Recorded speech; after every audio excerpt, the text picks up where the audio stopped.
What is going on, everybody, and welcome back to Salty Runback, here to be your weekly intake of North American Developmental League of Legends. Can you believe just 2 weeks remain? 1.5 weeks remain, basically. It's 1 week, and then like the Monday after is going to be the NACL finals on April 1st, the promotion tournament, all that. This regular season has come and gone. The spring season is about to end, and that means that the most exciting League of Legends is about to come in both the NACL and the NACL qualifiers. We got our qualifiers, semifinals, and finals coming up this week with just one spot left in the promotion tournament on the line.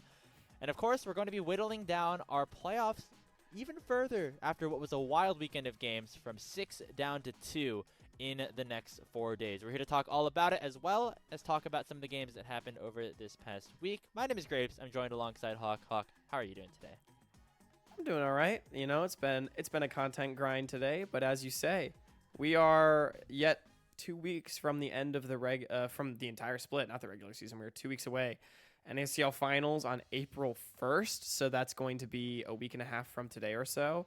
And then immediately starting after that is going to be the promotion tournament. So there's a lot of really good League of Legends left to be played, and some of the highest stakes games.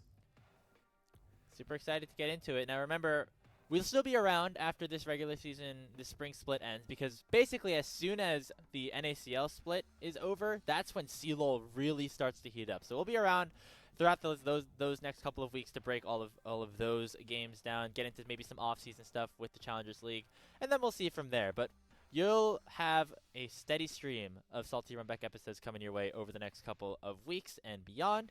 And make sure to check out Tier 3 tonight, because that's not going to last as long. We have just 2 episodes left, one more after you are seeing this, as this is coming out on Thursday before the NACL playoff games end up taking place. Yeah. We're going to have a lot of fun stuff there in our last show of spring. That's going to go back to the original time slot at 7 p.m. Eastern, 4 p.m. Pacific on Thursday, next Thursday. So make sure you tune in for that.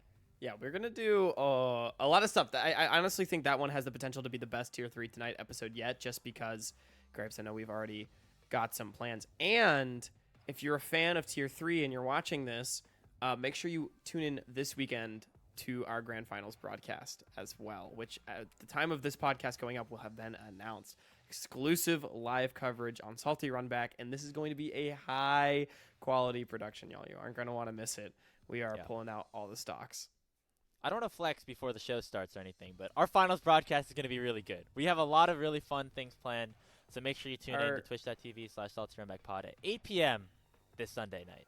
Our mission statement is to make this the most professional Tier 3 broadcast that we've had in years, so we'll see if we can make it happen. We'll see.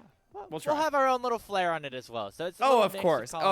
There will be a Salty Runback flair. Yeah. You'll have your standard Salty Runback stuff on most there professional as well. In terms of how it looks, not in terms of being boring.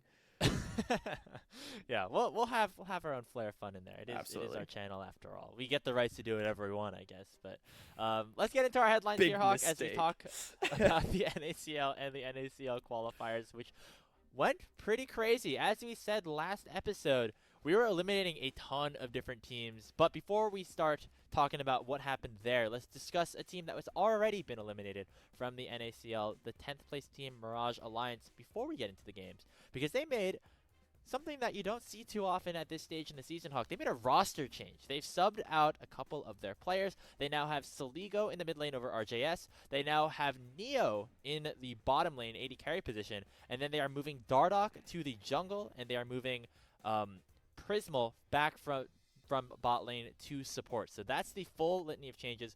In theory, there are 4 new players in different positions from Mirage Alliance, but only 2 new pieces coming in. Just what's your reaction to all this? Because it came out of nowhere. It's an interesting one, because this did come a little bit out of nowhere, but I had heard that this might be happening ahead of time. And there's 2 sides to this discussion. There's like the what does this actually mean for Mirage Alliance? And then there's like the more like drama side, I guess, which is like why did this happen, right? To touch on the drama side first, because that's what Twitter loves. I actually think this is such a nothing burger, and people want to be mad at Mirage Alliance for like no reason. Guys, Neo was in Vietnam like the entire split home, and that meant he was not playing in NACL. And that is the reason why he was not playing for Mirage Alliance pretty much the entire time. So he was always on the roster as a sub, and I honestly think anyone could have expected that this would happen.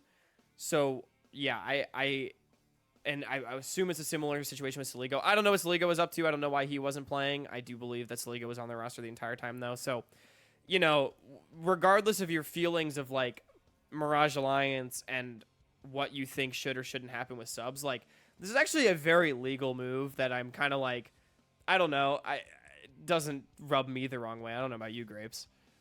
Yeah, so for context, officially Neo was listed as a sub the entire season. As you mentioned, he was in Vietnam, so really wasn't able to play.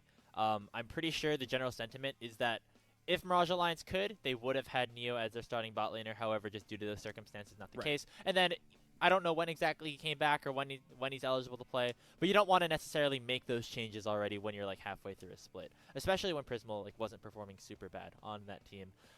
Saligo was also listed as a sub, but not for the whole season.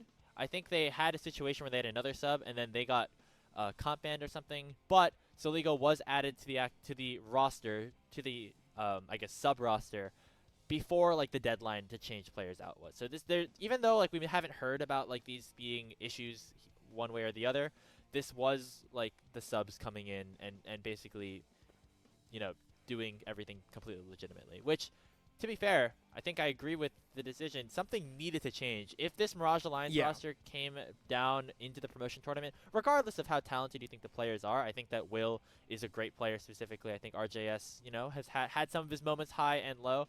There was clearly something off about this team and how they were performing, and so just making any change whatsoever, even if you could argue, is it an upgrade, is it a side grade, I would say probably a bit of an upgrade.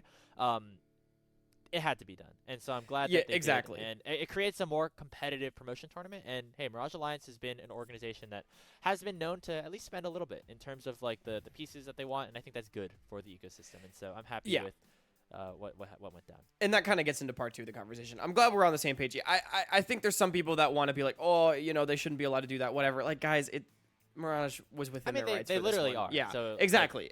Like Mirage was within their rights for this one, and I think that's worth clearing up. And that gets into the second part. Speaking of something real quick, before we go on, speaking of something that like would have been fun that wasn't legal, bring back Sudsy, man. Let's run it all back. Let's just like get everybody back in this bit. You know, like Prince of Promotion somehow finds his way back. Yeah, rest in peace, Prince of Promotion. Finds a way. By the way. That would have been illegal. That's not probably that would have been very illegal. Yeah. But now we can get in the conversation briefly. Like, what does this mean for Mirage?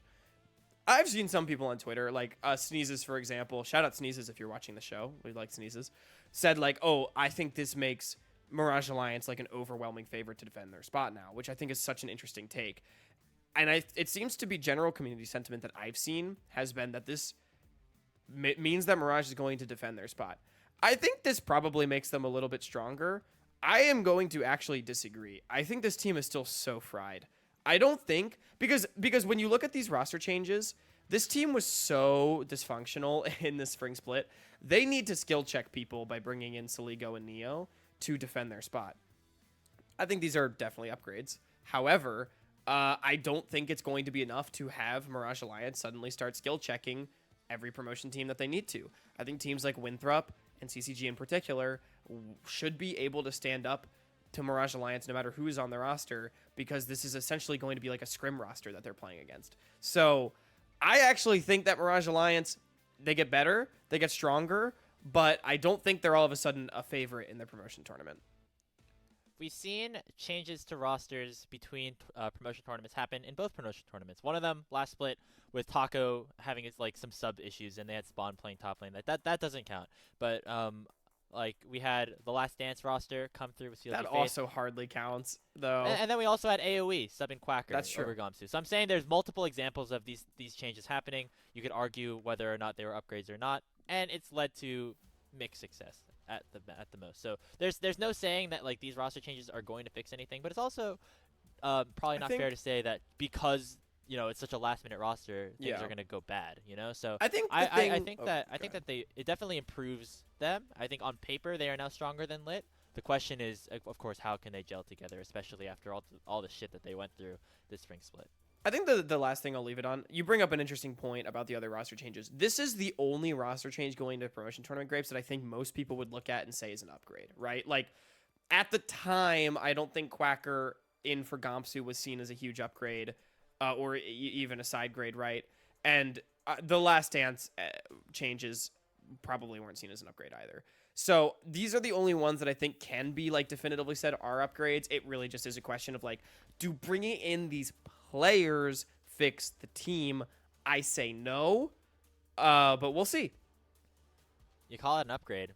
You know, they're bringing in the 1-in-4 open qualifier mid laner Saligo, man. Like, is that even enough? This guy sucks. Yeah, he's washed. Get him out of here. Get him out of here. Yeah. No, I do think it's an upgrade. I do think that it will help their chances. I will also say CCG also made some upgrades with some NACL level talent in their mid and bottom lane. So that's going to be a fun matchup if we end up getting it. So yeah, looking forward to the promotion tournament even more than I was before with these two changes coming in. But let's talk about the actual game talk, because we had a ton, especially in the NACL, where multiple series went the full distance. We had 3 days in a row, I think, where all 2 series went to 3 games. So it was, and then combined with that, the LCS days also went to 5 games, and so we had people commentating, people watching NACL at like 2 in the morning Eastern time, which was a bit crazy. But there were 2 really big surprises that came out of this. The first of which is that Team Liquid Challengers has risen all the way up to the winners bracket finals against FlyQuest and are now top 3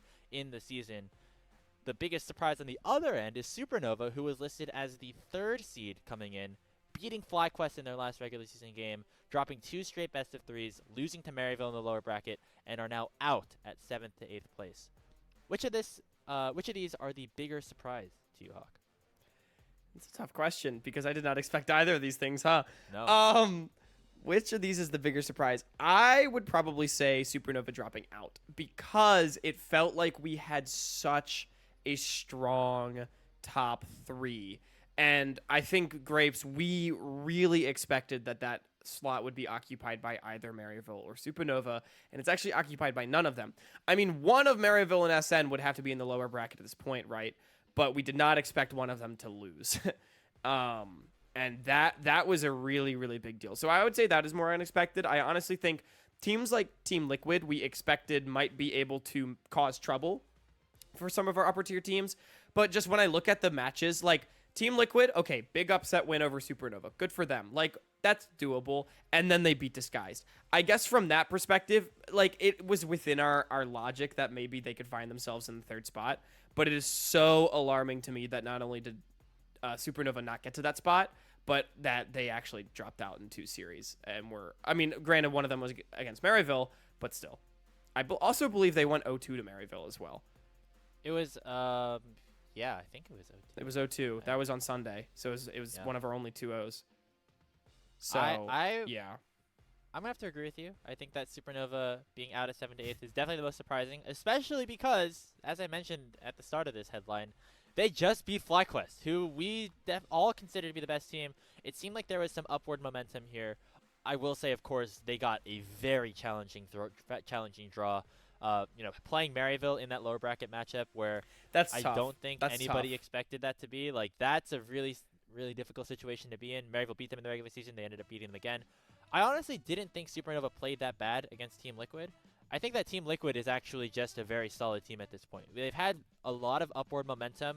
They had a lot of upward momentum coming in. They had a really terrible first couple of weeks where they were like down in the dumps.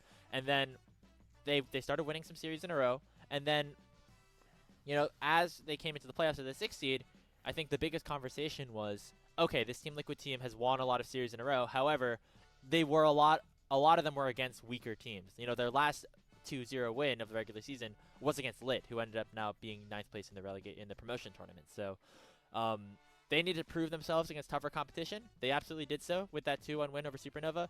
Romer and Keel both showed up tremendously in that series, and Spawn also had a great series against Disguised in the next day of games that happened after that. So people on Team Liquid that we were kind of hoping and expecting to step up really did take that step, specifically that middle of the team, and they earned their spot in the top 3. And yeah, I will say, Supernova, it kind of sucks. But I also would not power rank them in that 7th spot right now. It is tough, and I do think it's more surprising that they dropped out. I will say to like wrap up this point, Team Liquid, man, they've been so high variance. I'm still hesitant to believe in them, but I will say them and AoE are the big winners in terms of perspective heading into this coming week, because I think they were the two teams that looked the best against expectations.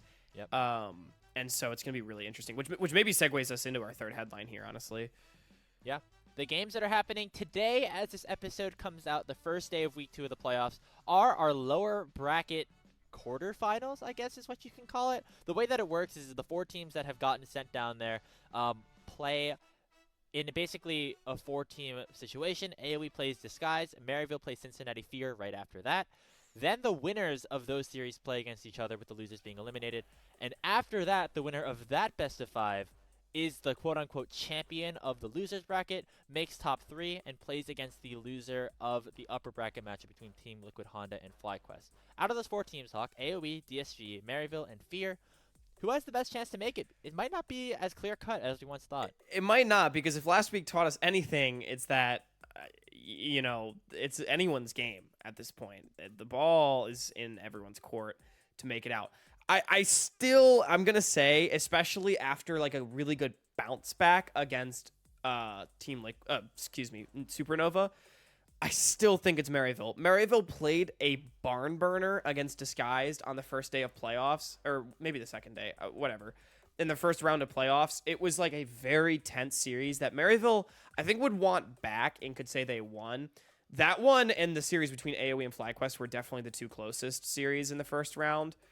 So, and then they bounced back in 2-0 at Supernova. So I think this team should be able to like pull it together and overcome the rest of the mid-table here and still find themselves in the top 3 where we expected them to go all along. However, it is definitely not as clear-cut. I mean, they might very well have to get revenge against Disguised, or if AoE beats Disguised, this is going to be a red-hot AoE team that they're going to be playing up against. And honestly, don't sleep on Fear either. However, I do expect that Maryville should be able to take care of business against Fear in the same way that they did in Week 9. I'm hoping, in a way, although I love Fear and I love AoE, I'm hoping we get both Maryville and Disguise moving on so we can get that rematch of the first round, because that was a very, very fun series. I would say both sides played pretty sloppy, but they had some was a disgusting series, but it was so fun. Yeah. Disguise actually looked pretty good overall in that one. I think, Young got some comfort champions. I think Tenacity really finally stepped it up and played a very, very solid game. Tenacity is finally playing like Tenacity, which I think is a huge part of the reason why. Like, it's that, and Disguise has actually like realized how to play League of Legends as a team. Oh my god, the team is actually good when that happens. And hey, maybe they can ride that momentum. I will say AoE have looked pretty hot. 2-0 win, although it was against Wildcard, who I think maybe we're slumping a little bit towards the end of the year. They had a couple of big wins towards the end, but I think it's the 2-0 to me that's a statement. AoE won convincingly over Wildcard, which is the bigger story, I think, than the result itself, if that makes sense. Yeah, I think Wixie looked good as we thought he was going to do. I think Ona had a pretty good series as well, so I want to shout him out as in the mid lane there. All that to say, I think Maryville probably is a team I'm still favoring. Call me crazy or whatever. However, it is much closer than I think we once thought, and even in the sense that, like, Maryville against Fear is suddenly very, very exciting, and that might not have been super exciting a couple of weeks ago or even coming into this playoffs. So I think any one of these 4 teams really is a solid shot, and I would not sleep on whoever comes out of this, even if it is not Maryville, to make it all the way to the finals, because of how many series you're going to have to win in a row and how much momentum that will build for you. Yeah, absolutely. I think they have their work cut out for them, but I do think, and this is their time to prove it, right? Maryville's always wanted to say we can win championships at a tier 2 level, and this is the time that they can say we still can. Imagine, get to go to Riot Games twice in a row. Get to go for NACL, then for CeeLo. That would be fun. That would be fun. For the collegiate organization. Hey, Maryville players, come say hi. Let's move on to our next headline here as we shift from the NACL to the qualifier. It's kind of crazy. We're going to have our finals matchup for the Challengers League just after this weekend of games. But before we do so, let's go over during the this quals. weekend of games, yeah. Yeah. go over to the qualifiers right now to talk about the semifinals, which are happening here. We have Ole Miss playing against Blue Water in the semifinals. Ole Miss looked very solid this whole weekend. If we do not get a chance to talk about them throughout the rest of this podcast, I do want to shout them out right here. But the other side of the bracket is crazy. Winthrop winning 2-1 over Taco. CCG winning over Pulstar 2-0. They are now in the semifinal bracket against each other. Now, how this works in terms of promotion is because CCG got knocked out in quarterfinals in the first qualifier, they need to win this series against Winthrop to make their promotion tournament. If not, Lotus, who got knocked out by Ole Miss in the quarterfinals, actually makes it over them. So that would be pretty exciting, pretty high-stakes matchup here. And also, Hawk, maybe two of the better teams. Is this the real finals of the NACL qualifiers? And this match is a damn big deal. Our Tier 3 tonight match of the week. Some may say that the finals are not being played on Sunday, but instead on Saturday. Because, yeah, Winthrop, CCG, I'm just going to straight up say yes. I'm not going to sugarcoat it. I'm not going to beat around the bush. These are the two best teams in the qualifiers. Winthrop has been weirdly shaky at this tournament, I would say. But I think they're still, like, Blue Otter and Ole Miss have not showed me that they can consistently play at a level that would take advantage of that, though. So I think it's going to be a very good match between CCG and Winthrop. I'm really sad it's only a best of 3. I do want to give a shout out to Ole Miss. I think Ole Miss could really beat Blue Otter this weekend. I think Ole Miss has a decent stylistic matchup into Blue Otter to where they might be able to sneak out a series win. And that's kind of the thing that scares me about Blue Otter, because they like to just basically sit there, hope that nothing goes wrong, and then win the game at 30 minutes. And Ole Miss is not going to let them do that. So, but yeah, I think given all that, I just think Winthrop and CCG are the best teams, and this is going to be a huge match. Yeah, our finalists from last tournament having some shaky appearances. They've each dropped a couple of games here and there, both in the group stages and the playoffs. And it's hard to see a world where a rematch of those two teams specifically is like the most likely expected matchup, because I think Ole Miss has taken a big step, specifically in their early game. I think CCG is being CCG as per usual, and that's super exciting. So I will say that, yes, this is the real finals between Winthrop and CCG. Not just because I think that these are the two strongest teams, and whoever wins will be the favorite in the finals, but also the fact that, you know, the points matter. Yeah, so right. This is a huge points game, yeah. Because by the time that we get to finals, all the teams for promotion will be locked, and the only thing that we're deciding is seeding at that point. Wait, that's not true. That's not true. CCG has to win the whole thing. Do they not? No, because they're 5 points behind Lotus right now. So if they win this matchup, they get 20 points. They're now 15 ahead of Lotus, and they're in fourth place. I thought they had to win the whole thing. Okay, so my bad. Taco had to win the whole thing, and unfortunately for them, that journey ended a little bit short. Right. Okay. So yeah, the stakes here are really big. By the time we get to finals, again, points don't matter too much. It's just for seeding, which can kind of lead us into our final headline. But yeah, Hawk, who do you got in this? Who do you got in this series? Wait, hang on. Are you sure that CCG doesn't need to win the whole tournament? Okay. Yeah. Because I'm just thinking on it. They should be 25 points behind Lotus right now because they won one less OQ game. I think they both got behind. They both got. So they've currently won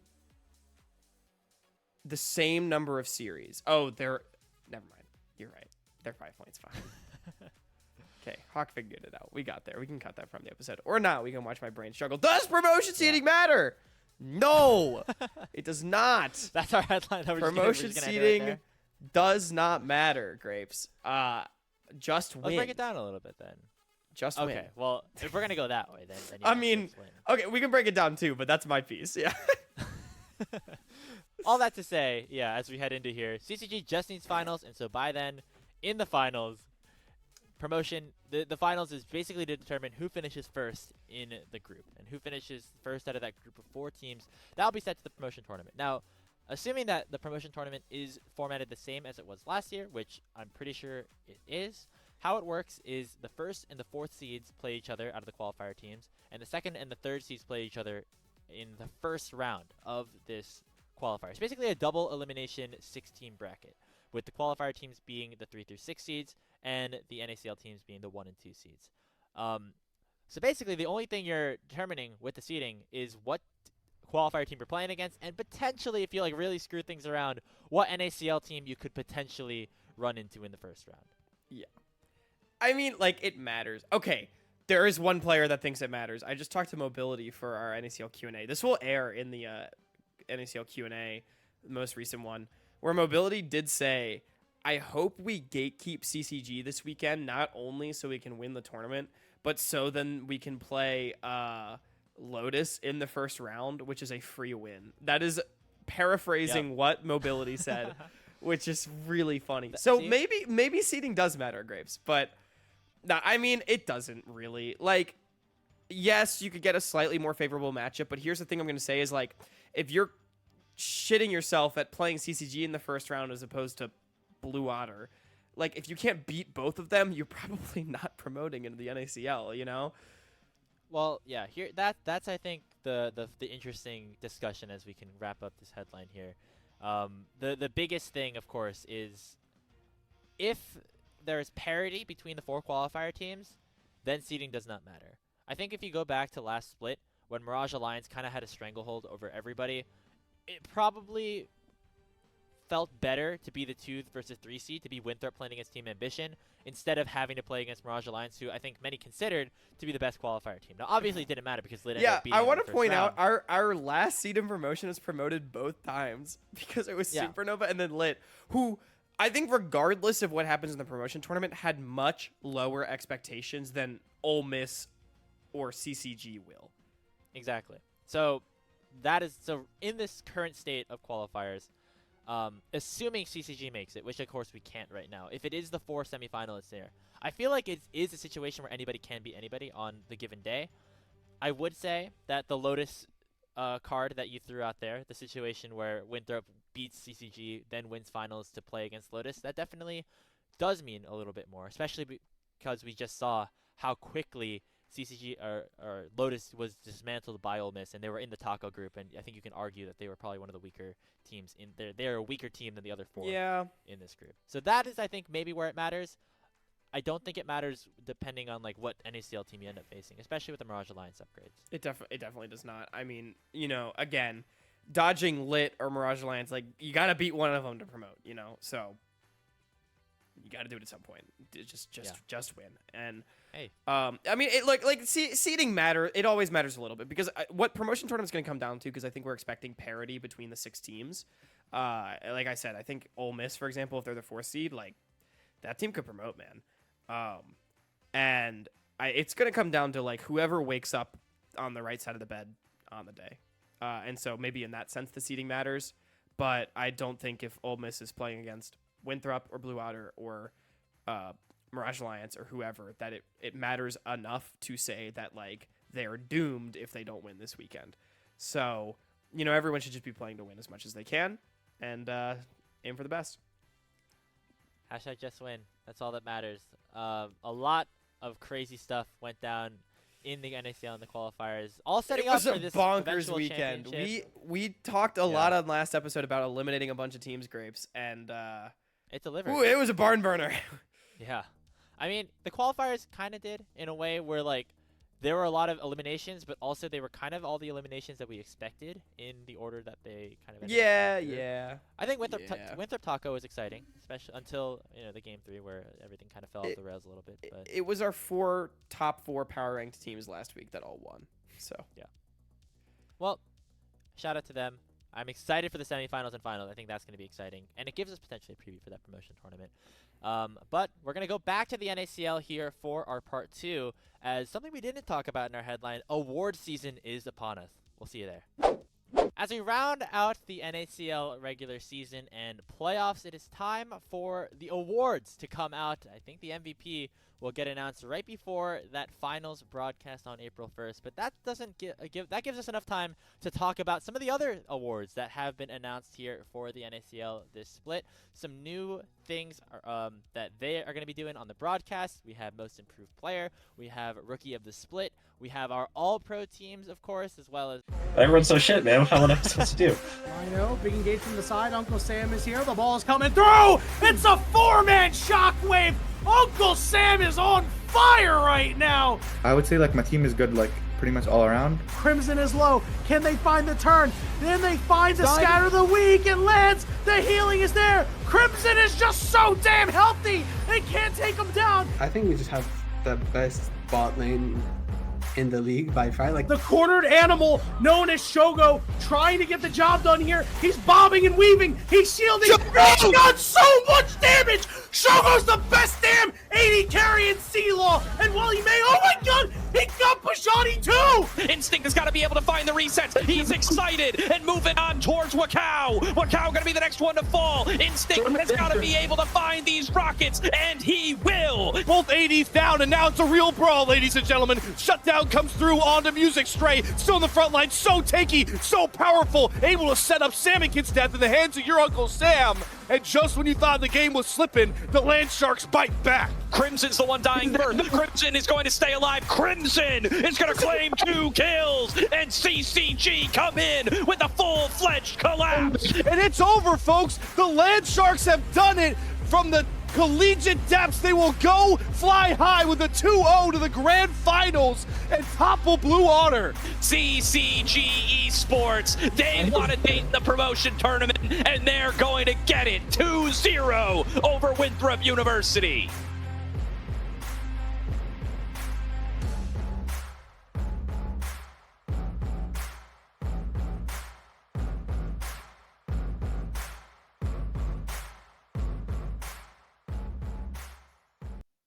Hello, and welcome into the NACL Qualifiers Finals. It is exciting. It has been a long time coming, and we're getting so close to finding out who will be our champions today. I'm Mad Magical, joined in by Yanni and Chibi here on the desk. How are you fine gentlemen doing today? Let's start with you, Yanni. I'm doing great, man. I am so excited for some high-quality League of Legends. We had the semifinals yesterday. That got my blood pumping really late at night. I'm so happy to be here, and I just cannot wait to dig into the games. I'm so excited.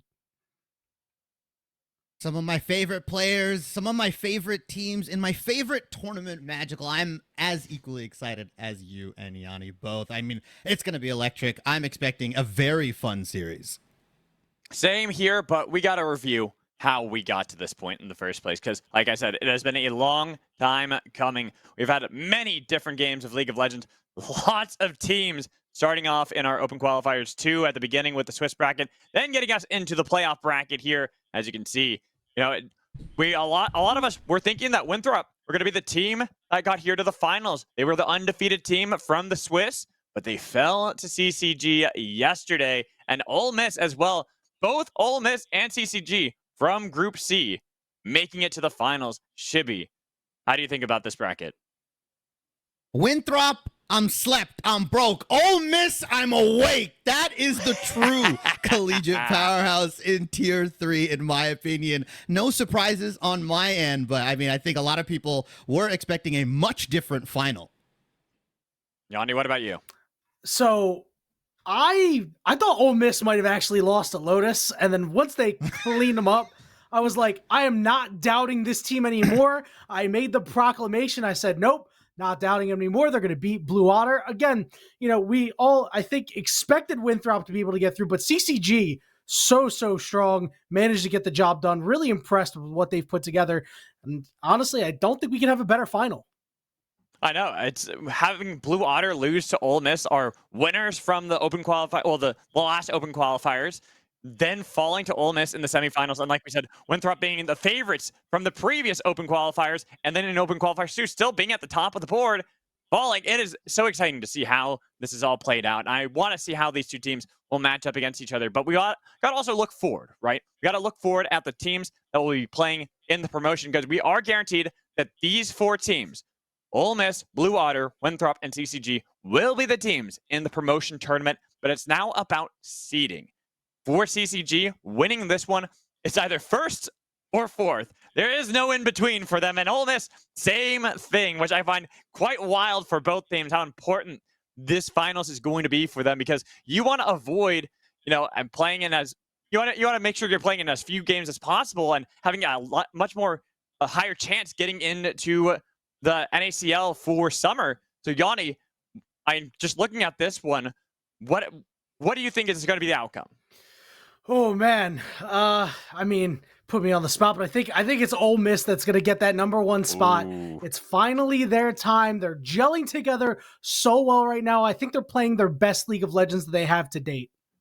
And Chibi, we'll get your opinion in a little bit, but I want to look at the promotion bracket first before we do that, because it is important to kind of see why you want to get these seedings, right? Looking at how you're going to play. So actually kind of interesting to see that Ole Miss, CCG, more than likely going to play against actually, yeah, they would play against each other. It's 1 and 4. So no matter what, they're playing against each other. It's more just dependent on, are they going to face off against Mirage Alliance after that next series, or are they going to wait, no, it doesn't matter actually. Yeah, side select, baby. Side select. Wow, I didn't even realize that. My brain didn't put 2 and 2 together.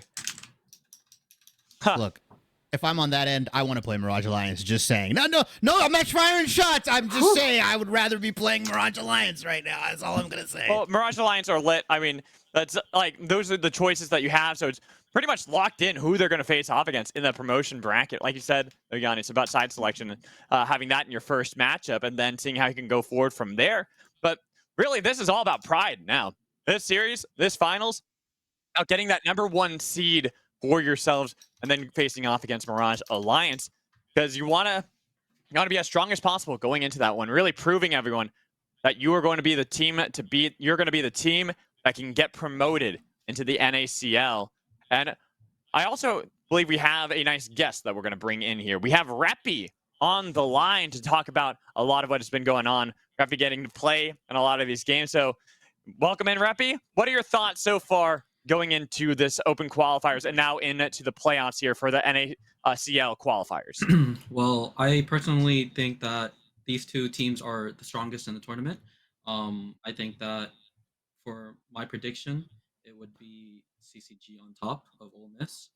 I think the interesting strong point of the games that we're about to watch would be the mid matchup between Bradley and your Uncle Sam.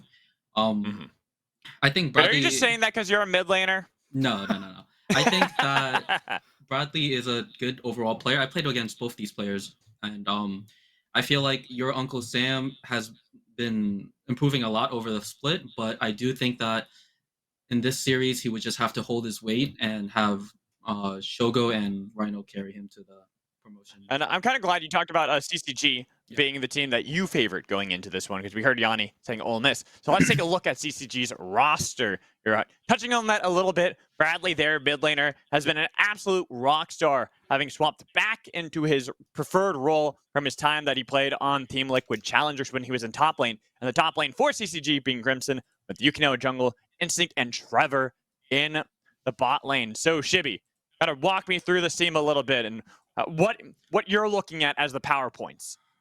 I think Reppy said it best, right? Bradley has got that experience. He's the 2-time, right, champion. He's, in the mid lane. He's been proven that he can kind of put in work. And you've also got Crimson of royal blood, right? Like Viper, General Sniper. I mean, it's just in his genetics at that point. So I think those two are very, very interesting. I think the Shogo matchup into Instinct, also a key thing, right? Gameplay-wise, or if we're looking at, the most mechanical outplays, these two guys are going to be going at it back and forth, and we'll probably see them coming out on top, one of them at least, in some of these team fights. And let's look at the post-match graphics between CCG and Winthrop University. I don't think it does too much justice to look at this, especially game 1, because that was a 45-minute game where CCG were kind of just pulling Winthrop around the map and saying, oh, we're going to go for the back door. Oh, we're going to go for this. And then finally somehow find the proper fight to get Baron and win the game. It was a wild show to watch for sure. Well, game 2 was much more convincing out of CCG, right, Yanni? Oh, absolutely. I mean, you mentioned getting pulled apart game 1. Bradley Bennyworth getting the job done, split pushing away, and just made it really hard for Winthrop to do anything. But game 2, I mean, it was just CCG a little back and forth early on, and eventually they were able to just pull away a little bit more. And, that's why they deserve to be here. I still find it crazy, though, in game 1 that Winthrop got a Hextech Soul and lost. Crazy. like Reppy, did you get to watch that series at all? No, I did not. Oh, you got to watch that one back. It was I think it might tilt you a little bit being a professional player, just because it was kind of wild, but it was a lot of fun as a commentator and as a fan. But we got to talk about Ole Miss a little bit. And Reppy, I want to keep the mic on you because you were talking a little bit about looking at your Uncle Sam here in this mid lane, holding his own, especially because you mentioned that Shogo and Rhino, how important they have been for Ole Miss's success, and having played against them, like, why do you think that is so important that Uncle Sam can hold his own up against Bradley? Well, I think that Shogo and Rhino will carry every game, right? But the thing is that they have a weak spot, which is their mid jungle. As much as I love them, but they are the weakest points of the team. And naturally, Shogo Rhino will be winning every bot lane matchup and every team fight and whatnot. But I think that your Uncle Sam on champions like Orianna, Annie, Galio are just champions to prevent him from, like, I guess, just chain inting. And I think that Stray is quite good too. I think he's a little, but yeah. I think that your Uncle Sam and Icelandic are kind of like the placeholders of the team, in my opinion. Interesting. Yeah. All right, now let's look at how Ole Miss were able to beat Blue Otters, because that was another 2-0. And Chibi, I want to get your predictions at this point, because we've gotten Yanni's already, we've gotten Reppy's, and I already know what your answer is, and that's why I'm giving it to you now to break down this game as well. I mean, if it's not a 3-0 Ole Miss, then what is it, right? Like, realistically, what is it going to be? But as we look at this game, I mean, the big thing about it is, right, like, you look at game one, massive gold lead. They were able to kind of take that game and run with it. Game two, though, they beat Samikin Zoe. That's like an extra point, right? It should be 3-0 Ole Miss for Blue Water. The way you're able to just leave that open, run the Annie into it, and a rough early game for them in game two, but they somehow managed to scrap together and pull it back. I mean, that's bonus points in my book. And the fact that they're not afraid of anything is kind of what this Ole Miss roster speaks to me. I don't think they have anything to fear right now. Yeah, I mean, I do, but that's only because when we look at some of these series that we've had, Ole Miss and CCG have been quite close to one another. In fact, we mentioned before that both teams faced off in Group C of the GSL stage, and it was a 2-0 for CCG, but both games went 45 minutes. And a lot of that was because when we look at where the matchups have been, where the power has been for these teams, I'm glad you brought up this so we can look at this graphic right here, as it again doesn't tell us the story. 45 minutes, game 1 and 2. But I know a lot of people, and myself included, think game 1 should have been for Ole Miss. That should have been a 3-game series, Yanni. Yeah, man, it was just so weird to see how that went. This fight was really where it all went wrong. You can't really see it, but Ole Miss, they had Elder here, just not able to finish. And you'll see in a couple moments here, Shogo goes Ultra Instinct Super Saiyan mode and gets so close to getting the job done. It's like absolutely ridiculous. It's mind melting. And as an AD carry player, it makes me real sad. It's honestly sad too, because the Elder had just run out. Yeah. It just had gone off of him. Had that fight happened maybe 10 seconds earlier, that's a 1v5 ace for Shogo. There's no ifs, ands, or buts about that for me. But it was game 2 where, even if it was close, I did think that this was better from CCG. There was a moment or two where Ole Miss looked like they had the lead, but CCG, it wasn't like they just clawed back a victory inside of their base. They're making great fights outside of their base. They had good control around the map. Reppy, did you get to watch this series at all? CCG? No, I have not. Ah, man, you gotta watch. You gotta watch these so you can do your homework for the future. But Shibi, why don't you break down this a little bit more? I mean, yeah, soul point for Ole Miss, right? A really bad mechanical misplay kind of comes up from Icelandic, and they take advantage on the side of CCG. I think the big thing to note is that CCG is just resilient, right? This game and the Winthrop series kind of prove why, even if they're down in gold, even if they're kind of, take a beating early game, they're willing to claw their way back. I think they have the most experience, like, playing through that late game. And I'm sure if we were able to pull up the stats and stuff like that, they probably have some of the latest games this qualifiers and this NACL too, at least. Like, I made a bold prediction on Twitter and said that if games don't go 40 minutes, then we're not properly watching a CCG finals. That's just how this is going to be. It's going to be long. It's going to be late. But, Rappy, you talked a little bit before about the mid lane matchup, and a lot of people have been pointing at this being so important, not just because Bradley has been one of our best performing mid laners here for CCG, but as you had pinpointed for Uncle Sam, how important it is for him to hold his own to make sure they can build up around Shogo. And when we look at a lot of these plays, that's kind of how it's been. There's been the Orianna, the Annie, the Gallios that you were talking about that have really helped out Ole Miss to be able to fight against teams like CCG when they have a strong mid laner like Bradley. Because if Bradley pops off, we see clips like this, right, Reppy? Yeah. And I think that champions like the champions that your Uncle Sam have been playing have been a huge part of Ole Miss's success in winning these games. And I think that if he is able to stabilize his own lane and not die as much as he should on paper, then I think that Ole Miss has a really strong chance of winning the series. Okay. I was like, I know you said also you favor CCG going into this one. Is that purely because of that mid lane matchup? It's purely from stats on paper, I would say. I think that okay. that CCG has a lot more experienced players and a lot more, I guess, overall better players, but anything can happen in Tier 3, in my opinion. This is very true. I know. I think we've already seen pretty much almost everything besides a ace for ace in the open qualifiers and here in our playoff brackets.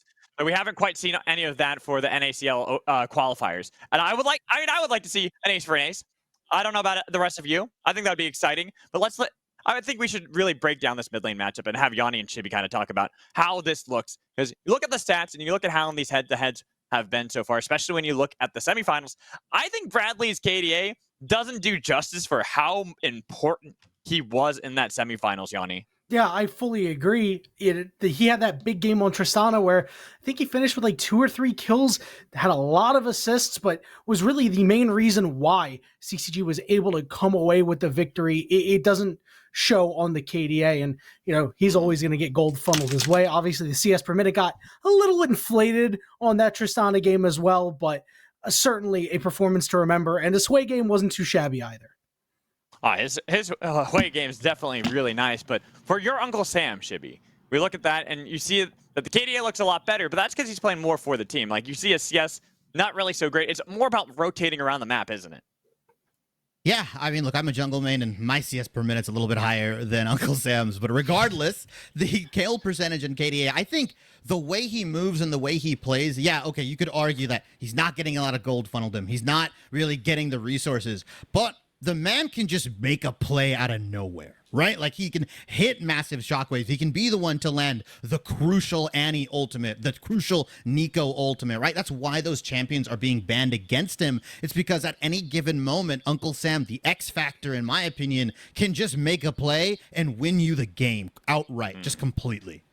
And keep in mind, the champs picked and the champs banned were purely just from the semifinals. Yeah. We've seen so many more picks for both mid laners that have really been important. Galio, as Reppy was kind of talking about. So, Reppy, I want to get your predictions of maybe champions that we haven't seen too much of for both mid laners that you might expect to see in a best of 5 scenario, especially because it's fearless. Okay. I do think that ASOL might be permabanned. I think that your Uncle Sam is going to pull out the Seraphine. We haven't seen that in quite a while. I think Bradley is going to play the standard champions like Orianna, Azir if it's re-enabled, Wei, and so forth.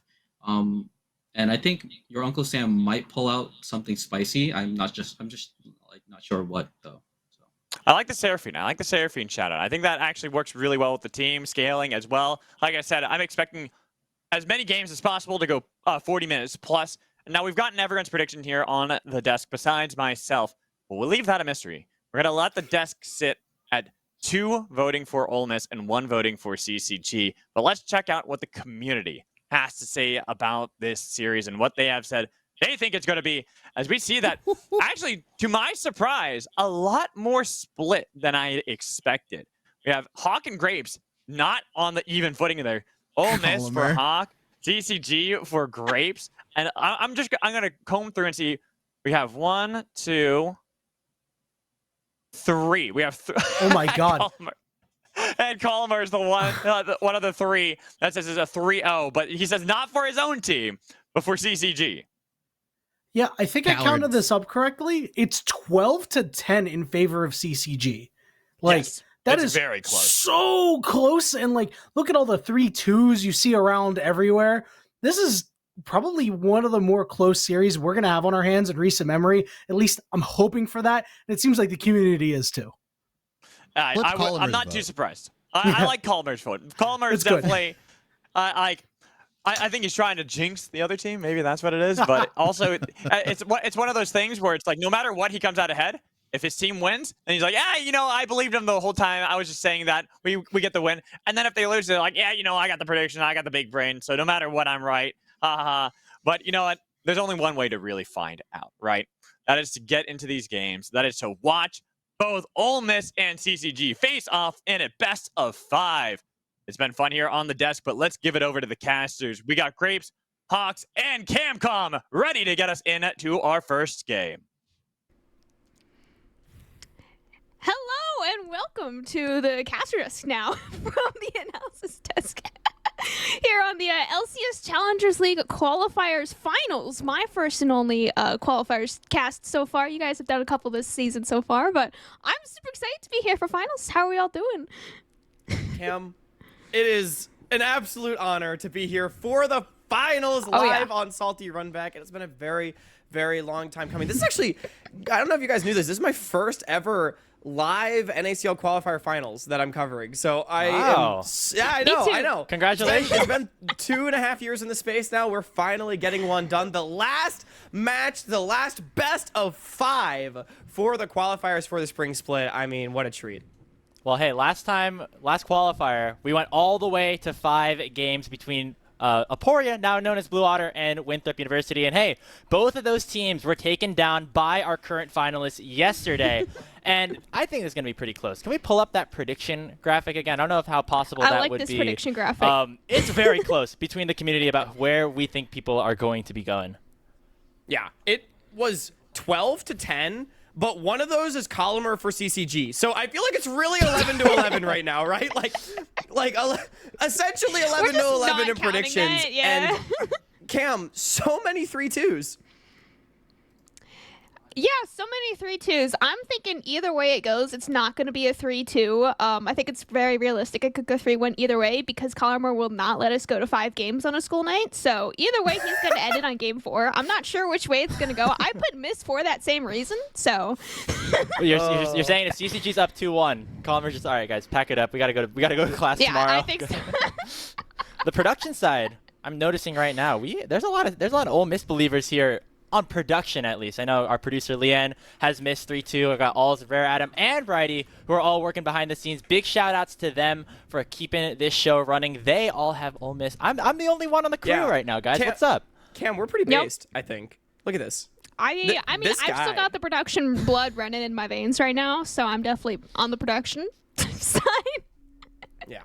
Who's this Grapes? Oh, I don't know. I click the mute button on him sometimes. CCG. I don't know, man. Like, look, I know. When we get into this matchup though a little bit, I do think this will be. I think it'll be very competitive. I know I took Ole Miss 3-1, and it just for me feels like because this Ole Miss team is so blazing red hot, right? And I think that they might be able to match up so well with how Marty's been playing recently, Uncle Sam in the mid lane, as well as how good we know Shogo and Rhino can be in the bottom side. But it's so hard to discount a CCG team with as much experience as they do and as much previous success, because even though Ole Miss, they have a decent amount of experience on their side as well, particularly on that bottom side, it is nowhere when you're comparing players on the level of, say, Bradley.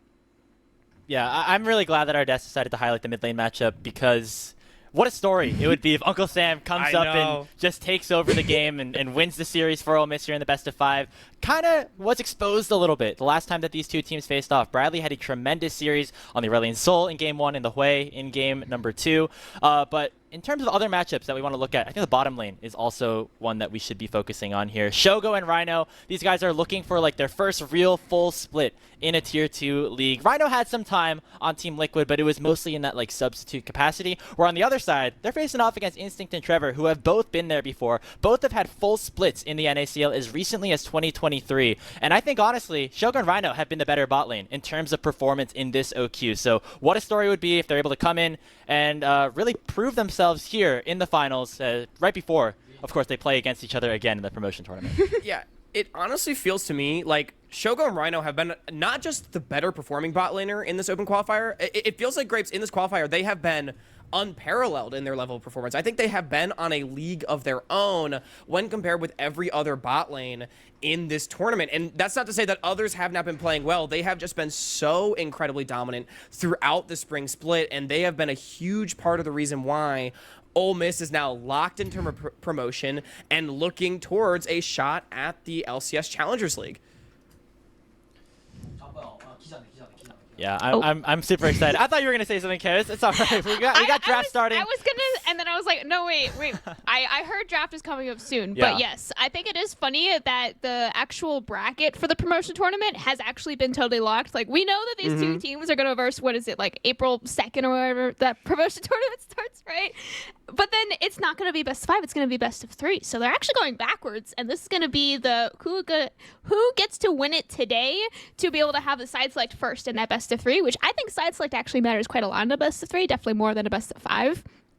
But we are in draft for our first and only best of 5 for this qualifier split, by the way. Yeah, speaking of, CCG did select blue side this time around. I believe that they selected red side the last time that they faced off because I don't know exactly why things ended up changing, but it's important to note we are on patch 14.5, no longer live as it is now the playoffs, and also I'm not entirely sure about the Azir changes. I remember people talking about that, whether or not Azir is back in because of the bug fix. I think that we're going to have to wait until promotion. Yeah, Azir's gone for all of 14.5, so he's not enabled still, which means that things like the Aurelion Soul that we've been seeing crop up, Hue, the Karma that's now been banned away, are relevant picks for the draft. And you talk about the last time these two teams faced. Let's remember, Ole Miss had winning positions in both of those games, getting nice early game advantages for themselves, and they're definitely going to want to close them out. And I think so much of that did come from the people we just talked about,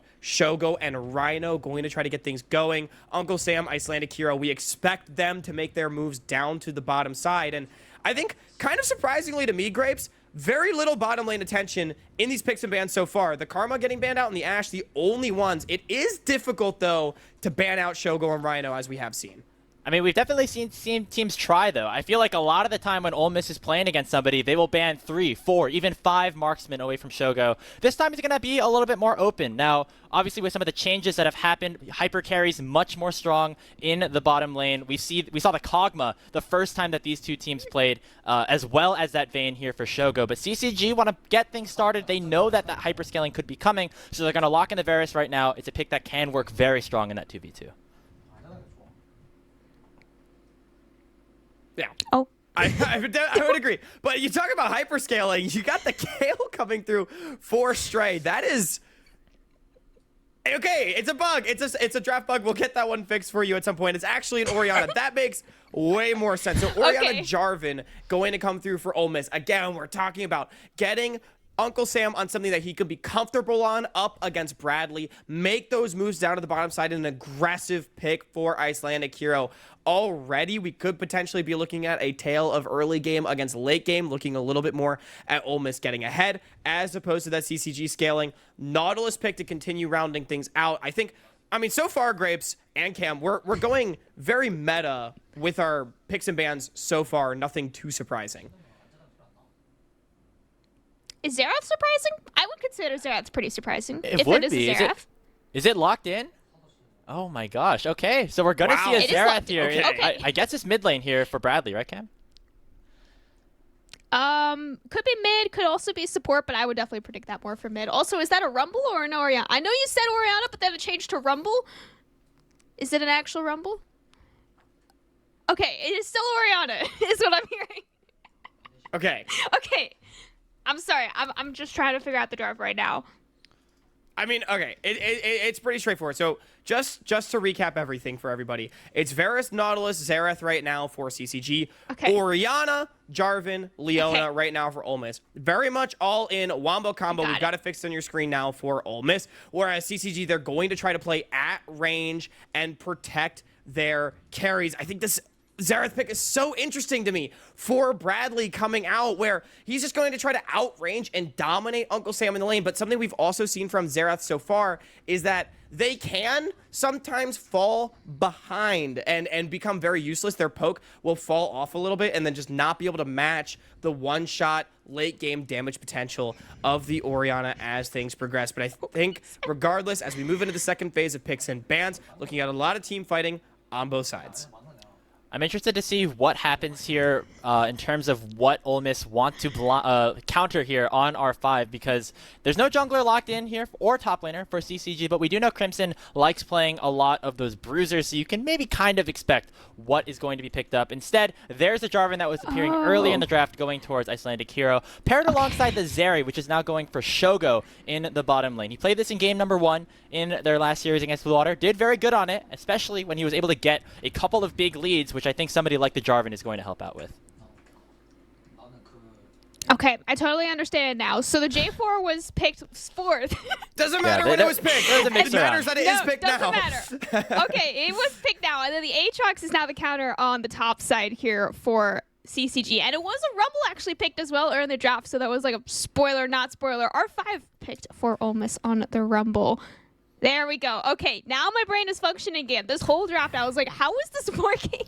I'm sorry. All right, doesn't matter. What matters is that the compositions are on our screen, and I love this Rumble pick coming out here for Stray. It has been by far Ole Miss's top laner's best champion, getting it early in the Fearless. Just remember, it is Fearless, so all these champions that you see being picked on your screens will not be able to be played by these players again. But if you are Ole Miss on a lot of these comfort champions, like the Jarvan, like the Rumble, getting out a nice early win and getting out to that lead can feel so incredibly good. But on the other side, Bradley, I mean, I think the most interesting pick of the draft by far is going to be how the Xerath functions into the Orianna, going off meta with a niche counter to the most prevalent mid laner on the season. Now, you guys said a lot of analytical, very smart things, Hawk, but my Platinum League of Legends brain is looking at this Ole Miss draft and thinking, wombo, wombo, wombo. You have a Rumble, you have a Jarvan, you have an Orianna. That's just the prototypical, everyone press your R buttons and go in. Rhino's going to be able to help as well. Team fighting is where this Ole Miss composition is obviously going to thrive. We know that your Uncle Sam has played some exceptional games on this Orianna throughout the last couple of weeks, so very good to get him on a comfort champion early on. I'm hoping that Ole Miss is going to be able to use that early game through Icelandic Hero to make sure that they can get to that late game point, because I think they've kind of supported themselves a little bit. Remember, when the last time these two teams faced off, the late game is where Ole Miss started to struggle. Now they have a much better, easier to execute composition to make sure that once you get to the late game, you're going to be chilling. I am definitely going to have all my eyes, I don't know, all my eyes, all of the eyes around me, apparently, on the mid lane here. I think the Xerath, oh my goodness, being picked in game 1 is definitely a pick I would have expected from CCG, maybe in, you know, like game 4, game 5 of a Fearless, but the fact that we're getting this in game 1 to counter the Orianna is like, okay, well, we know that you're not going to pick Orianna again, so maybe we researched this very specific Xerath pick, and we knew that you were going to pick Orianna at some point, so the fact that you brought that in game 1, which means we don't have to, I guess, burn a mid lane champion in game 1 if we know that we're only going to pick this Xerath, oh my goodness, into a possible Orianna. So that shows, I think, a little bit of draft prep on the side of CCG. Yeah. But again, all my eyes, apparently, more than 2 eyes beyond mid lane. It clearly is a tech counter, and if Ole Miss is trying to bridge Shogo into the late game with their top side, then it's going to be down to Yukino and Bradley to burn that bridge, get CCG up to a lead. But everybody, we are out of the rift. Game number 1 of the grand finals of the LCS Challengers League Qualifier Finals. Now remember, these two teams in about 8 days are going to be playing each other again. So in terms of what this means in terms of matchups for the promotion tournament, not a ton. However, there's a lot on the line still here. As we mentioned earlier, side select for the next time that these two teams play, as well as side select for any other time that the winner of this tournament plays another qualifiers team. And maybe more importantly, a lot of money on the line. $3,000 total in prizing is the difference between first and second place. CCG, Ole Miss, they both definitely want that cash. Oh, they definitely do. I mean, Grapes, you just talked to Icelandic about, hey, why do you want to win this tournament? He's like, well, promotion would be cool and all, but I'm really in it for the money I would win for getting the dub. So maybe Icelandic can chase that bag. I'm sure CCG would want that as well. And interestingly enough, so Colomer, shout out to Colomer, coach of Ole Miss, at a food festival today. Ole Miss playing without their head coach for this best of 5. No, he's back. Oh, he's back. He came back. Oh, okay. Yeah. Well, maybe not much to prep for the draft. I see the Wombo combo here. That's like, pretty basic of you, Brandon. I'm going to say right now. It's pretty basic. You know, Ole Miss didn't burn the kitchen down with this one. This is a very normal draft. So shout out to the players, for keeping it together. From what I heard from Colomer, he was planning his pathing between the food stands. So that was the pathing. Yep. That's very important pathing, yeah. Very important pathing. Just like our junglers. Look at their pathing. Hey, it all comes back to League of Legends, Beautiful. right? We're pathing towards the bot side, guys, because you know what's really important in Ole Miss games? Bottom lane. And speaking of bottom lane, we see Instinct here with the Hail of Blades. That's going to give him a little bit of power in lane, as we see right here, but it also normally signifies we're going for the lethality builds combined with the Xerath, a very heavy poke composition coming through from CCG. They're going to spike really hard around 2 items, making sure that they're going to be able to get sieges on the mid turrets, and so for Yukino, got a lot to worry about. Not only do you have to make sure that bot lane stays ahead, make sure Instinct and Trevor are online, the Grubs and the Rift Herald also become super big on the top side of the map. And not only that, Crimson and Stray both playing in the isolated lane. Stray opting for the Ignite, as we have so often seen from him in this Rumble, to try and dominate in the lane and get a lead over Crimson. Without junglers to influence that side, if Ole Miss is able to just go even down here in bottom, might potentially be able to open up that lead in top side, which, remember, is what they need to bridge Shogo into the later stages. I think this Leona pick is actually super crucial in that it super counters the Nautilus specifically, but also a little bit for Yukino that you were mentioning as well, in that Leona just counters most engaged champions, hook champions particularly well, and Nautilus and Blitzcrank as well are like number 1, number 2, just best champions that Leona loves to play against. Yukino is going to have an extremely difficult time ganking the spot lane, but your Uncle Sam might just be killed in the mid lane, trying to flash away, and here goes Icelandic Hero, just barely able to not keep his mid laner alive. In fact, will be a first blood traded 1v1 in the mid lane. But down here in the bottom lane, hook lands onto Rhino, but look how tanky this Leona is. Ignite taken down, but it is only at level 3 Ignite. I was gonna say, I don't think that actually ends up killing Rhino, but you gotta watch the junglers. They're also fighting over there for the Scuttle. Icelandic just not able to stash away, though. Scuttle is picked up by him as well. And to your point, Cam, though, the Leona not able to be killed, but it's first blood in mid getting traded. I think critically, Bradley is the one to get the kill for CCG, even though the extra money was picked up by Ole Miss. While that was going on, Yukino was also counter-jungling Icelandic, taking away both the Gromp and the blue buff, I believe, and getting a lot of vision on the bottom side to really make sure Icelandic is not able to have any impact towards this area lane. I think ultimately, very even across the board, but massive that Ole Miss was able to pick up that extra money with the first blood. And Icelandic now looking to try to impact that bottom lane again. Only the Ignite from Trevor was used, and so it will be difficult unless Rhino can find a really nasty engage. And then here we go. Zenith played in. Flash in, Instinct. Immediate taken away from both of his thumbs. Trevor has his flash if he wants to burn it, but going to try to use the hook first to get away. Good saving on the flash. Icelandic forced to use the EQ in, and now has no way to get out. Remember, he does not have flash from the first blood earlier, and yeah, he used the EQ in, can't get out. Another kill picked up by Yukino. Oh, it's so sad. Icelandic goes down. No. Uncle Sam might be in trouble again. Uncle Sam. No mana. He's trying to dash. He can't dash away.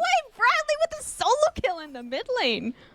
Oh, man. The fancy feet, not enough for Uncle Sam. We're non-stop fighting. Nope, Trevor going to hex flash in again. Second out of the bot lane. Trevor, he went in, but again, we can't be going in with no way to get out. We got a kill on the support now picked up for Rhino. Shogo might be going into 1v1. Bradley hit level 6 in the mid lane, though. You see the Xerath charging his ult. One more charge, not going to hit, and everybody lives by some miracle. Take up the off the gloves, y'all, though, because it's finals. We are fighting. You think these teams are going to play conservative? You think these teams are going to just bide their time? No, we are going blow for blow early on, as there's a lot of kills traded back and forth. I think the big winner, though, is going to be Bradley in the mid lane, having now 2 kills. This tech counter pick of the Xerath doing work so far. Junglers now lurking around the top side of the map, wanting to play towards these Void Grubs. They are flipping the sides, playing towards this strong solo lane. Yeah, getting push in the mid lane is going to help Yukino secure these grubs. Remember that we thought that these were going to be pretty important for this poke composition that CCG have. And so, come a couple minutes later, making sure that you're able to get that siege down. I think it'll be all 3 grubs. No, Icelandic actually going to steal it away. And now we have some more fighting as Rhino's roaming up top. More fighting. More fighting. Stray is just dead. All right, no, I thought that there was going to be a fight over Yukino. Stray is just simply dead. Both of the supports roamed up, but Trevor was up there first. That Ignite picked up Stray, and I think he was probably trying to hold his flash to maybe flash over that long wall to get into the tri-brush, but he waited a second too long. It just ended up falling down, and I think, yeah, it was the 2-1 grubs picked up 2 in the favor of CCG. The unfortunate burden of Rumble. 0 escapes. Unfortunately, Stray, I mean, just paying the price, trying to walk down without really the best control of the wave. Good collapse from CCG and Trevor in particular on the roam with the Nautilus, as Rhino now on the wrong side of Summoner's Rift. He should be A-okay, and I mean, y'all, the action does not stop. I think a big part of this game, Yukino really trying to track Icelandic and not let him play the game. Now stealing away the red. Might even have a kill angle. Sam is here. Oh, really good shockwave coming up from Sam. Yukino does have flash and Windscare over the wall, but no, he's committing. He's picked up 1. Your Uncle Sam has no more flash. She already used shockwave. Bradley, good roam over back. Yukino we can go back in. Might be going in. Yeah, he's going to go back in. Really nice flash away from the auto rage. Yukino 1v2s with a little help from Bradley. Stray will be able to pick him off in the end, but what a play from Yukino. Absolute Giga Chad. Yukino right there, invading the jungle, stealing the red buff, and then just face-tanking the entire DPS of the Ole Miss mid-jungle. Did not use his flash until it was absolutely necessary to get around the dissonance of your Uncle Sam to make sure he secured those 2 kills. We haven't seen too much out of Yukino here in the early game of this tournament so far. It's been much more about stealing those dragons away, playing the macro game for CCG, but what a start in the grand finals for what is one of the most promising prospects here in Tier 3. We talked about the importance of the mid-jungle in this matchup, and that lethal tempos in Zhao just making its presence felt has now already ticked over to level 6. Crescent Guard available. Icelandic not there yet with the Cataclysm of his own. And this could really be the difference maker, because now it feels like Ole Miss, they have had their head severed. Their bridge is on fire. It is burning. They just need to make sure it stays afloat. Shogo marginally behind, but not remotely out of the game in bottom. It already feels like we're at the point where we're looking towards that Zeri scaling. Zeri scaling for Ole Miss, but absolutely this Xerath scaling right now for Bradley will be massive. They got 3 kills onto Yukino as well. I mean, Yukino can definitely carry with these kills, but he is not the champion that was picked in this draft to carry, so will largely depend on how these teamfight engages go on later. But Ole Miss bot lane is going to be the one that can bring Ole Miss back into this game 1. Dragon started up by Ole Miss. Yeah, now remember, Ole Miss might be behind a little bit in terms of gold, but they do have the Wombo combo. If they can get Shogo ahead, make sure all the ultimates are running, things will still look good for them in about the 20-25 minute mark. However, the Dragon would have been a big thing to help them scale into the late game, but Yukino and the rest of CCG here to stop it. You can see how much caution Shogo and Rhino have to play because Yukino is here, and they're going to go in around the Drake. Plants onto Yukino, but there is no follow-up. Icelandic just trades his life for Ole Miss to, get vision on the Dragon, I guess, but there's just no way that Ole Miss can contest this Dragon anymore. The jungler went in immediately, went down. First Dragon and the 2 grubs, reminder, were now picked up by CCG. And this is going to be so big for them. It is a late first Dragon, so the threat of massive soul stacking not really there. Shogo, Rhino going for the all-in, but I don't think they have anything here. Yukino's still in the area. This is so dangerous. Rhino is flashing forward. Reminder, the jungler still waiting in the wings, by the way, but Rhino chasing them underneath the turrets. Here comes the Xerath. Oh, massive damage from the mid lane. Ole Miss bot lane, where are you going? 2 more kills picked up for CCG. Yeah, I mean, this is just echoes of what we saw from Ole Miss in their mistakes that they made against CCG the first time, where they talked about it a lot on the desk. Something that Ole Miss has cleaned up so much since that series is this giving up random kills, not being together on their setups and their fights. It started around the Dragon, where Icelandic walks in without Uncle Sam able to follow up. Then in the bottom lane, Shogo and Rhino thinking they had a kill angle, but Yukino still waiting in the area, giving up a lot of free gold. And now it feels like that bridge is starting to collapse its way into the ocean. Yeah, I'm very confused. The Ole Miss bot lane knew that Yukino was in the bush. Never mind. Fighting the top lane. Icelandic holding on to his flash. Crimson might just be going in. Rhino first support up here. It's a 3v2 for Ole Miss, but you see the support running up from bot lane a little bit late. Rhino, no flash to get out of this one. Icelandic just has to run to save his life, and CCG almost fishing for a dive, but they don't have a wave to make it happen. Yeah, it's looking super tough. Yukino absolutely running this game right now. Icelandic gonna have to go back to base. Now Stray might be in trouble as well in the dive. No wave for CCG. Bradley is just going to be a menace on the side lanes this entire game. Crimson finally able to get the wave in on the top lane, and Stray is just gone to the wolves, man. Yukino is 8-1 at 11.5 minutes into this game one of finals. Bradley, though, might have walked a little bit too far out of his lane. Flash away from the Cataclysm, though. Icelandic lives by 1 HP. It's a 250 shutdown picked up for Shogo. That is massive to get the Zeri back in the game. And it feels like that's what Ole Miss needs to even stay relevant in this game, because Shogo picking up that shutdown, but it's plates traded in bottom, plates traded in top, kills over to CCG. Yukino 8-1-0 on this, and Chao made his NACL debut last spring on 100 Thieves Challengers. Had a very impressive split, took last split back down in Tier 3, was not really on a lot of the top tier teams, coming into the CCG roster, making his presence felt in this first game of the Grand Final. Yeah, and again, this is probably the best game we've seen from Yukino so far this season. Let's not forget, this guy was an MVP candidate in the NACL, the one split he played with the 100 Thieves Challengers. The only reason he wasn't in the league next year is because 100 Thieves disbanded their roster and didn't really give Yukino a spot, but he's ready to come back here. Still only 18 years old, I believe, and I mean, if this is the performance he's bringing, NACL certainly on his horizons for summer. And now we're at the point in the game, Grub's back up on the map. The Dragons, like we said earlier, stacking slowly. Ole Miss needs to find a way to slow things down. Their top side, the ideal was to get a little bit ahead with this Jarvan Ori Rumble.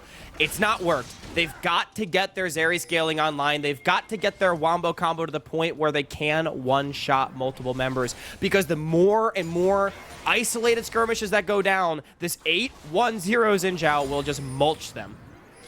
It does feel like there's been a lot of very micro mistakes from members of Ole Miss. Icelandic diving into the river with no follow-up. Shogo and Rhino even flashing into a 2v4 in the bot lane. I feel like a lot of those mistakes could just be shaking off the jitters, whatever, for game one, right? Like, this could just be game one mistakes, and then Ole Miss comes out of game two and just a complete reverse of this current KDA. Bradley caught it in the mid lane right now, doesn't have flash to get out of the Cataclysm this time. Two important ults. Uncle Sam did actually hold onto the shockwave there, so it was only 2 for Ole Miss, but that was, I think, a 300 shutdown picked up by Icelandic. CCG fishing for something up here on the top lane. Shogo does know it is happening, and he should be totally fine up here, I think. He's going to be pretty sad. Losing that whole wave, a bunch of plays going towards Instinct and Trevor as well. Ole Miss trying to do the thing that you're supposed to do, go towards the immobile mage and use all your ultimates, but you're losing a lot on the other side. Marty. It's going to be a 4v4. Instinct immediately forced to flash away. He's in real low on HP. Shutdown finally picked up for Uncle Sam. Ole Miss are trying to take away this team fight in the right hands. Shogo really nice hand picking up another shutdown for Shogo. That is a 700 shutdown off of Yukino. Massive for Ole Miss to get back in the bot lane game. Trevor should be out of this one. He's still holding on to flash just in case he needs it, but he is safe. 1,000 gold taken to the bank. Shogo gonna cash that check, and that is huge. Gold all of a sudden back to only 1.5 thousand in the lead. We said Ole Miss wanted to slow the game down, but it's actually CCG. They're the ones that tried to accelerate, and much to their detriment, overstaying on the top side without their mid laner this time around, and that one is going to sting. And Cam, I want to bring up a point you talked about earlier when it comes to nerves in these grand finals. This is a tale of two teams that are both here looking for redemption. So many of these players have played in a high-level, high-pressure situations and have been here before and wanting to prove that they can get back to those highest heights in the Challengers League at the top of Collegiate, right? But in this game, a couple of players, Icelandic, Uncle Sam, have not been at those levels. And you have to wonder how for all 10 of them with those different experience levels, how that affects the decision-making and the mental in this first game. Yeah, and speaking of that mid-jungle, I mean, it feels like they're starting to come back around here in the best of 5. It's just game 1, a lot of time left. An interaction that I want to talk about real quickly. In that mid lane, when they ganked Bradley, they knew they had enough damage to take him down, right? And so Uncle Sam didn't use a shockwave, didn't need to at that point. And that actually ended up being pretty big as they went towards the top side of the map. So knowing what resources they need to use, what resources they can save, so far, looks like they have mid-jungle for Ole Miss. Gonna be able to work their way back here into this one.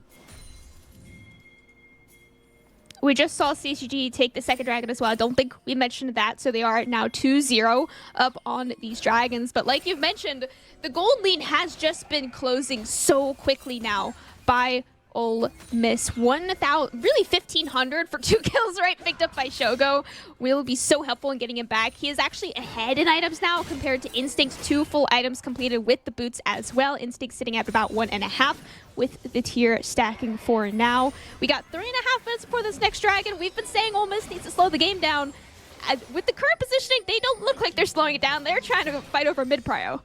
Yeah, getting those 2 shutdowns really helped. I'm actually curious if our production team can toggle the gold right now. Shogo might be the richest person in the entire game against Yukino, who has 8 kills already. That's 2 full items at 16 minutes.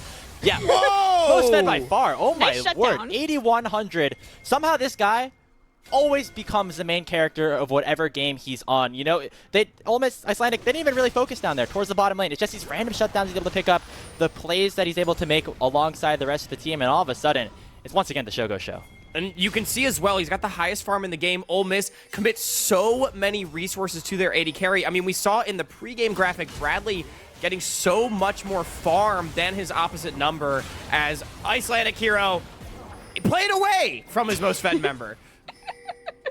I mean, he totally walked into that one. I'm not gonna lie. Hey, you got... This is the moment, Icelandic all chats. Crimson, TP, 21 minutes. You know, you burn the teleport right there. Oh, yeah. That could end up being big, and depending Bradley on how Flash. these lane allocations go for the next dragon. Right. No, the most important thing important to call that one out is the part that Bradley did flash. Shogo might be calling here. He can use E to get over the wall back to his team, but it's a short way to use that E. Instinct picking up the kill onto him. Rhino as well, very caught out. The bot lane walked up to River in the wrong little nooks and crannies, and were just simply caught out. 1 kill picked up for Trevor, and I think 1 more for Bradley as well. Another incomplete setup from Ole Miss goes punish, and it is still, despite how strong Shogo is, CCG is still up 4,000 gold. They also have both side lane towers down, allowing them to commit so many more resources to this mid lane, push their waves up further than Ole Miss will ever be able to do. So I think while Ole Miss definitely has a lot of avenues in this game, they definitely are in a position that they can come back. Let's not kid ourselves. It is CCG very much in control of this first one. And it would have been really nice if they got 1 or 2 of these first dragons, right? Ole Miss controlled the early game the last time these two teams faced off. I think it was Soul Point for them both times. They had 3 dragons to 0, and then eventually things happened and CCG ended up winning the series. That is not the story this time around. Ole Miss are going to have to play the late game, which they struggled with a little bit in the group stage in order to come back and take the first game of this grand final. Wait, Grapes, I've cracked the code, okay? Yeah. So, in the last time these two teams played, Ole Miss got ahead every game and then lost. This time, CCG's ahead. Maybe that means Ole Miss is going to win this game. You heard it here first, folks. Ole Miss winning game number 1 of the series. Yeah, there's no Aurelian Soul. This is my kind of results-based analysis right here. Thank you, Hawk. Yeah. Math is math, you know? Shogo, don't do this to me again, my friend. Oh, no. Shogo is just blown up. Sent right back to the fountain. Icelandic as well. He buys a couple of extra seconds. He's got a lot of healing, actually, in that Cataclysm, but Crimson has more than he could ever hope for. Icelandic, he lives. He's got 1 HP. Crimson's not going to let him live. Nope. Okay, no, wow. Okay, 1 for 0, but on the other side of the map, Rhino was also, every time Shogo's died, Rhino was also dead. Can't let him go out free. Rhino not so lucky as Icelandic, but guys, it's okay. Ole Miss, they're just continuing to sandbag the lead so that the comeback is all the more impressive, all right? As Baron on the map, it is 20 minutes. Icelandic is alive. Shogo respawning now, but this is getting burned down by CCG, and I think it's gone. Yep. Absolutely. Yeah, 20-minute Baron here for CCG. They're now 5,500 gold, and I want to shout out Trevor right there in that last fight. I have no idea how he got into that bush to just ambush Shogo like that, but this man has been all over the map here in this game. This is somebody that, you know, has been around tier 2, tier 3 for years at this point, and I think one of the most important parts to this team, you know, as being one of those remaining players left, he's had some really great engages for CCG this split. Almost just by will take the dragon. Do need to look for an engage, like you mentioned, on the mid lane. And yeah, CCG, they got the Baron, and they're able to take the mid pile off of that. Rhino stepping a little bit too far, close to the mid lane, trying to get the re-engage. Really nice solo flare into the back line, but not going to be any follow-up in there quite yet. Yukino dashing in, he's taken down to 50% HP. He has no team here left to help him, but so much healing. He is an 8 and 2 Sin Zhao. You can't kill him. He's going to 1v3 this if you're not careful. Icelandic doesn't have flash. Oh, get it, Cataclysm. Surely he dies. A couple of extra seconds. Yukino is still alive. How is he breathing? Okay, the Cataclysm comes up cooldown, immediately taken out Yukino with that one. It is a miracle only one person died. I mean, that's so big, though, for Ole Miss, being able to deny a lot of this Baron push. They are chunked out, forced to answer minions in top, but I don't think this tower goes down. CCG, they're out of resources. Huge hold right there. Big equalizer from Stray that sectioned away the backline from being in a position to help their jungler. And this is kind of the part of the problem here, because you see the ultimate timers, all 5 ultis were used just to kill Yukino right there. That means CCG can kind of go in easily here, take this mid lane tier 2, and also just shows how much more difficult this is going to be to kill Yukino later on, because after that Thunder Sky and Sterix, you're building full tank for the rest of this game. Yukino's going to be pretty unkillable in these 5v5s. Yeah, the overall macro here from CCG has been almost close to perfect. Yes, Yukino died. That is a very slight misstep, but the fact that CCG already had the top prow, you see that the inhibitor is actually exposed right now for Ole Miss. Then CCG transition that into the Baron. Then they transition that into taking the mid lane adder turret. This is just such clean macro coming out from the whole team of CCG. I would love to hear the comms and just the general planning that they've had throughout this game 1. It's been played so well, and they still have 35 more seconds left on the Baron. Rhino could be caught out. He's holding onto that flash. Forced to use it defensively is not what you want as the Leona. Hook lands, but no follow-up should mean Rhino gets out perfectly safe. And yeah, again, the macro from CCG transitioned it from the top to the mid and now to the bot lane. This bot turret is pretty much already dead. Cam, you're much nicer than I am. I don't. You could be the good cop. Okay. No, I think CCG. Look.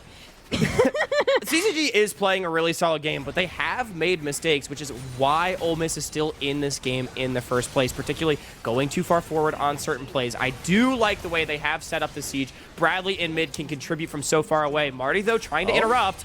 Oh, mid 1v1. Bradley might have been a 1v1 for very long. Good flash out of the Cataclysm. He's able to live for an extra second, but in the wolves with Blight comes down. Crimson has arrived, though. Icelandic not going to be able to get over the wall in time. Look at the bot side for CCG. They are zoning away all of Ole Miss from this fight, and somehow Rhino once again is the one caught out. Solar Flare going in, lands on the 2. Icelandic dashing in as well. Instinct living with the Ignite, lives for very long. Yukino dashing in, he's a very fast. So tanky! Guard for a couple of extra seconds. Shogo, 50% HP. He's not going to continue dashing in. In the end, it's only a 2 for 2. Oh, so close. We can start to see the scaling unfold a little bit here. Shogo with a couple more autos might have been able to pick up the full ace. Has an infinity edge right now in his build. Ole Miss, they got a reset. They got Dragon coming up in a minute 30. You can give that up, but honestly, I think you're in a decent position with Shogo at this power to go for a fight.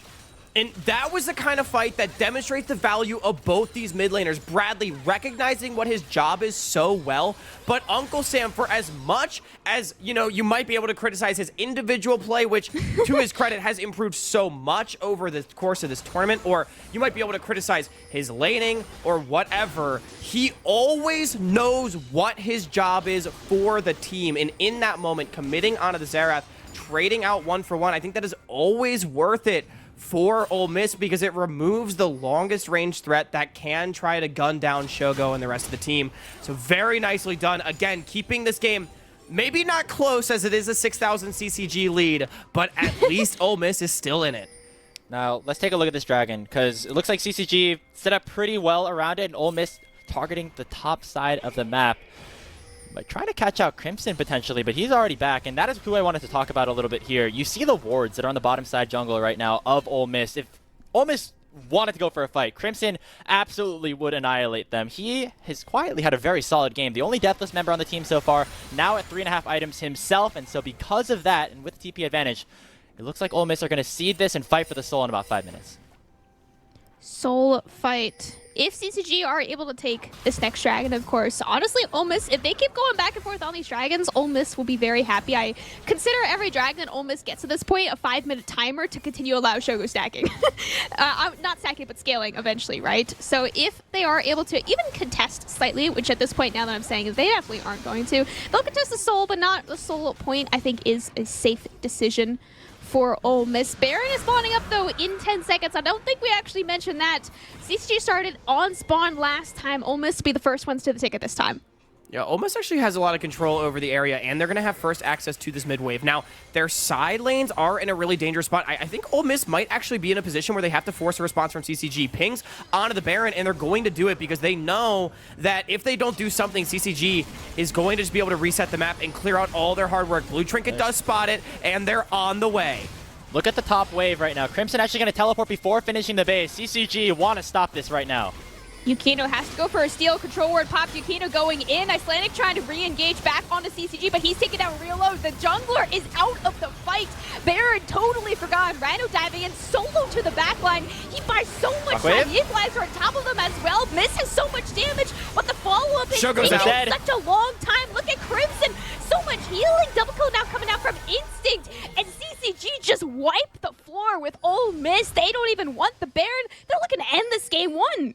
Yeah, that's going to do it for this first one. 27 minutes in, Ole Miss tried to pull the trigger and force a response, but yet again, just like the first 2 times these teams faced, Ole Miss a little bit disjointed on the engage, and CCG standing tall with their superior team fighting, going up 1-0 in this series.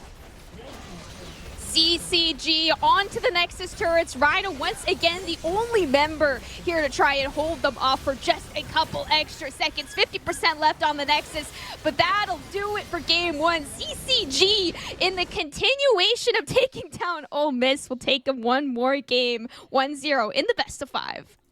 Okay, so far undefeated, 3-0 in the season-long series between these two teams. And hey, Ole Miss kind of struggled in the early game, which is not exactly what happened in the first time around. So it was all CCG start to finish here in this one. And in that last fight again, Crimson showed up. The resets on the Aatrox continuing to go crazy. He soaked up so much damage in that team fight. Ate all of the different auto attacks that Shogo was throwing at him. This guy's playing a damn good League of Legends, man. We didn't talk about him too much throughout that game, but hey, Sniper's brother in the his brother's in the LCS. Crimson has noted that he wants to be in the NACL by the summer split, and he's on fast track to do that after that.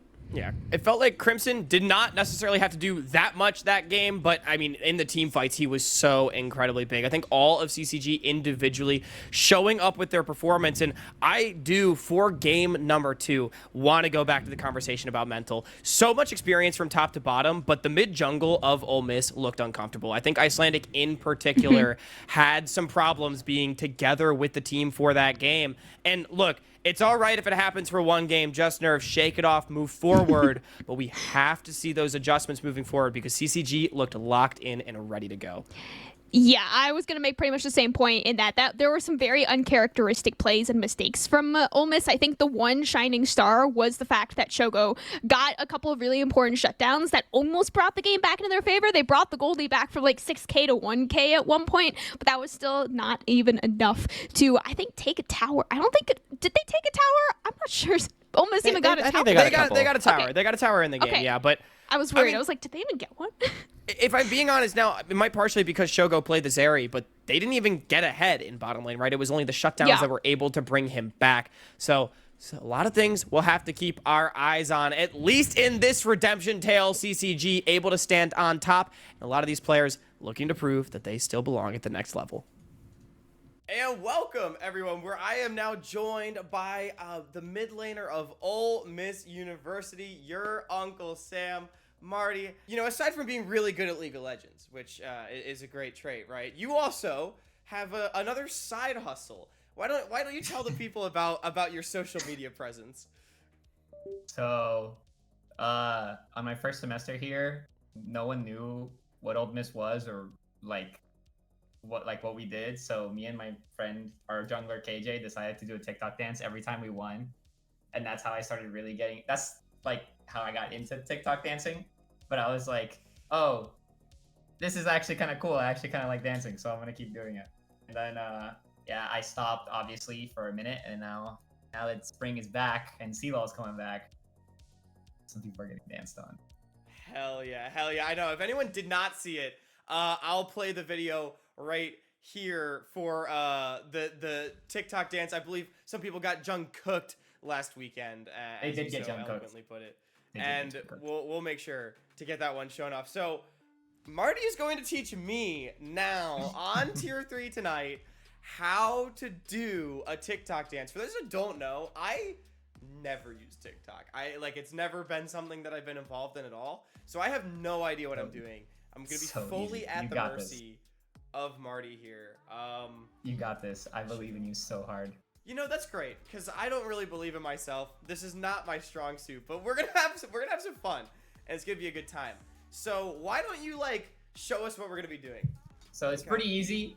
It's nothing crazy. Nothing crazy. It's literally the only thing you actually have to learn how to do, which is I think is kind of the hardest part, which is just a chest bump where you have to go in and out of your chest like that. So you go. Okay, yeah, that's not bad. That's actually good. Okay, that's not bad. Okay, we'll take it. We'll take it. Super simple. It's the first part of the song. Okay. And now the second part of the song. I guess the best way to do it is gonna be going.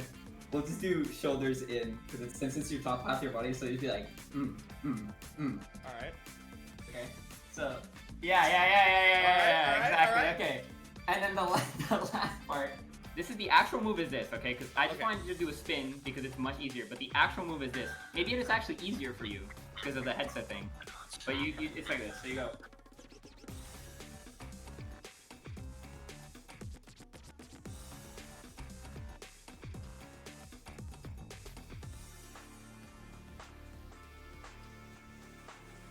I think I could do that. It's just something yes. like that. Maybe okay, that's yeah, easier. I can do that. You think you can cook it? All right, you got this. Here we go. This is it. I think we can cook it here. I'm so ready. Let's get it.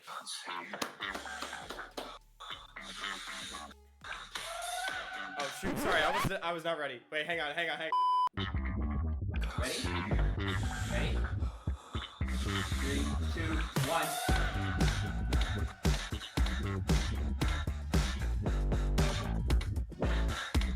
Hey, ready. Oh, I didn't have to wait.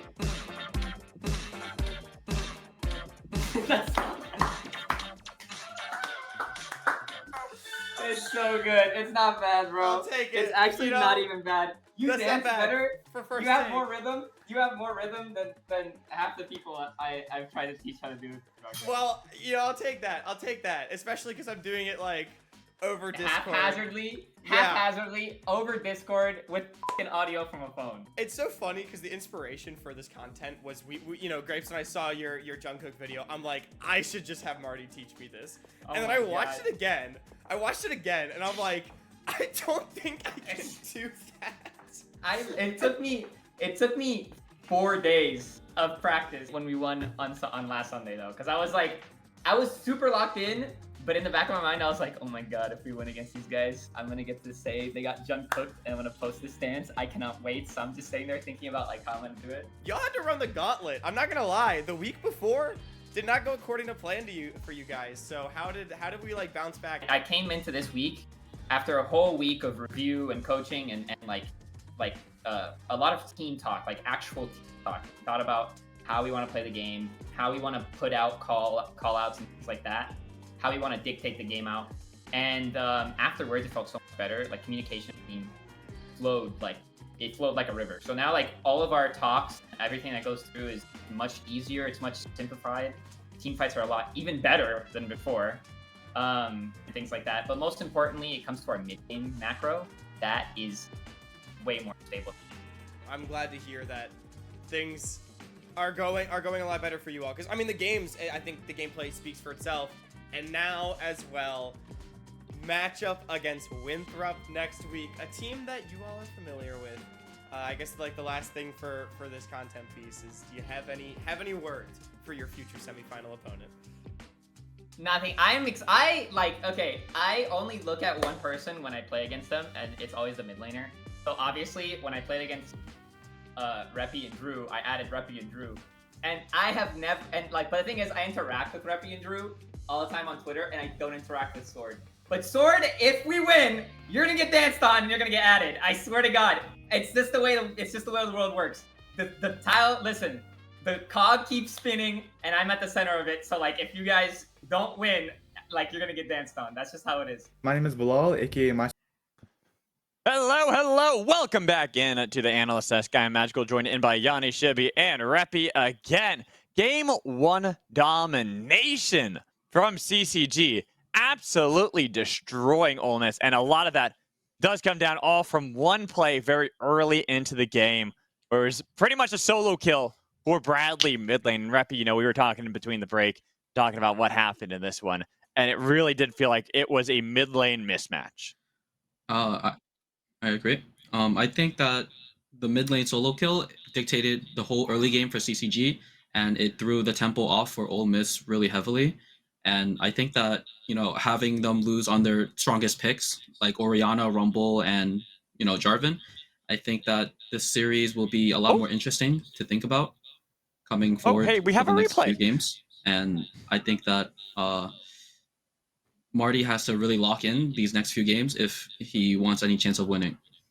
And you get to see this play from Yukino here, where it's just pretty much like, oh yeah, you know what? We already have a lead. We didn't get to see the level 1 play, but what a flash there from Yukino. And Chibi, I feel like Bradley might have gotten control mid lane, but Yukino made that inch into a mile. I mean, he just was in the right place at the right time, right? And I think the big thing is that he was working in tandem with his teammates, right? It wasn't just like, it was a big Yukino effort, but like Bradley was getting in on the plays, right? You saw Crimson getting in on the plays. Like look at Trevor, it was look at Trevor over there. Group. Yeah, and then look at Trevor all the way up here. Like, Yukino, with the support of his team, is just allowed to kind of run the jungle. He was living in Icelandic's jungle for a little bit, and it was rough, right? Like, Icelandic couldn't get things going. Marty couldn't, or Uncle Sam couldn't get things going, and you kind of saw them collapse a little bit, right? Like, you saw the idea for their team fights. You saw the combo come in, but it was just too little too late, right? Like, there were some good equalizers, but other than that, like, it's rough. It's just rough when you fall that far behind that early. Yeah, and for me, whenever I see a game like this, where you have the mid lane fall behind really early, as Reppy talked about, it's like that really did kind of set up the rest of the team for failure. But it also felt like the rest of Ole Miss just were playing the game as though nothing had happened mid lane, which put them in these awkward positions for CCG to kind of capitalize, Yanni. Yeah, there's no solo kills in Bossing Say, right? So Ole Miss was just like, no, it's fine, whatever. And then they're in some places where CCG kind of didn't expect. We had a couple of plays where they were able to bring it back a little bit, where Ole Miss, and they funneled a couple of kills into Shogo. He got a shutdown on Yukino, which was big. But as you saw in the one replay up in the top lane, I mean, CCG just did a fantastic job of making sure that Shogo was a non-factor, no matter how much gold he got, how much CS he was ahead. That's a big reason why Ole Miss was not able to complete their comeback attempt. Yeah, and I kind of want to stay on this mid lane. I want to get a little bit more of your thoughts here, Reppy, because that Xerath was picked fairly early into the draft, and we don't really often see Xerath. In fact, I don't think we've seen Bradley play Xerath in this open qualifiers and then into the playoffs here for the NACL qualifiers. So, why do you think that pick was so important here for CCG? Well, for one, I do think that Xerath does win against Orianna in lane, but it also accomplishes something else, which is moving before the Orianna does. When Xerath could ulti from bot or from mid lane to bot lane before Orianna could run there, I think that this will be the style of playstyle that Bradley will be picking, and like champions like TF or ASOL or even Talia will be the key of success to CCG's. Yeah, good points there, Reppy. I'm definitely excited to see that. I'm hoping Uncle Sam kind of bounces back after that kind of game, because like you said, it was also favored for Xerath in lane, but he fell far behind. The rest of the team kind of struggled as well. But I want to move away from just the mid lane. There's a whole team on each side, right? So what lanes could we look at outside of this, Yanni? Who are you kind of looking at as maybe some players to watch going into game 2? I mean, after his game 1 performance, Yukino has to be the choice, right? I mean, he was just absolutely dominant all over the map. As Shibby would say, he was under the bed, in the floorboards, in your closet, like just absolutely everywhere. You just stole his joke that he said during the break. You're like, your thing, I'm taking that. That is now mine. Thank you very much. Him and I have casted so much together that, we get to share the jokes a little bit. I gotta had to rip one from him. But no, it's really, really big. I mean, Shibby, that invade onto the red You're a buff. better person than me. I would be flaming the absolute crap out of Yanni right now if I was you. That invade on the red buff where you saw that one replay where he just kind of dominated, was able to take out Isolated Hero, take out Uncle Sam afterward, was just a key hallmark in that game, and something that Ole Miss needs to be acutely aware of moving forward. And then Shibby, kind of going to the other side. You were the one that had a 3-0 for Ole Miss. Not looking so hot right now, I'm afraid to say. So going into this game 2, who are you looking at Ole Miss as like the player that has to kind of step up? We already know Shogo. I'm not going to say Shogo or Uncle Sam. I want to see what other player really has to kind of step up to make sure they can take the reins away from CCG. I mean, I think if you look at experience, right? Like you have to kind of look at Stray and say, like, where are you popping up? Why are you not, grinding this new top laner, this young prodigy into dust, right? Like you got your Rumble, you had the Ignite in the top lane, and I just didn't see anything happen, and that's a big loss for Ole Miss there, just because you picked like 3 of your really big champions, the Orianna, the Jarvan, the Rumble. Like, what do you default to next year? This was kind of like a must-win game for them, and when you go into Fearless, like the other champions that pop into Stray's mind, it's Aatrox potentially, could be something like the Udyr they've put him on. The Rumble just hits different, and the fact that he lost on that, he's got to step up big in these next 3 games. Yeah, and I'm glad you kind of mentioned the Fearless, because that is something that will kind of change the pace going into this next game. Reppy, you were talking about the Reliant Soul, the Twisted Fates for Bradley, but when we look at Uncle Sam's kind of champion pool here, Orianna, well, that's gone now. They can't play that anymore. You have Nico, you have Galio, but if I'm CCG, I'm kind of realizing that, and I'm pinching that pool here. So what else do you think Uncle Sam can pull out here? Oh, it's definitely going to be the Annie. I believe that the Annie will be something that he will pick up. I think the best way for Ole Miss to win the next game is to be attacking mid lane. Like, I think Bradley had a really strong start, but he fell off mid to late game. But the game was already way too in hands of CCG, so they won. But I do think that's a good point. I'm going to kind of look at that as well. And so now going into this second game, Yanni, are you still feeling confident about your predictions? You had the 3-1 for Ole Miss. Yeah, Ole Miss has them right where they want them, right? No, let's be honest, right? Think that this could go either way, and I think that Ole Miss typically cast enough of their games, have watched enough of their games, they come out flat sometimes in the first game, and I'm just gonna notch this under the they came out flat, whatever counter we'll call it. Am I feeling as confident? No. Do I certainly think Ole Miss is going to be able to win 1 game, win 2 games, maybe even win 3 games? Absolutely. It is a best of 5. I mean, you never know. And we have seen it already before, these two teams playing up against each other. Like I said, the last time they faced off in Group C finals in the GSL, it was 2 40-minute bangers. Both games were intensely close. CCG, we've seen many of their games go over 40 minutes. They absolutely crushed in that game 1.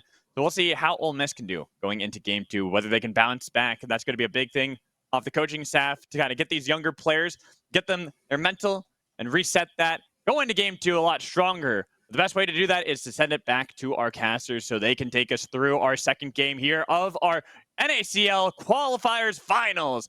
Take it away.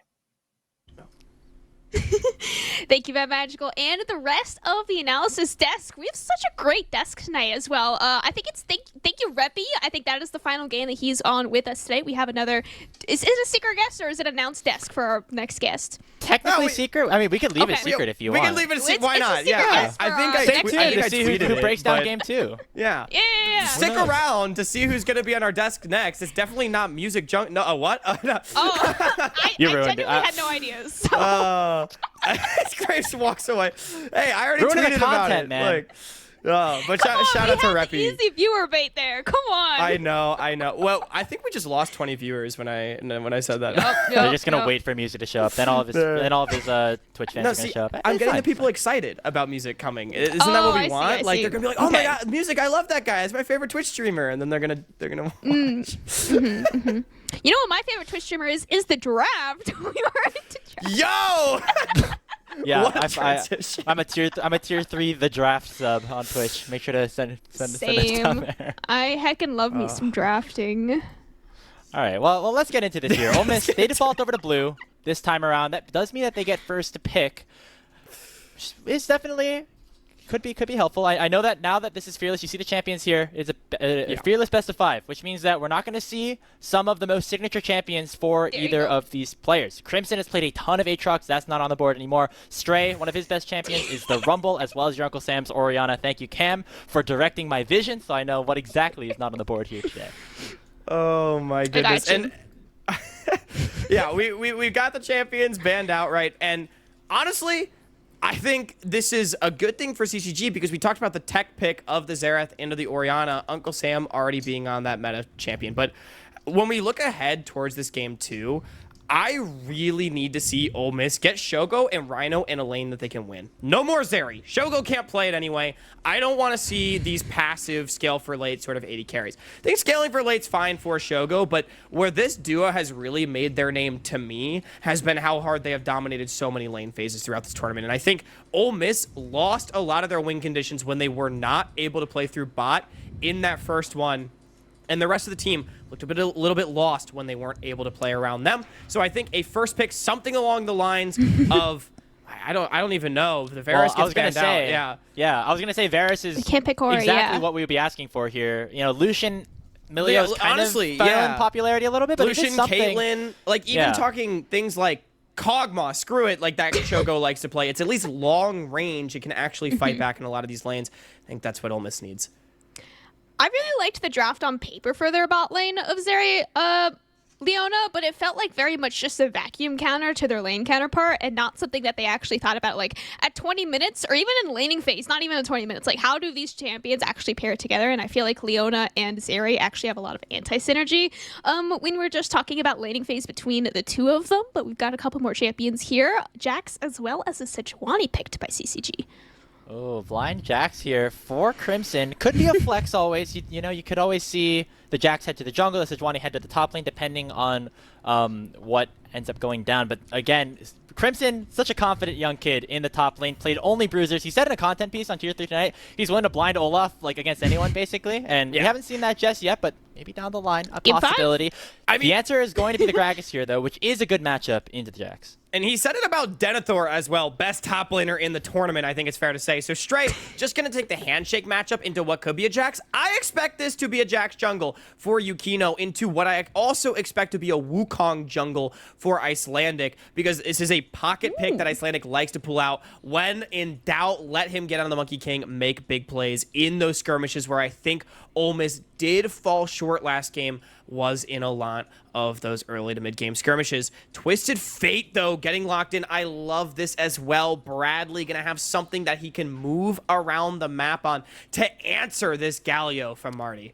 Yeah, get to match the semi-globals a little bit. Uncle Sam super strong on this pick, but Bradley now has the range versus Melee, can poke him out a little bit, get push in the mid lane, and then go on roam timers whenever he wants as well. So heading to the second phase, I do think CCG's top side of the map very, very powerful, and it's going to be up to Shogo and Rhino to really carry the rest of this Ole Miss composition. I don't know about you, Hawk, but the CCG comp right now to me screams CB-LOL. Like topside, this is the 3 CB-LOL. No, you're so right.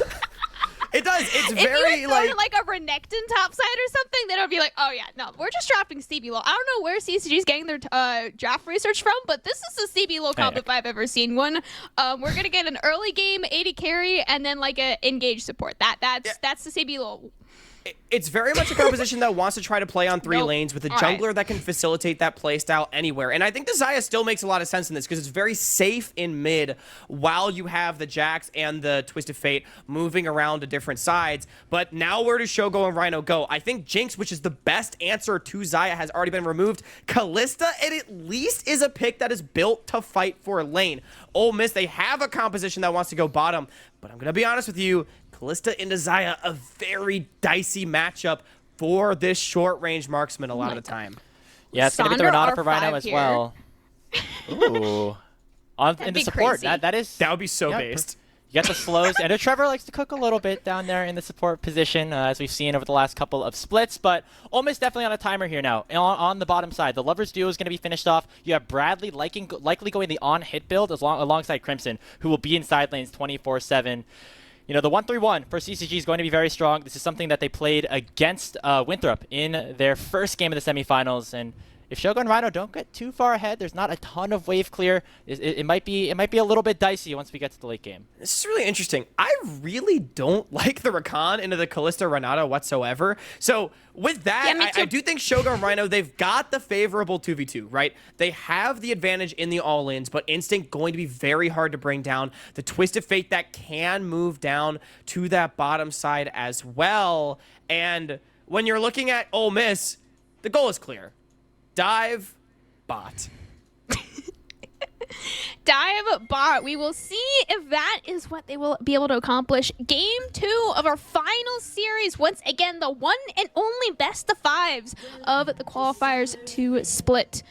We've got a Froggy. Did we get a Ducky? I missed a Ducky. We did not get a Ducky. All right, we've just got 2 Froggies. It is all right. We'll get a Ducky next game. I mean, emphasizing the point again that Hawk said, we're going to dive bot a lot. It's going to be level 2, level 3, level 6, maybe level 5 as well if we're getting spicy, and maybe Stray comes down there as well. That is where we have our eyes for sure. If they're diving before level 6, Ole Miss better have, like, everybody and their mom down there, because if you're going without the Cyclone, without the Grand Entrance, without the Kalista ulti, I don't know, man. Team likes to do crazy things in the early game. That's true. I definitely could see it. You want to make sure you are able to target that before Instinct and Trevor specifically get level 6, because then they have a lot of anti-dive that actually could go in their favor. You have the Featherstorm, you have the quickness that can stop a lot of that potential engage. The first 3 levels are going to be very important in terms of setting that stage, right? If Shogo and Rhino can get push early, get a couple of summoners before Icelandic is able to come down, that could be big, but already CCG throwing out a little bit of poke. Nice ward there in that little pixel brush. And camera on the bottom side of the map. Junglers pathing down towards this direction as well. Icelandic, Yukino both starting on their top sides yet again. It will be Stray and Crimson in an isolated matchup, but I think this game in particular, all eyes will rightfully be drawn towards this side. We need to have Shogo get a pop-off. Mid laners, a lot of responsibility on them as well to ensure their 80 carries can survive, because that's where so much of each of these compositions' damage comes from.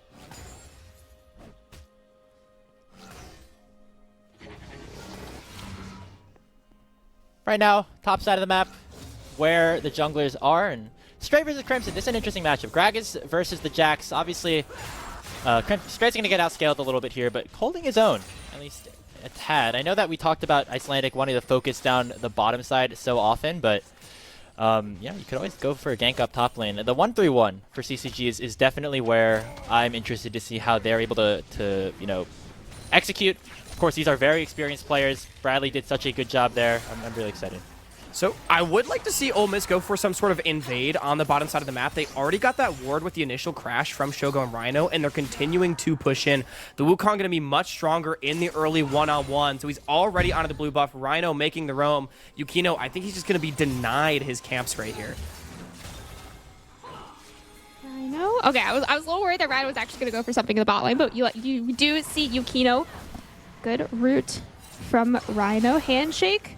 Is able to buy a couple of extra seconds. Shogo's trying real hard to get this wave in. We mentioned that Kalista should have good prio before level 6 onto Instinct in the bot lane. Trevor forced to dash away. Icelandic looking for something onto Yukino. Not actually able to finish his first clear quite yet on the Sejuani. Shogo walking a little bit too close to the bot lane outer turret. Rhino on point with these handshakes.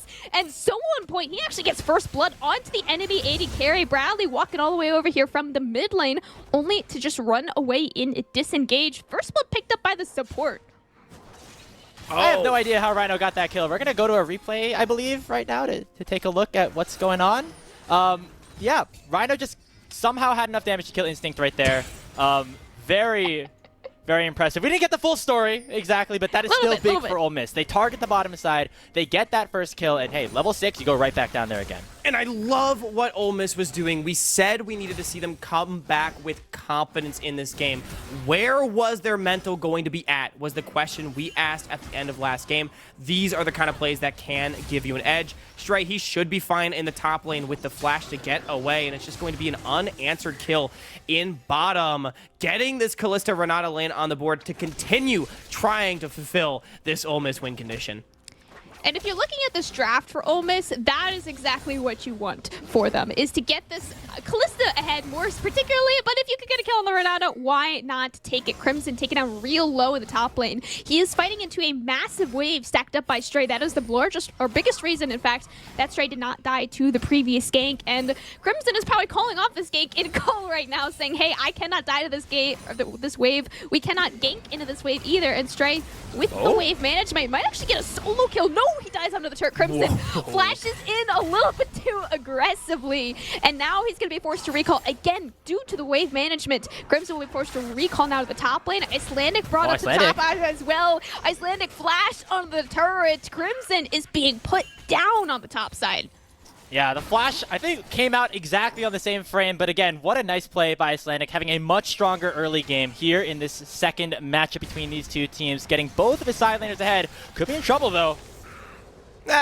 Okay, he dies. A little bit of caster curse, Graves. Yeah. That's the first one of the series. Okay, we got to get it out. It's okay, we get one, but I think the point remains, Icelandic is still having the much better early game, getting now both of his side lanes into a good position. Instinct down 18 CS, and I think he's going to get denied a lot of this wave. You can see their harass getting thrown down. That was Ignite dropped from Trevor just to try to force Shogo out of this lane, but I don't really think he cares because Instinct has a similar HP level anyway.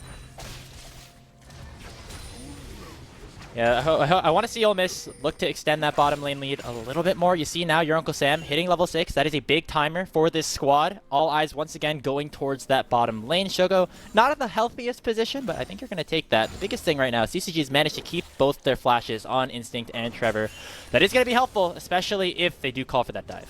And I think almost, this is going to sound weird, but a favor being done, CCG, they do get those grubs for free off of the back of the Icelandic death, but now, with the only objective on the map being Dragon, Ole Miss can focus everything on the bottom side, and there's nothing to get in top, which, you know, there's a world in which CCG gets goaded into a fight with their Twisted Fate, Sejuani almost hitting level 6, that they don't really want to take because this Kalista looking so much stronger than the Xayah in this early game. And I do want to go back to the draft with this Rakan pick because I said that the Xayah can be very difficult for the Kalista Renata to deal with, especially once the Xayah is able to hit level 6. She can just be so safe, so hard to force out of the lane. The Rakan giving up a lot of that with the fact that he's just one of the worst laning supports a lot of the time. Yeah, with this draft, it does definitely feel like CCG knew that they were not going to fight over this first dragon. Yukino taking about 50% of his HP. Neither of the junglers have hit level 6, very crucially for that little 1v1 there. Both of the mid laners, though, with their level 7s, neither of their ults are actually very 1v1, right? Like, they're very much, we hit level 6 and then we go to a side lane. That has not actually happened yet, and we're expecting that to happen once this first dragon is actually started up, which is now by Icelandic on Ole Miss. They say 1v1 me, bro, and they're like, nah, never mind. I'd rather 1v1 me on the They gotta call up their guys, get down, you know. Everybody's showing up to another lane. They don't 1v1 each other at all. As dive in top as dragon happens. Yeah, the dragons. Oh, well, 2 people died. It's a 1-for-1. I don't know exactly what happened. Hopefully get a replay of that at some point. The dragon did go over. Looks like Uncle Sam and Yukino going to be trading some damage off here, but Bradley getting that kill. Up in the top lane, you see he's going for the row up, getting a push on the top side as well. That is a big win for CCG. Yeah, Destiny Gate, oh my gosh, channeled to get to the top lane by Bradley. 1v1 traded between the top laners, but the first dragon picked up for Ole Miss. This is the early game comp. You expect them to get the first dragon, probably the second, and possibly even the third, depending on... What? I'm not going to talk about it. Depending on how well they are able to push their lead in the early game. We're sitting at almost 10 minutes right now, and they're only up 200 gold, which is just nothing when you need a Callista to be 1, 2, even 3 kills up against Isaiah. We talk about the mental game. I don't know. That might... Is Icelandic just going to be boomed again? He just missed the blue buff to a support. I don't know, man. The mental is important in a best of 5. I'll give you that. I don't know what happened down there as well. Trevor burned the quickness to just try to escape a potential 2v2 there. Yeah, so that's a pretty big cooldown right now. You know, Instinct and Trevor, they still both have all summoner spells. It does mean that Shogun Rhino, though, can play way more aggressive in this 2v2. I'd like to see them really try to push that advantage. We have not seen that bot dive that we were talking about so much, and now a lot more of those defensive abilities are available here for Instinct and Trevor. And credit to them for creating states where it is difficult to go for those plays. And yeah, if you're Ole Miss, this is a timer. There's no ult on Trevor for a while, but Yukino has other plays. Oh, finding the top lane. Stray is just caught out, man. He's got 1 HP. No, he lives. I'm so sorry. I cast a Kirsten again for CCG. That was nice, though. Stray with the bomba to get away. Icelandic even lurking around. Yukino, he's got flash. I think he's safe. They want to redive this, though. Bradley, no gate. Can't make it up. And Stray, he's going to survive. Stray is like, haha, you can't get me on the top side right now. Crimson, no mana. They can't go in. I mean, Yukino's like, let's go in. Crimson, absolutely not. Look at my mana. I want this cannon. That's, I could predict comms right now happening in CCG's top side. Meanwhile, down there on the bot side, though, we've been talking about how much the wave control has been mattering for the bot side. Never mind. Find the top lane again. Icelandic will not let Crimson walk unpunished underneath his turret. Stun lance onto Icelandic. Stray not able to rejoin the fight. Icelandic is just taken down. What's a little bit too far forward there, my friend. Yukino with the second kill on the board. Stray might not get out easily either, but nope, he's totally fine. Yeah, I'm not gonna lie, man. There's no way you dive that. There's not a big enough wave. You have your jungler still there. Icelandic kind of just caught a little bit too aggressive, and that's gonna get paid for with his life. Crimson's still pretty low, but he's going to be able to back a TP to this tower safely, maybe at the maximum losing that 1 plate. Ole Miss, suddenly, their lead has fallen apart. Gold lead now 1,000 in favor of CCG. They're still focused on this bottom lane, but all of a sudden, take a look at the teleport. CCG gonna try to kill Shogo here. Big. Quickness charge on the bot lane. Bradley coming in as well as Galio on top of it. Hero's entrance knocks up only 2. TP coming down on the top side. We got a full 5v5 on the bot lane. Crimson, massive healing, does take down your Uncle Sam. TP canceled on the top lane. Rhino getting those stacks in onto Bradley. Shogo even, but not able to actually charge any Rens. It's just 1 kill more picked up for CCG. It's not just 1 kill, though. It's a complete denial of Ole Miss's game plan. That was the fight, but it was started by CCG, getting down to the bottom side, trying to shut down Shogo. And even though they only find 1 kill, I think the fact that Miss gets nothing back is the real story. And how about Yukino as well? He is having a monster series with how well he's covered the bottom side of the map all game. He's covering top now. He interrupted Stray's teleport that could have turned the tide of that fight. And CCG, with the composition that has the better scaling, they are up 1K. Yet again, feels like everything on Shogo with his CS advantage, but it's not enough. I mean, Yukino there, that ulti was clutch. I think it was a Glacial Prison that specifically canceled Stray's teleport. If he comes in there, I mean, Ole Miss did a good job at the initial disengage. The Fate's Call came in from Shogo. Uncle Sam with the Hero's Entrance did buy a lot of time, but not enough. You needed that extra member there, and Yukino was able to stop it. Also picking up some grubs for himself. That's 5. Now for CCG, the Void Mites are going to be coming in. Off to a very good start after what was a bit of a shaky early game. You pick a draft that needs early game. You need to get 2K up in the early game for Ole Miss, and now you are sitting 500 to 1,000 gold behind it. It's going back and forth between the two, but CCG are very solidly in the lead once again in this game too. You mentioned we have 5 more seconds left on the second dragon, and I mean CCG have full prior right now for it. Shogo, a little bit of a 1v1 on the bot lane, 1v1 on the top side right now as well. Crimson dashing in, no TPs on the top laners though. Dragon started out. Yeah, and Shogo no summoners up in the fight that I think Ole Miss has to win. Even though they're not that far behind, they need to start generating their lead. Coming in, 3 members bot, Uncle Sam towards mid, but the Dragon already gone. Can they get anything? I don't think they want to get anything, honestly. CCG, they are happy to just take that Dragon and walk away. Again, they are scaling. They are the ones that are not on a timer, and if they get anything, they will be so happy. Flashing from Yukino, Rhino just it'll flash away himself. Shogo trying to pull his support away to safety. Good disengage from Ole Miss. It's a good disengage, but that's not a kill right now here for Shogo, and that is where you need to be right now if you are Ole Miss. The scaling, as we mentioned, going to be big for this CCG team in the 1-3-1, even in a team fight at this point. Seemed like that was a timer Ole Miss needed to take, and CCG did a good job denying it.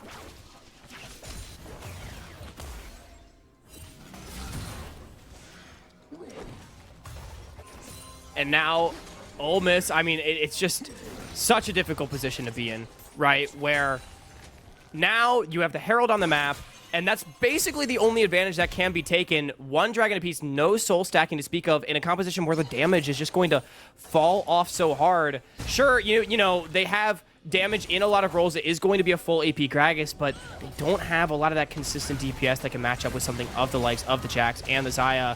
Maybe this fight in mid can be where they get something. This is a really good pick for Ole Miss if they're able to take it. That is a 150 shutdown picked up for Icelandic. Your Uncle Sam is able to dash away to safety. We got a little bit of a potential dive on the bot lane, trying to get the wave crash in for Ole Miss. Fighting on all 3 lanes has been a constant throughout both of the games in this series. Ole Miss typically not actually the ones starting the fights, but they are walking away either just barely alive or maybe even with 1 kill in their pockets. But again, very crucial pick. 1 more kill for actually to even up the score now on 4-4. Yeah. It's big, especially because Yukino is the one who gets it. You see he's going more of the supportive build. If he gets ahead, if he gets a lot of farm, gets super tanky, there's really nobody on Ole Miss that can deal with him, right? And so making sure that Uncle Sam and Icelandic get able to get back on the board. You see KJ actually going for the Profane Hydra build, so he's looking to do a little bit more DPS. And also Stray, with Crimson teleporting bot on that last play, able to get the full tower on the top side. Shogo's able to get some as well. This is some of that power in the side lanes coming back a little bit here for Ole Miss, but they still got a lot more to do. And I mean, this is very calm, cool, and collected right now from CCG. They're not really giving Ole Miss any angles into obvious fights, just simply taking objectives in trade for other objectives. It does mean that Ole Miss is up to a decent gold advantage, but I mean, it should be something they're able to make back. They've got the Rift Herald in their pocket, and again, as long as they're not too far behind, they are in a decent spot in this game. And I mean, we talk again about these two teams wanting to go into promotion tournament on a high, right? Ole Miss has been on a tear the last couple weeks, playing some of the best League of Legends I think we have ever seen from this team. CCG, a roster built and expected to win. To them, this match might feel like a stepping stone, and even though both of them are in the promotion tournament, I think this will say a lot about the impending best of 3 that we have in just a week and a half's time between these two teams. Yeah, that loss in Game 1 cracked a 6-game winning streak for Ole Miss. They were on a tear. They won their last 3 best of 3s in a row, all in clean sweeps, until matching up against CCG again. This is the only team that has taken a series off of them in this qualifier so far, and right now they're looking like they're in a position to do it again if things continue to go the right way. But something we saw from Ole Miss a lot was the clutch factor that they had in some of the games that they played yesterday against Blue Water, even against Wang's Revenge in that first series. Even when things weren't all firing, they were able to contribute when that moment mattered most. I think this next Dragon in about a minute could be a potential break point, and they could catch Bradley before that potentially. Gold card channeled, stun lands onto Icelandic. Bradley should be totally fine. Like you said, second, oh my gosh, third Dragon. Started up second Dragon for either of these teams here. And Crimson, I wanted to add on to your narrative, and I'm like, nope, we don't get a chance to. I simply don't get to add on to the narrative. Mamba? Crimson might just be dead on the top side. He held onto his flash, but he thinks he can finish this kill on a Stray. Gold card lands as well. Absolutely easy to pick him up. Stray almost turns it back around. Ripchill charges on top lane there as well, and CCG are taking over this map one lane at a time. Started off on the top lane, see where they can transition it later on. Icelandic caught out in the mid lane. Instinct getting the feathers stacked up so well onto the jungler, by the way. Underneath the turret, taunted up. Your Uncle Sam trying to continue this fight, but the Ronaldo ult goes wide, lands onto no one. Crimson TP'd in and immediately double stun. Absolutely massive for the Jax. Watch out for your AD carry picked out as well. Your Uncle Sam just has to run for the hills. He's got the hero's entrance. He's able to run away just in time, but it was 3 more kills picked up for CCG, and the Dragon's on the map as well. I think that's going to be it for this game, though. I mean, Ole Miss losing out on both sides of the map as CCG able to commit in mid. I don't hate the plan. Ole Miss saying, okay, CCG has members top. Let's commit ours towards mid and try to get something back. Unfortunately, the dive way too aggressive, and a great TP from Crimson to cut off the escape. Ole Miss not going to be able to get away. Oh, no. KJ does get the Dragon. So at least that is something back. But, I mean, even at this point, you're 10 minutes away from any kind of soul for the Sharks. Hey, that's better than nothing. You got the Dragon lead here. Oh, my God. It buys you a little bit of time. If you continue to fight around these Drakes, CCG, that's another 15 minutes that you're going to have to play. The problem is they have the scaling composition, and as the game goes on with the 1-3-1, it's going to be difficult for Ole Miss to fully commit to a Dragon fight without losing a ton of objectives. They're going to have to try to force it right down mid. This is going to be all of the outer turrets gone. But once again, gold lead back in favor of the red side. They're looking to take their second straight game.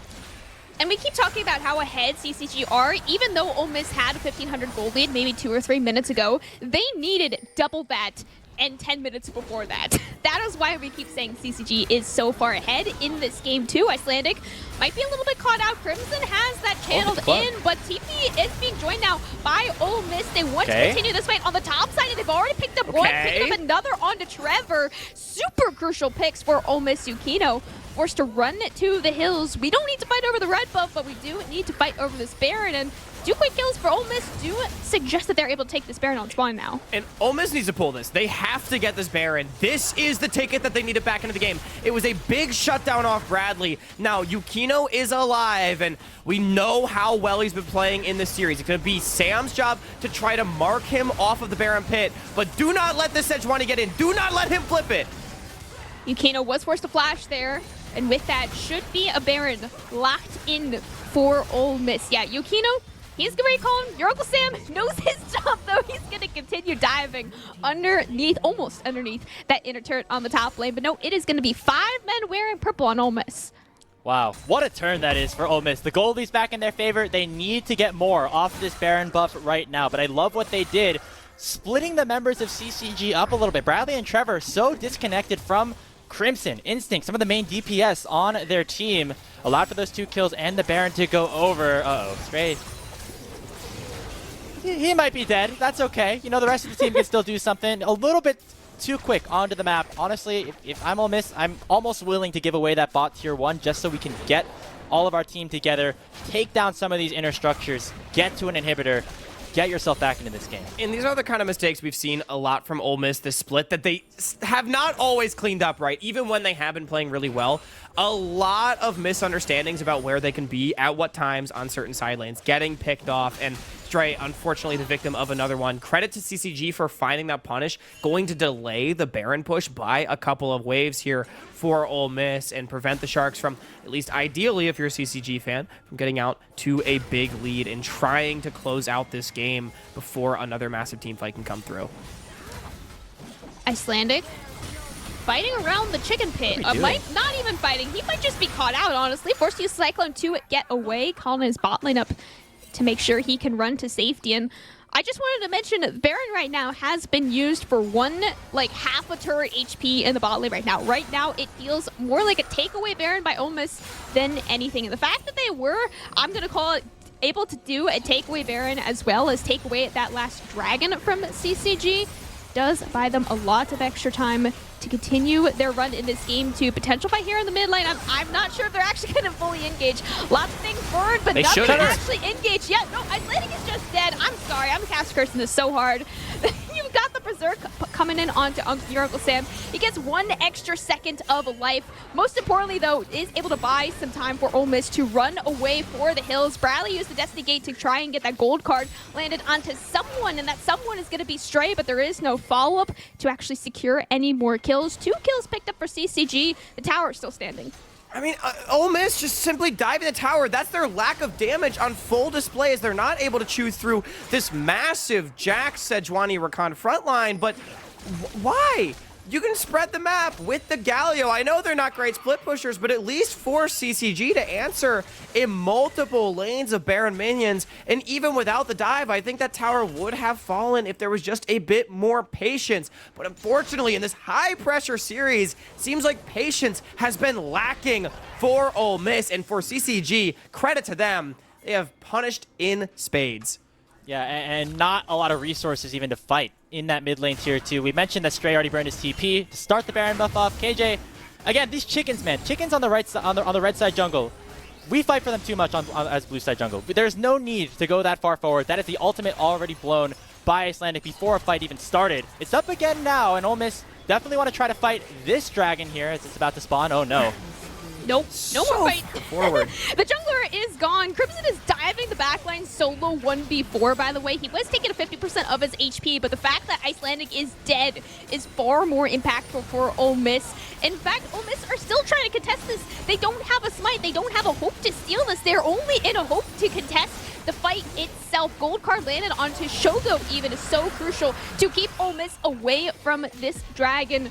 CCG finally claimed the dragon that they wanted last time. Would have been a soul point. Now it is only tying up this dragon 2-2. Bradley marking the flank as well, making sure that if Ole Miss wants to walk forward, it would simply be into a kill box. Icelandic caught out yet again. Miss is going to try to get something back on bottom, but still 5 members of CCG potentially able to answer this play. Crimson running from base, and here they go. Gold card landed, but re-engaged. Gold card not going to be able to re-engage with that one. Berserk lands onto the most important Yukino. Will it be caught out? Tailbone over to Shogo as well. Super crucial for Ole Miss. Playing this mid-game, honestly, super well, considering how hard it was for them to make any plays in the early game. But these gold cards have been devastating for the bot side on Ole Miss. They've always landed onto the most crucial members. Bradley did a fantastic job on this TF. That's another kill. Going over. Shogo finally getting onto the board a little bit. Icelandic looking for instinct. Icelandic doesn't have the Cyclone for 1 more second. All right, nope, he's just dead. Still going. What is happening in this game, Bradley? Nope, Bradley is able to get away. Hero's entrance comes through. A little bit too late. No, straight re-engage is massive on the recast to get back in. Bradley has the gold card, but only runs away and isn't able to actually get it back onto anyone. Crimson is totally unknown right now. Nope, full recalls. He's totally fine. What is happening? I couldn't even tell you, Cam, but when the dust settles, hang on, Crimson, he wants more. 1v3. 1v3, Crimson, does he have it? He just might. Yes, he does. Yukino as well is here to save the top laner. I don't know what is happening anymore, but okay, fine.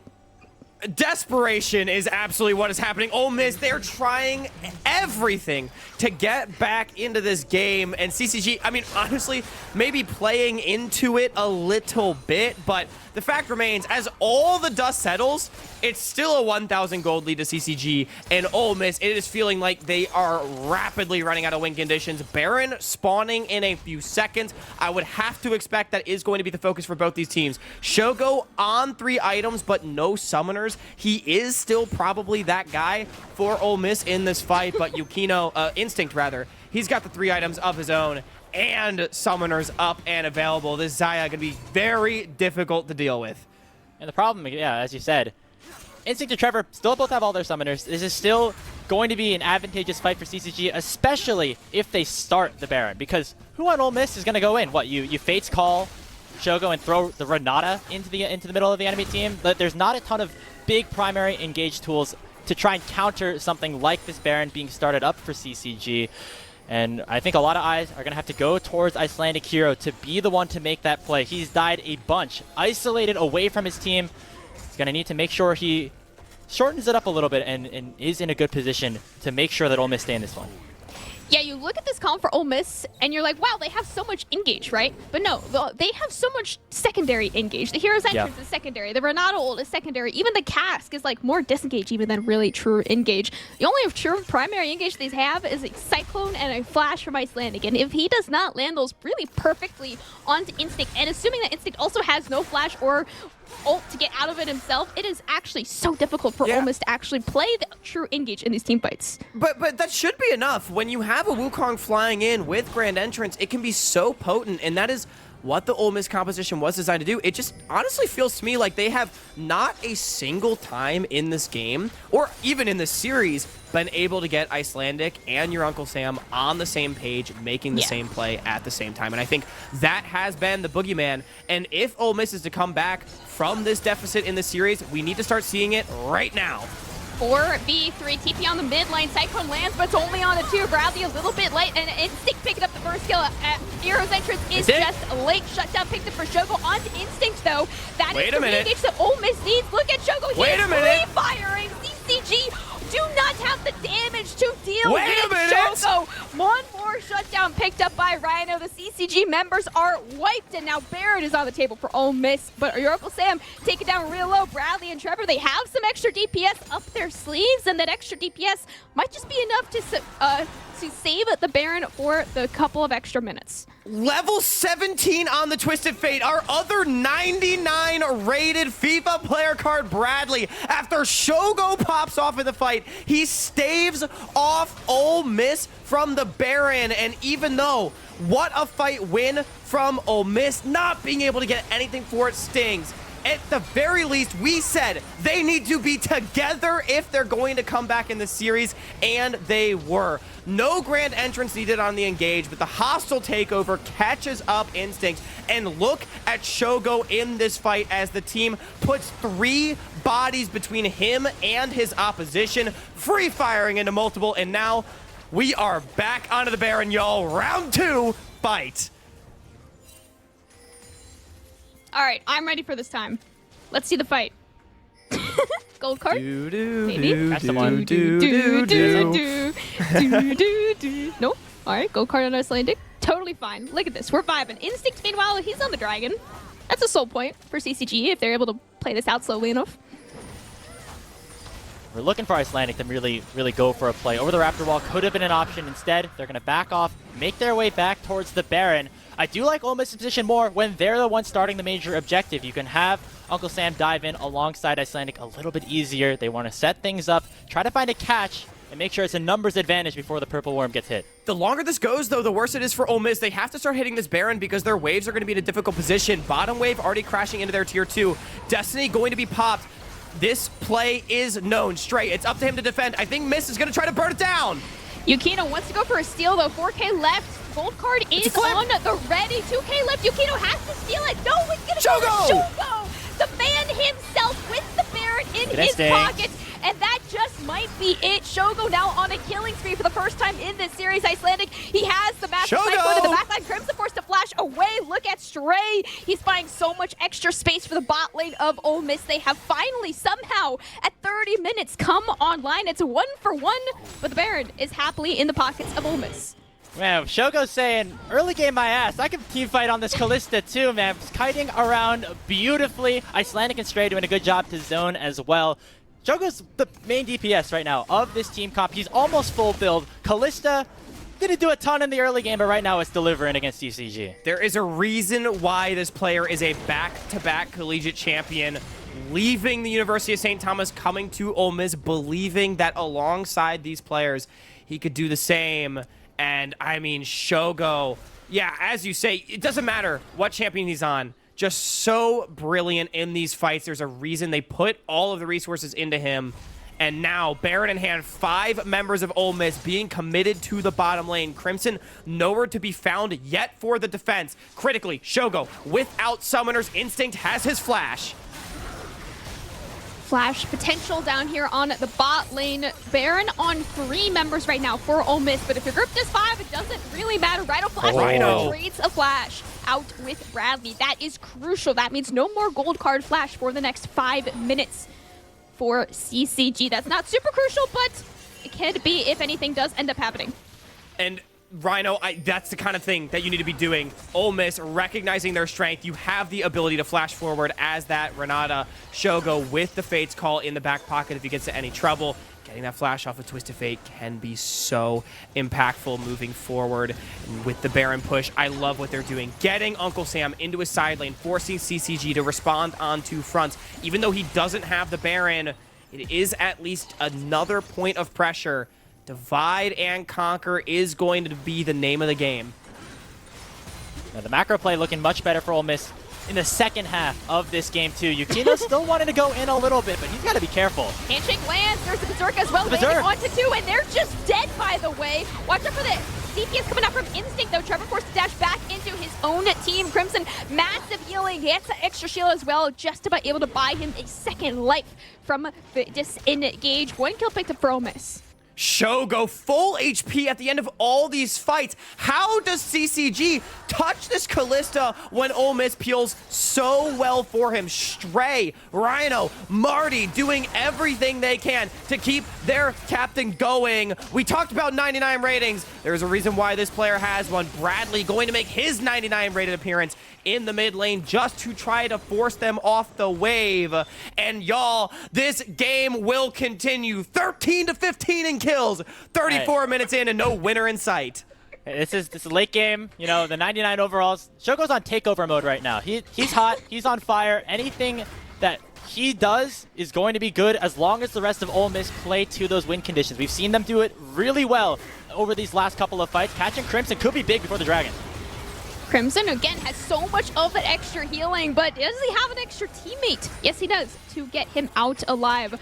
Look, I signed up for this when I said I was going to catch Ole Miss versus CCG. I signed up for 40-minute back and forth. Game 1 did not deliver. Game 1 absolutely has. Game 1 may be just a fluke because bangers is what you should expect if you are new here to Tier 3. These teams know each other like the back of their hand, playing with nothing held back. Now, Soul Dragon for CCG, spawning in 25 seconds. A lot of control over to them, but it's Ole Miss getting the push on mid. Stray with the teleport behind Crimson and Instinct. Crimson, I don't know if he knows. Your Uncle Sam might be caught up, though. The blast combines with an extra second. Crimson trying to get back into the backline. Double root lands. Berserk by so much extra space. Here his entrance lands, but it's only going to knock up his own team. Shogo picking one up onto Jax. That is crucial. Yuriko Sam going back in, but the knockup lands onto no one straight over the wall. Can't get any extra damage. 1-for-1 so far. Ole Miss are not done with this fight quite yet. Destiny Gate channeled only to get some extra vision. Look, he is behind the team. Bradley, he's got the gold card, but he's got no damage. 7k left on the Dragon. This is a soul for CCG. Diving back in, they still have no jungler for Ole Miss, so they have to take the fight. There is no steal, and now there is no more jungler for CCG. Then Ole Miss can easily take the fight. Instinct forced to run away, and Dragon is all in the favor for Ole Miss. Not over just yet. Look at Instinct. He's on the wrong side of the map right now. That is 3 dragons to 3. Rhino gonna catch him out, but it's a 1v1. Rhino's dead. Instinct is somehow still alive, by the way. Instinct has flash right now. He's just gonna continue fighting this. He's got it in the bag. Underneath the inner turret on the bot lane, the turret shots finally take him down. 200 shutdown picked up for Shogo. What is happening in this game too, man? I mean, these teams just doing everything, blow for blow, haymakers, getting uncorked upon each other. Instinct finding 2, but Ole Miss denying the soul. We might just see a 7th dragon as watch Rhino in this fight. The sole reason why Ole Miss does not lose. Hostile takeover, making Icelandic survive way longer than he had any business. And then Uncle Sam dead to rights, dashing into a choke point, but this handshake gets him away. Rhino playing out of his mind on the Renata Glass in game 2.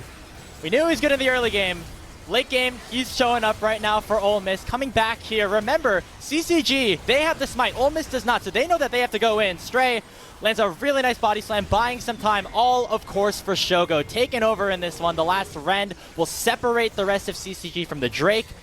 And oh man, what a banger this is. Both teams now on Soul Point. The Baron coming up soon. What a game 2 in the qualifier finals. And I mean, these players, you know, Shogo in particular, Instinct as well. Instinct, a player that has had a couple of chances at the... Never mind. No, okay. What just happened? Yukino, I think, tried to go for the steal, but once again, Shogo is the one with the Rend and the Smite combo, actually able to pick it up once again for Ole Miss. Crimson diving back in. Icelandic taking down real low. Shogo over the wall. He's getting life steal off of the wave, but it means he is a little bit late. Crimson taking down to 50%. Bradley's still pushing. Massive re-engage from Trevor, but there is no more damage. Look at Bradley on the bot lane. He might just end the game. It's a base race! They gotta go for it right now. Stray and Rhino are here right now. He's hitting the Nexus turrets. Okay, Ole Miss got away in time. Shogo going to claim that mid lane inhibitor. Ole Miss going to survive for now, but man, was that close. If Bradley had the Baron, we might be headed to a game 3 with CCG up 2-0. But they're going to survive. Now Bradley can't get back to base as Stray and Rhino are chasing him away. Shogo and Icelandic, 3v3. Uncle Sam showing up as well towards the base. They got one inhibitor in mid, now pushing on bottom. I don't think this is going to be an endgame scenario for either team. Everybody back to defend, but Bradley forcing the Land Shark's hand. He is still getting harassed.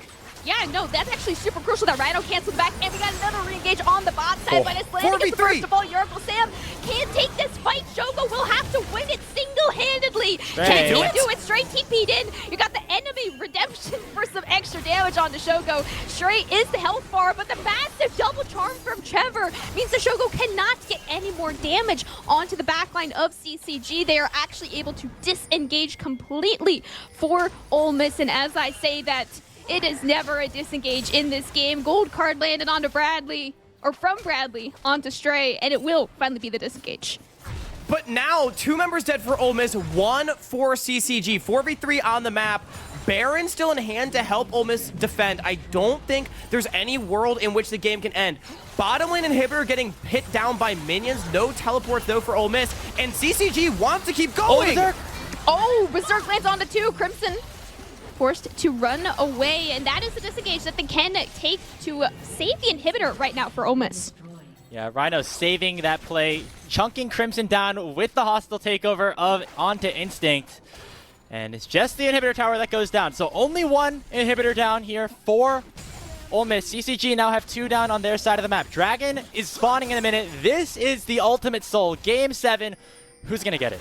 This is only game 2 between these teams in a best-of-5 fearless draft. This grand finals delivering here in the second bout. Shogo against Instinct, both 80 carries full build. 1 80 carry having had chances at tier 2. The other one has been denied for years, looking to prove they belong back at that level. Now, Ole Miss, they have to be cautious. Look at the wards that are on the opposite side of the map. If Crimson wants a TP in, there's not a ton, but you can at least get the inhibitor, work your way towards a good flank around the Dragon. They're set up as 4 right now with Stray joining them in a little bit. I'm interested to see if Crimson does take a TP angle. It looks like the wards were all cleared, so that's not going to be a problem anymore.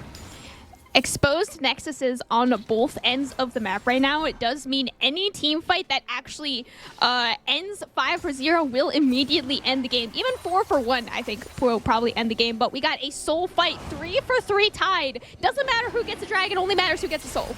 So Ole Miss in a bit of a difficult position. Bradley's pushing. He just Destiny gated into the mid lane. Now he's got no minions. He can't take down the last Nexus tower. It'll be Soul over to Ole Miss, but how much more can they get? Is it just an inhibitor for Soul?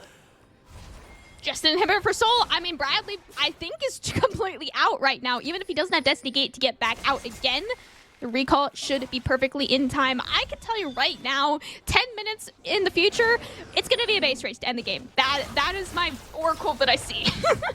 I'm not gonna lie, I don't know if I love that trade. You know, the inhibitor's gonna spawn again in 5 minutes or so. Bradley then has to use both his Destiny and the teleport to escape from Ole Miss coming in. He's not gonna have that for this Baron that spawns in less than 2 minutes. Especially, I think Ole Miss were the ones on a shot clock in that play, because as I was going to say before the Destiny came out, it was CCG that had the top lane inhibitor, the hardest one to deal with when doing a Dragon Dance. I think if Bradley maybe held the trigger a little bit longer, it could have put the Sharks in a more difficult position. Instead, the Dragon able to be taken without too much bother, and now inhibitors are equalized.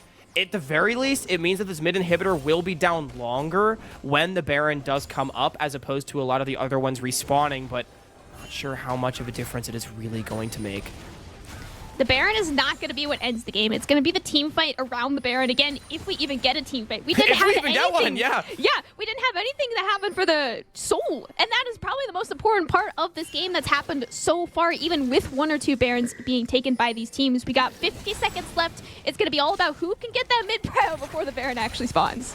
Yeah, remember, this is where CCG's composition strives. They have the 1-3-1 comp, but right now it's kind of 3-2. Look at both soul laners in the bottom side. Only Stray is there to deal with it right now, but Shogo and Rhino have other plans. They're going for this third inhibitor. This is a base race, but this is not a base race that Ole Miss really wants to take their bot lane. Shogo is the one that is trying to get the base race, but that is the damage that Ole Miss needs. The cancels are in time, though. CCG might just be in time to take the rest of the base from Ole Miss. Shogo is not here. Rhino, they're not even on the Nexus turret. The Nexus turret taken. CCG is on the Nexus. Yukino can't even get the recalls in time. It's going to be CCG up 2-0 over Ole Miss in the finals. Are you kidding me? Ole Miss goes for the base race ops in Shogo and Rhino, the duo lane pushing against Yukino, and they're not fast enough. Bradley and Crimson, the solo laners of CCG. You know, it might not have been how we expected, but still playing on multiple lanes nonetheless. Don't need to worry about team fighting against Shogo when you just avoid him altogether. I mean, I don't know if Ole Miss really should have taken that trade at all, right? I mean, I think their goal was potentially to trading your clear Nexus is ill-advised. Yeah, I would agree with that. If you clear the wave, I think Stray might have had enough wave clear, maybe clear the wave. That might have been the game plan. Ole Miss need to work together kind of as a collective in these team fights. Shogo is the main source of DPS in a composition where you have Gragas, you have Wukong, and you have Galio. Nobody else is really going to be able to stop somebody like Crimson in that situation, and I mean, they found out just a little bit too late, and now it's 2-0 very quickly going over to CCG. You know, my oracle said it was going to be a base race. That came a whole lot quicker than I thought it was going to. No. I don't know. Yeah. The final game on that time, it was definitely less than 45 minutes, which is honestly less than what I was predicting at like the 35-minute mark. So we take those. Nice job. You know, y'all, at the very least, this second game was a really, really close one. Ole Miss and CCG, they were going blow for blow with one another. But CCG, they've landed the 2 big punches that matter, up 2-0 in this series. We're going to send it to a quick break, and when we come back with the analyst desk, they'll be talking about, hey, whether or not Ole Miss can give us a series. My name is Bilal, aka My Sword Crimson, and I play top lane for CCG. I didn't grow up with too many video games. It was mainly just Call of Duty with my twin brother Sniper. For League, I started in Season 8, I believe. It started with, obviously, my older brother Viper, and then me and Sniper found the game, and we decided to play one person with the keyboard and one person with the mouse, because we were pretty clueless at the time. I was more the mouse, and Sniper was more the keyboard. Again, maybe Master E, stuff like that, you know?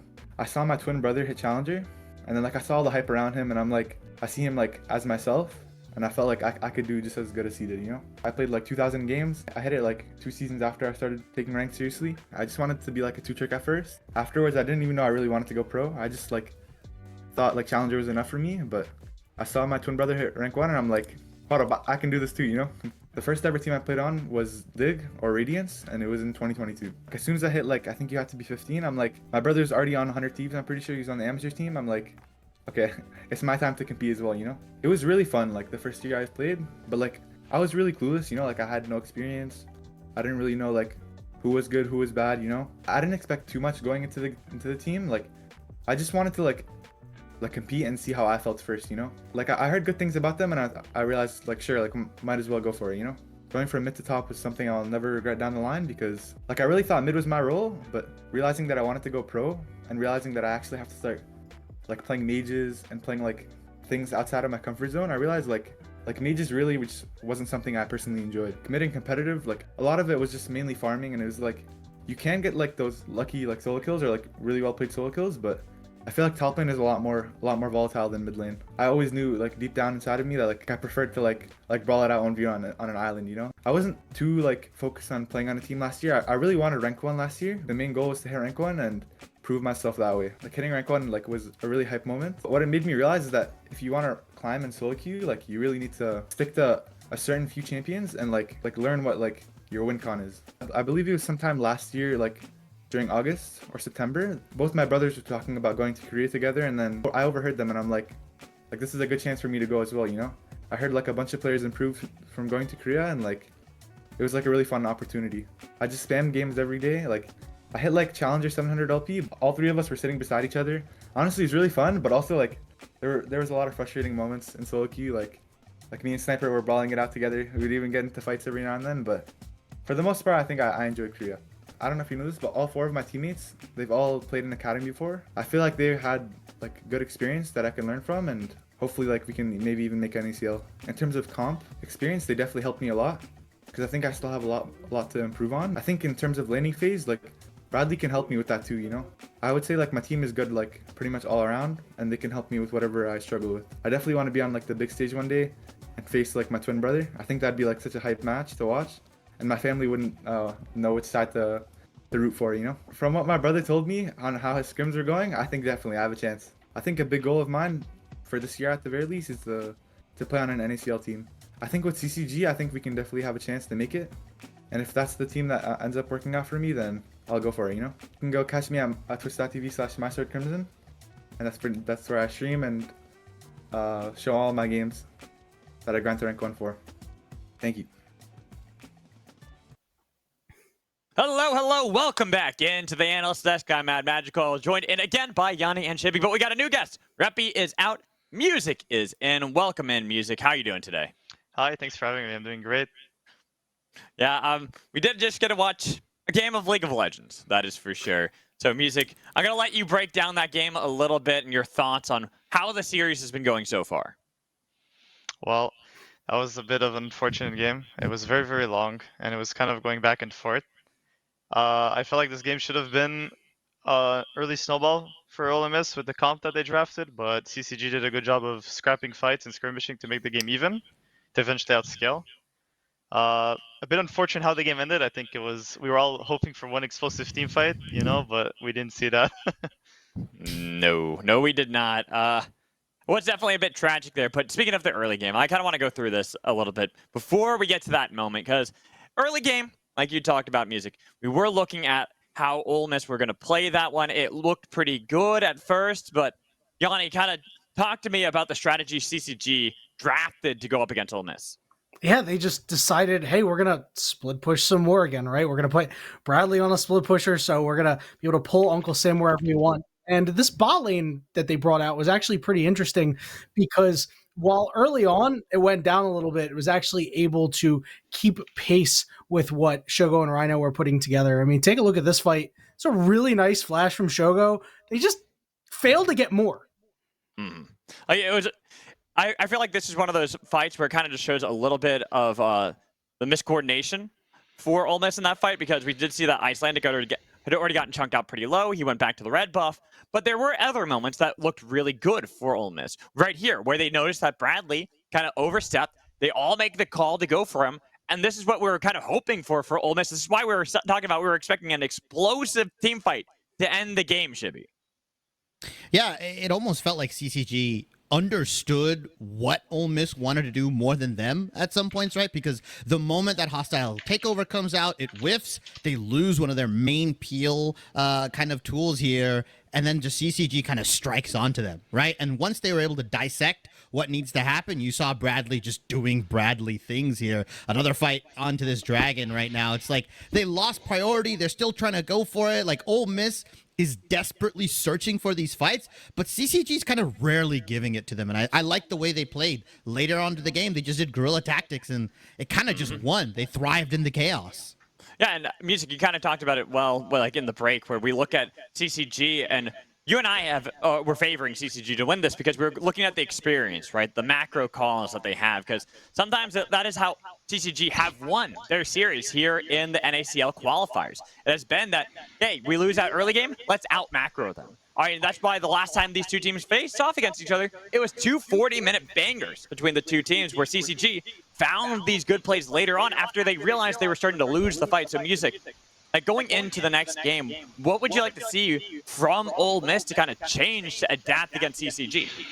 I would like to see from them proper early game because they have the hands to definitely win mid and late game fights.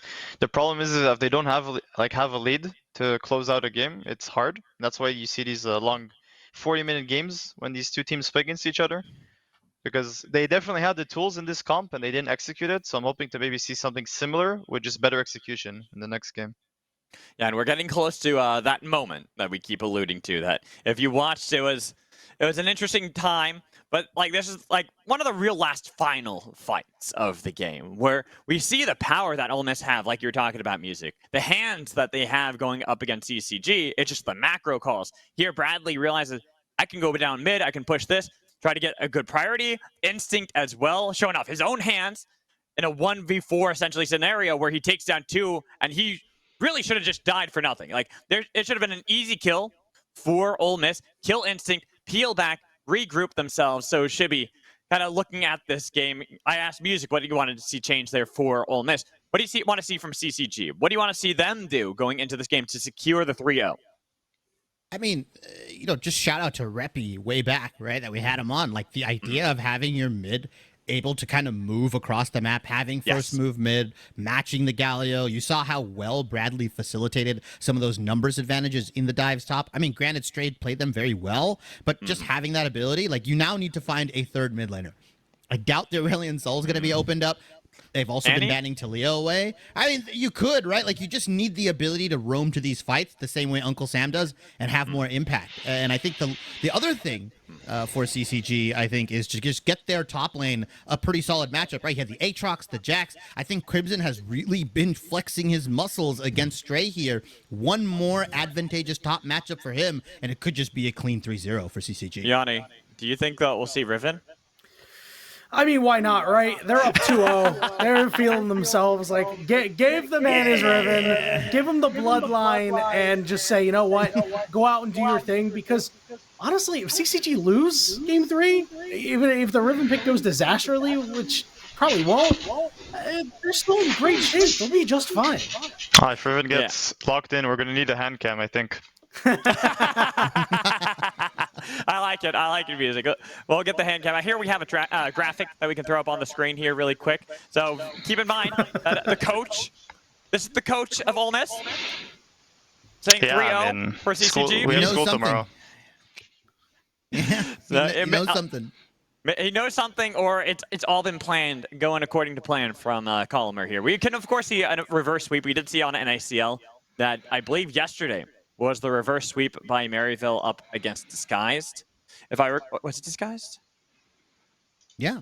Yes, it was Disguised. Yes, it was. I had to think, because that's right, because I was just thinking, because Maryville played up against Team Liquid Challengers today. So I was getting the days confused. I'm like, they 3-0'd them today. So we could always see a reverse sweep. You never know with that. So Music, I kind of want to focus on the jungle a little bit, since obviously you being in jungle. And we have seen some of these picks coming in from Icelandic, but we were also talking about him not having quite as deep of a champion pool as Yukino. So going into this third game, what are kind of options that you have here for Ole Miss? They definitely have the Kindred, the Zinzal available for them. I think they didn't pick Jax, right? In any of these games Not yet, so they can play Jax as a flex Yeah. maybe. Rel wasn't played either, right? They No, did Rel not play hasn't Rel. been Yeah, he played is Rel. either. No. So they have Rel as well if they want to flex that. And there's also the Maokai. There's definitely like a lot of stuff that could still go. It just depends on what they're looking for. And what side they choose, I don't know what side selection is going to be at. I think they're going to blue It's Ole side. Miss on blue. Ole Miss is on blue. I'm not sure what they're going to do with that. What flexes they're going to do and where. But there's definitely a lot of picks. Maybe even the Lilia. Maybe they draft a Yone Lilia comp where they play to scale. Or Tristana. They could do something like that. It's comfort. Maybe, Okay. you know, when all else fails, play comfort. You got to do less of this. You just got to do less of that, man. Like you got to do like that's what he really needs to do. Like I'm live look of Icelandic hero cosplay right now. Like he's just got to int a little less. You know, I can't disagree with that. So Yanni, I'm asking you about this one, kind of looking at this. You again, like Shibby, have joined the graveyard of people who have wrong predictions because you said 3-1 for Ole Miss. I did. And that's not going to be happening now. So what would you like to see change for Ole Miss going into this game against CCG to kind of bring back the series? Two things. Number one, got to see a mentality change out of Icelandic Hero.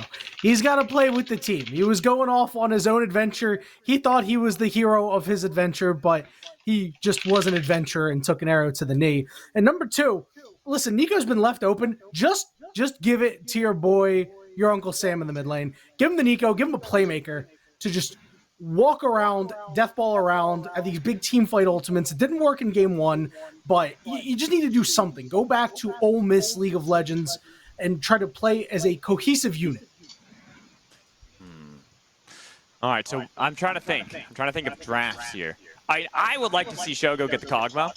I think that would be quite the throwback here for Ole Miss. That was game one that they lost against CCG in the last time they faced off in the groups, where honestly, Shogo was this close to 1v5 clutching it.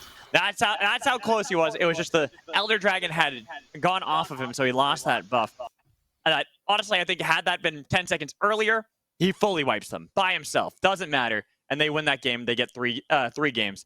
So it'd be kind of cool. It kind of also would be Ole Miss bouncing back and be like, you know, we got the mental reset. We're fine. We're okay with this one. And so, Music, if you were on either of these teams, like, let's focus on CCG. How are you looking at this series? What kind of confidence are you bringing in?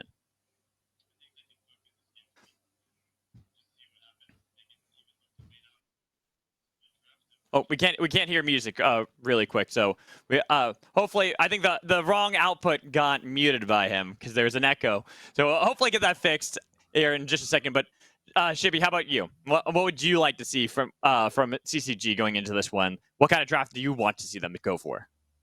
I mean, they definitely can cook, right? But it's whether they want to. Because realistically, they're going to face up against this team in a couple weeks. Do they want to leak some of their cool strats? Or do they want to go for, like we talked about, the Riven for Crimson, which is something you can always pull out? Are we going to get a Bradley pick? I think realistically, they're probably prepping for that Kog'Maw pick in the bottom lane. So they could go for something, you know, more lane dominant in that bottom lane, not reveal too much.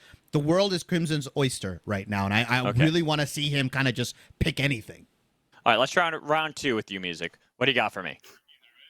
Yeah, there we go. It's okay. It's okay. So it was just, what kind of draft do you want to see from CCG? Like, what kind of confidence are you bringing into this this game, especially if you're looking at it the 3-0 sweep?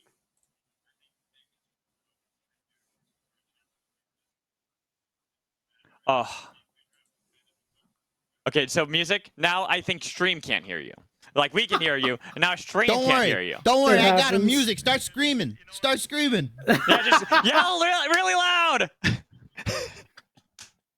Okay, all right. We're playing charades. We need to play charades.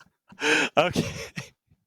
Well, I think at this rate, just echo is fine by me. I don't care if Stream hears echo music. Just whatever you got to do to make sure the stream can hear you too. I'd rather they just be able to hear you. He just types. He just has to type into chat. It's perfect.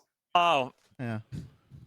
Oh, Wait for it. Just Rage said. Okay, Yanni. So I'm gonna get your last opinions because we're gonna have the draft with me, Shibby, and music as long as we can get music to audio. So what are you thinking going into this last one? You with Shibby and music? Let CCG cook. Let's get some spice. Yeah, absolutely. Like, we need to see something really cool for Game 3. Again, these teams play very soon. I mean, you know, why not? Why not just be wacky with it? You're feeling yourselves. I don't think they've been under any particular threat this series of really like, oh man, this was a super close call. They almost lost. So I'd like to see them pull out some special stuff. So it's funny. I'm the guy. I'm the meme guy. I'm the guy who always says, go for the spice. Go for the wacky things. You know what I'm going to say this time? Vanilla ice cream. Vanilla ice cream, actually, yeah. I got to say, go for it standard. And the reason being, you have to face this team again in the promotion tournament. You do not want to upset that team who then will come in with a vengeance in the promotion tournament. That means so much in that game. No matter what you're facing against them, just play standard, get the win. That way you have the confidence going into that promotion tournament to win again. What do you guys think? I'm with you on that one. All right. I feel it. You've converted me at least a little bit. See, maybe not like normally I'm the guy who likes the spice too. But like vanilla with like some sort of twist in it, right? Oh, like vanilla with like some chocolate syrup. So you got some flavor. It's not too boring. I would not want to be in Shogo's Twitter sites. So yeah, sure. Let's not piss him off. Let's not piss him off. If I'm CCG, I don't disrespect the man. Yeah, all right. Yeah, exactly. You do not want to be on any list. All right. So I hear that we are ready, I believe, for Champ Select. Is that correct? I think we heard that. So Yanni, we will see you in a little bit. But it's going to be me, Shivy, and music getting into the draft. So let's see what the two teams are cooking. Remember, it is Fearless Draft. So you can see on your screen the things that aren't going to be allowed by either team. And that means that you have a lot of room with these bans. I mean, we've been seeing Ole Miss permanently ban away Ash, just taking that away. I wouldn't be surprised if Aurelion Sol is also one of those staple bans that they go for here, Shibby. Yeah, I think also, CCG can kind of just, like you said, pinch Sam's champion pool, right? Orianna has been played, Galio has been played, remove the Nico, remove the Ari, Hopefully. We got music back, he's Hopefully. back in the business. So the issue is now, what is a high priority B1 for Ole Miss, right? What can they pick that'll say, you know what? The game is warped. You've now got to play towards us. Could be something like the Karma if that's left open. I know Ole Miss likes to skirmish, so that could be something really strong. CCG's got to be a little careful here because Ole Miss might just pop in like a very, very game warping pick B1 here. I mean, I was calling out the Kog'Maw for a reason. Like, it was banned in the second part of bans last time around in Game 2. So I wouldn't be surprised if Ole Miss actually grabbed that earlier into the draft, especially with looking at what these bans are so far. Varus, Ash, Wukong, Karma, kind of expected bans, especially because Varus had been played in Game 1 by CCG. The Wukong just played that Talia, the flexibility it gives over to CCG, plus moving around the map. And this is why it's funny, because your Uncle Sam has been playing a lot of that Annie, right? This is also why I was calling out Bradley to possibly take that away as like a fourth ban. Just essentially keep adding on top of it. Make it more difficult for your Uncle Sam, who's already lost that Orianna, already lost the Galio. Pinch the pool as much as possible, but we could also see the jungle picked here. As you called out music, I believe, before you said the Rel. So let's try it again and see if he can be heard by stream. I think I got it working now. I think it should be working. Okay. Hey, okay. So talk about this Rel to me. I mean, this is just a flex to play maybe for top side 1, 2, 3 for Ole Miss. If not, they can send it later for 4-5 for support, but it's just holding it as a flex. They're going for Nocturne Ori 1-2 maybe? Or Nocturne. I mean, they can hold it for 3. They can definitely just pick 80 on 2. Oh. I do not like that. I don't know if I like it too early too, music. I'm kind of with you. It's a little early. I think I would have preferred you hold on to that one. Maybe grab like your ADC here, especially because Ash, Senna, Varus taken away. You can grab something like that, but it's purely ego. It's purely ego. It is purely. Because they're up 2-0. I mean, they're up 2-0. They can ego, you know? It's not like they're in the first game.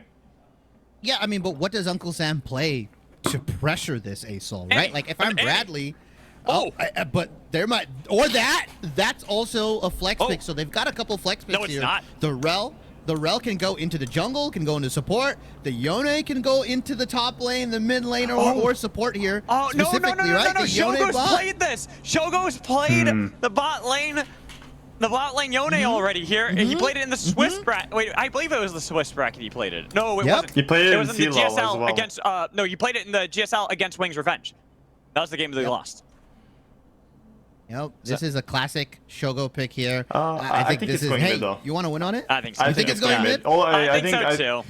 Uncle Sam already played it mid, and they already see the Aurelion Soul. There's no reason to pick Yone for fun here, unless his ADs could just get banned now, unless they're baiting it and then picking mid later. This should be most likely Udyr top and still Rel Flex, and probably, well, I may be wrong. They're just cooking completely, right? But I think CCG's strategy. With you though, Music. I think we see top sides for both teams. I think that's what we're seeing right now. I think it's going to be Icelandic onto Rel. It's going to be Yukino with this Nocturne.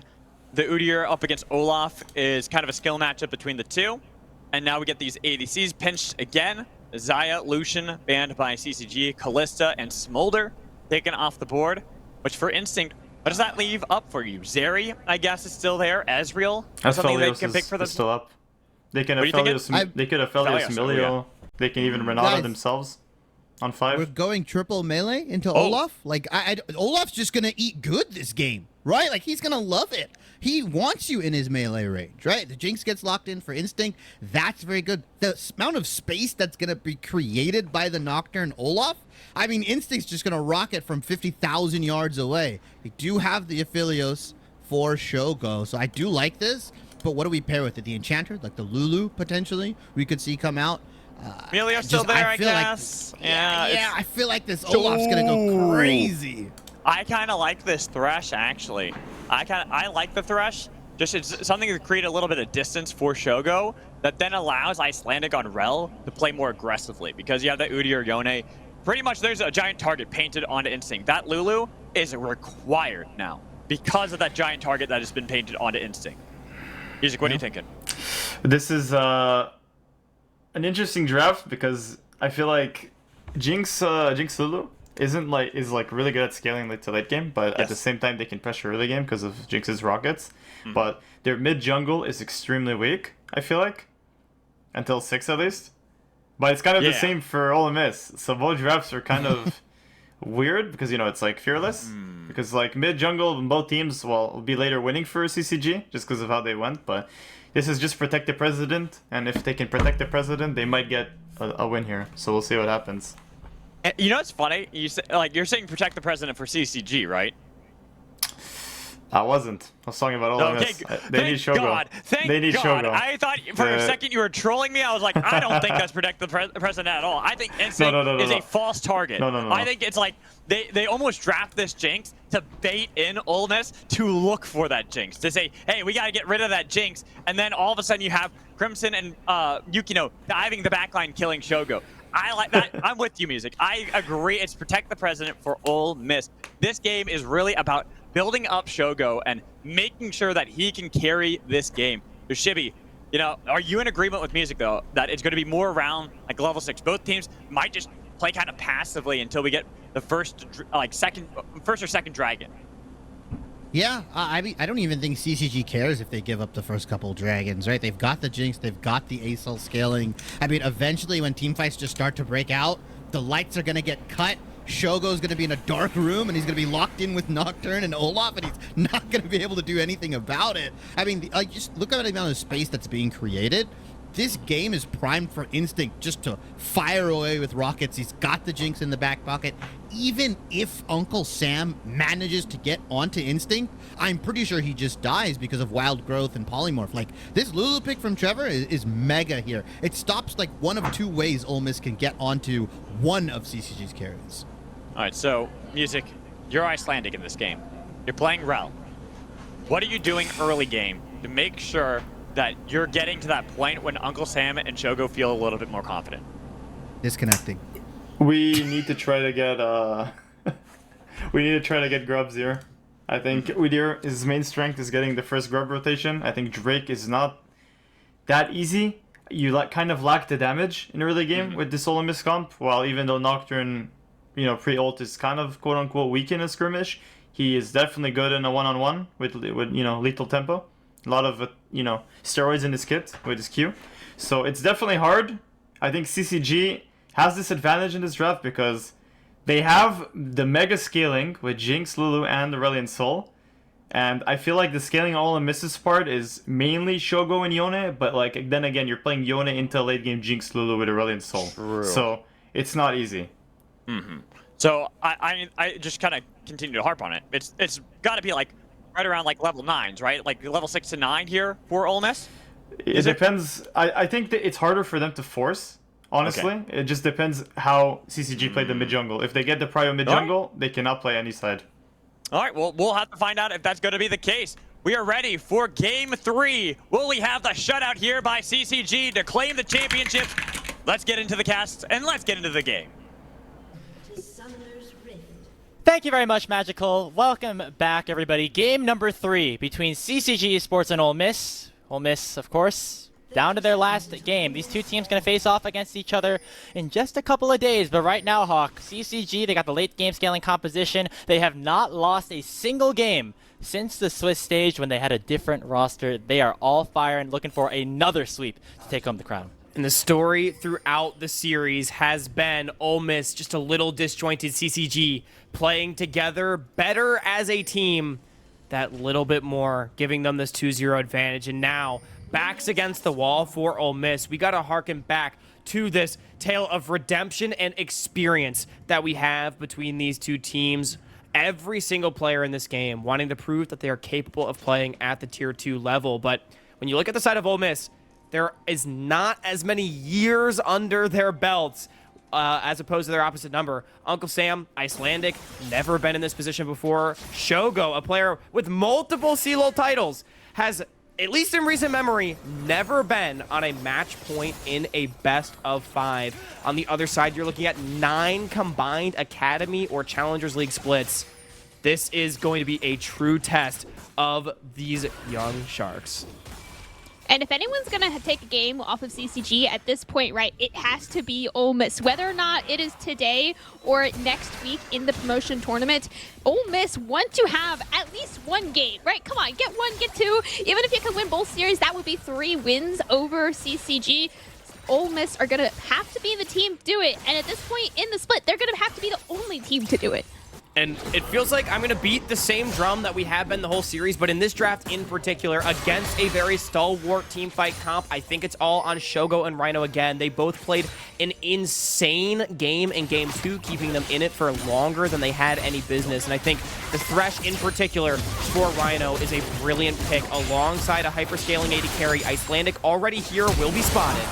Yeah, Rhino gonna go crazy. Flash the flank. Trevor still has his summoner, but he's just gonna give up his life. First blood going over to Shogo, and Ole Miss a much better start to this game, and they're looking for more. Hook lands onto Instinct. He's forced to use both of his summoners to escape. That is really crucial for the early game this time for Ole Miss. They picked up 3 summoners as well as a kill on the bot lane, and we might even have more on the top side here. Crimson taken real low. Yeah, this is one of the few timers where Stray has an advantage over Crimson. We said this player super strong on the Olaf, was not afraid to pick it blind, and we see it right here. It's a pretty good angle for it, Hawk. Yeah, I mean, and that is the thing that makes this CCG composition so scary is they've got this hyperscaling Asol and Jinx for the later game team fights, but they got an Olaf Nocturne that can look to dominate on the side lanes as well. And I think Stray, who has had a relatively, I think, quiet but quietly good series so far, needs to continue to neutralize this young 17-year-old top laner. Yeah, things looking pretty good for Ole Miss, though. Overall, if Stray can just hold his own, keep things even at the very least, I think with Rhino in this game playing some good peel, Icelandic as well, we'll have a good opportunity to deny Crimson a little bit in these fights. But already, CCG looking to make a response down here. They stacked a wave down bottom. Rhino going to get fleet up and died, but it'll be Trevor sacrificing his life once again, giving Shogo another kill. And I like the idea from CCG. Try to punish Shogo, who had yet to take a base after the all-in bottom. No summoners on Rhino either, but the problem is they're just so low level, and Miss did a brilliant job to sniff out the potential dive, trading one back, and it's actually Shogo that gets the kill to Trevor on the other side. I mean, if you tell me after game 1 who Ole Miss need to final kills into, I would tell you Shogo every day of the week. Yep. Even if I had watched no other qualifiers games at all, Shogo popping off on Callista at 31 minutes is massive. And now he's got 2 kills, more kills than he had Callista at 31 minutes, by the way, on a now actual scaling of Felios. Super, much better early game here from Ole Miss. So we've talked a lot, though, about Ole Miss. We know where they want to commit their resources, but I want everyone to remember as well, the demon for Ole Miss in this series has been the mid-jungle. Yukino and Bradley have been playing a monster series so far. Yukino in particular, I think this is the best series we have seen from him so far this year and this tournament. And Icelandic, Uncle Sam, I'm going to be honest, I think this is, in particular for Icelandic, been one of the struggles of the year for them. They've got to turn around in this game if they're going to be able to continue to support their bottom lane and the team and press towards a victory. They'll have an opportunity to potentially do it around the Grubs. Remember, Music said actually that this is a position where Ole Miss actually would have an advantage, but instead it is CCG getting the priority around the pit. Now, crucially, Icelandic was able to smite one away. That does make it a 2-for-1 counter, but that means Ole Miss need at least one more in order to make sure those Void Mites don't spawn later on. Dragon on the map, though, I mean, again, similar to last game, giving over the Void Grubs feels bad. But we know what side of the map Ole Miss wants to play towards anyway. They've got the priority in bottom. They should be able to start up this Dragon whenever they want. Uncle Sam's also hit the breakpoint level 6 in the matchup, where Yone has a lot of kill pressure on the ASOL to try to force Bradley back in this lane. So I think they should still have no problems equalizing on neutral objectives. I'm going to be oh, never mind. Icelandic already using the crash down. Yukino spell shielding the stun. So that is a big chunk onto the Rel. Not super strong at this point in the game. We go back to the bottom lane. Trevor still has his flash because he didn't burn it in either of those 2 prior deaths, which does mean he gets a little bit more safety before he ends up walking away. So I'm going to be super closely watching the level 6s on both of these junglers, particularly the Paranoia from Yukino, right? Even in the 1v1 right there, you need a level 6. Even on the Magma Storm as well for Rel would be super crucial. Oh, look at the level 6 mid, though. It's Uncle Sam coming in with a solo kill onto Bradley.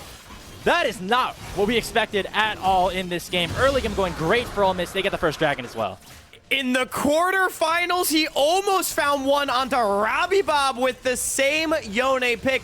Didn't quite get it, leaving him on a sliver, but check out the moves from the Ole Miss mid laner. The CC ability used by Bradley, and hey, he thinks he's safe recalling under tower, but he can stack up a nice tornado off the minions, and Uncle Sam recognizing he's got the kill threat. Nocturne spotted on bottom means no contest. Flash to dodge the old Uncle Sam, getting it done in mid. That's the mid jungle pop-off that we need. And that is the early game that we needed as well from Ole Miss. They are showing up in this game 3. This is what we have seen for them in the elimination matches, right? In the lower bracket games they had in groups. That was when they truly showed up. Quarterfinals as well. Super strong from Ole Miss against Lotus. These elimination matches, and now in a game 5 best of 3 when you're down 0-2, is when Ole Miss have had their absolute best games so far in this qualifier number 2. Yeah, this is exactly what we've seen from Ole Miss throughout their playoff run to get to this finals at this point. The problem is they played a very good early game against CCG the last time these 2 teams faced off, and hey, guess one of the champions that CCG had in that first game of that series. It was Bradley on the Aurelion Soul, so if he's able to keep things going, get online, job still not finished for Ole Miss. Okay, guys, I know in game number 1, the cope was all about, like, you just have to fall behind and come back, right? That's how you win games against these 2 teams. I think it's become clear CCG, they're the only ones getting come from behind victories in this matchup between these 2 teams. But call me crazy, 8.5 minutes in, this is already the best game state that Ole Miss has had in the entire series. They have winning mid lane as well as winning bottom with much better scaling options in multiple roles to be able to actually fight back against a team fight comp. We see both of the junglers hovering a bot side right now. Yukino particularly having that level 6 advantage. CCG at this point, they see the 2 kills on Shogo from last game. Again, they know we need to shut down Shogo. I'm looking at bot lane right now. When is Yukino going to pull the trigger on the first Paranoia? Still is hard. You know, Shogo still has Ghost, he has Flash. Rhino has both of his summoners as well. So you're going to need a good coordinated play, and it becomes difficult as well because Uncle Sam, after getting that solo kill, has had mid lane pushed in for a majority of this laning phase. It means Bradley's going to be second to every single play. Icelandic down here in the bottom lane as well, but CCG, they still want to push. So this is how Yukino does need to play with this Nocturne, with this Paranoia. I'm going to be honest, there's not a lot of setup in CCG's lanes. It's really difficult to actually make a big play happen with the Paranoia onto some slippery lanes for Ole Miss. But having the defensive option, one of the strongest counter ganking tools in the game, is what Yukino wants to use that ulti for, covering off any sort of play from Icelandic in the bottom side and making sure Instinct and Trevor are able to stay safe. Yeah, sometimes the biggest threat is no threat, right? Or just not going in at all, because you don't know where Yukino could be, right, Ken? Yeah, we wanted to mention so far, the bot lane items so far, you've got a completed Kraken Slayer sitting in Shogo's inventory. Instinct's got some nice... This is another solo kill. Oh man, Bradley, still no flash. He's able to get away, though. That last tower shot taking Uncle Sam to a critical standpoint in HP. But we almost got another one here, guys. This mid lane matchup not looking like it was the first couple times these two teams faced off. Both teams, though, onto the grubs, and it's actually Yukino, so they're going to be able to secure... Oh, only 4. Okay, yeah. Icelandic got the first one. Yeah, that's going to be really big. So denying those ones away, allowing Ole Miss to focus solely on the dragon stacking, and also massively nerfing the tower-taking power of this Instinct Jinx, as Rhino is going to be really annoying. Oh, the box on top as well. Trevor just gets one shot. This man doesn't use his flash and gets punished for it every time. That is his third death in this lane, and Show goes quickly 3-0. The bot lane for Ole Miss from game 2 and now into game 3 has shown up massive. Rhino with these hooks even in just the first 11 minutes of this game, hitting almost every single one onto either Instinct or Trevor, is super, super important to keep Ole Miss pushing through in this best of 5 series. We said that the Thresh was the X Factor pick in this draft. Rhino had a great game on the Renata Glask in game number 2. Here on the Thresh, he's popping off yet again. And let's not forget as well, Trevor had the Lulu as the R5 pick, saying, I am just going to scale, try to protect my carries. But Thresh, traditionally a favored pick into this matchup, and Rhino is showing us why. Great game so far for the Ole Miss bottom lane. As we said, the best early game that they have had in all 3 games. And that's without a ton of jungle attention, right? Icelandic making maybe one gank down towards the bottom lane. It's been mostly Shogo and Rhino. Yeah, but now with Dragon back on the map, how well can Ole Miss convert, right? They have to continue pressing their advantage. They have to continue stacking these up and finding these early to mid-game team fights and executing upon them. This is the stage of the game where this team has struggled the most. Multiple members from both teams lingering in the area. Second Dragon now started up here by Ole Miss, and you see just how little pressure and really prio at all that CCG can take over this Dragon. Even Bradley having a little bit of a CS lead over your Uncle Sam in the mid lane, even if there was that solo kill originally, just does not allow any way for CCG to truly get into this bot lane pit. Shogo doesn't even have to be there. He's not even trying to pretend that he's there for the Dragon. Meanwhile, on bot lane, he's just getting some plates. Able to pick some up now as Red-White, able to help Icelandic confirm that second Dragon kill. I mean, it's looking good for Ole Miss right now, guys, but remember, you have to remember what happened the last time Bradley got this ace-solo against this team. You cannot count CCG out just yet. And it probably sounds like we're coping really hard. Guys, we just want more games of this series, especially if they're anything like that last one we had, right? Like, we just want, we get one best of 5 every tournament. If we only get 3 games and said best of 5, like, what's even the point, man? Yeah, CCG, they're behind right now. We're going to try to get something back on the top side. This is where they have strength on the map. They're actually rotating Instinct and Trevor up to the top side. Stray doing a nice job to clear the wave. They're going to need to wait for another one. All of a sudden, this gets risky. Look at Icelandic. He's following. I think the window closed for CCG. They needed to go on that wave before Trevor arrived, weren't willing to pull the trigger. They are going to get a little bit of creeps tonight in a couple of lanes, a little bit of gold back, but at the end of the day, it's not that much. And I think already we're seeing CCG has just accepted that this is full scaling. Wait for Bradley, wait for Instinct to just come online with all their stacks and all their items. I want to point out as well how many resources Ole Miss just burned onto the top side. They brought the bot lane up there. They used the TP from your Uncle Sam to get to the mid lane as well to actually make sure CCG can't take that mid lane outer turret on top of the dive. So even if it did look like CCG, we didn't actually get anything, they denied a lot of gold from the bot side, actually, from Ole Miss having to spend time walking up, as well as a TP from your Uncle Sam. It is golden creeps denied, but Ole Miss also redeploying first and faster. They've got the, again, completed Kraken Slayer, and Icelandic can start up this dragon with his bot lane being first to the punch on the top side. So they're at least going to keep taking objectives for the investment. Oh. If Uncle Sam hit that, maybe another attempt to go in. He actually uses the Fate Seal to buffer Yukino under the tower. The Flea will connect. One more tower shot will not take Yukino down. Yukino's glad he took Triumph here in this lane. Triumph moment, the bane of every laner in a tower dive. I don't think there's anything to be done on top as Rhino getting taken low. Icelandic maybe wants it, but no wave. Yeah, no flash burned on Instinct or Trevor either. We're going to get another look at that replay in the mid lane. First, it looked like a kill angle for Uncle Sam. All of a sudden, turned right back around.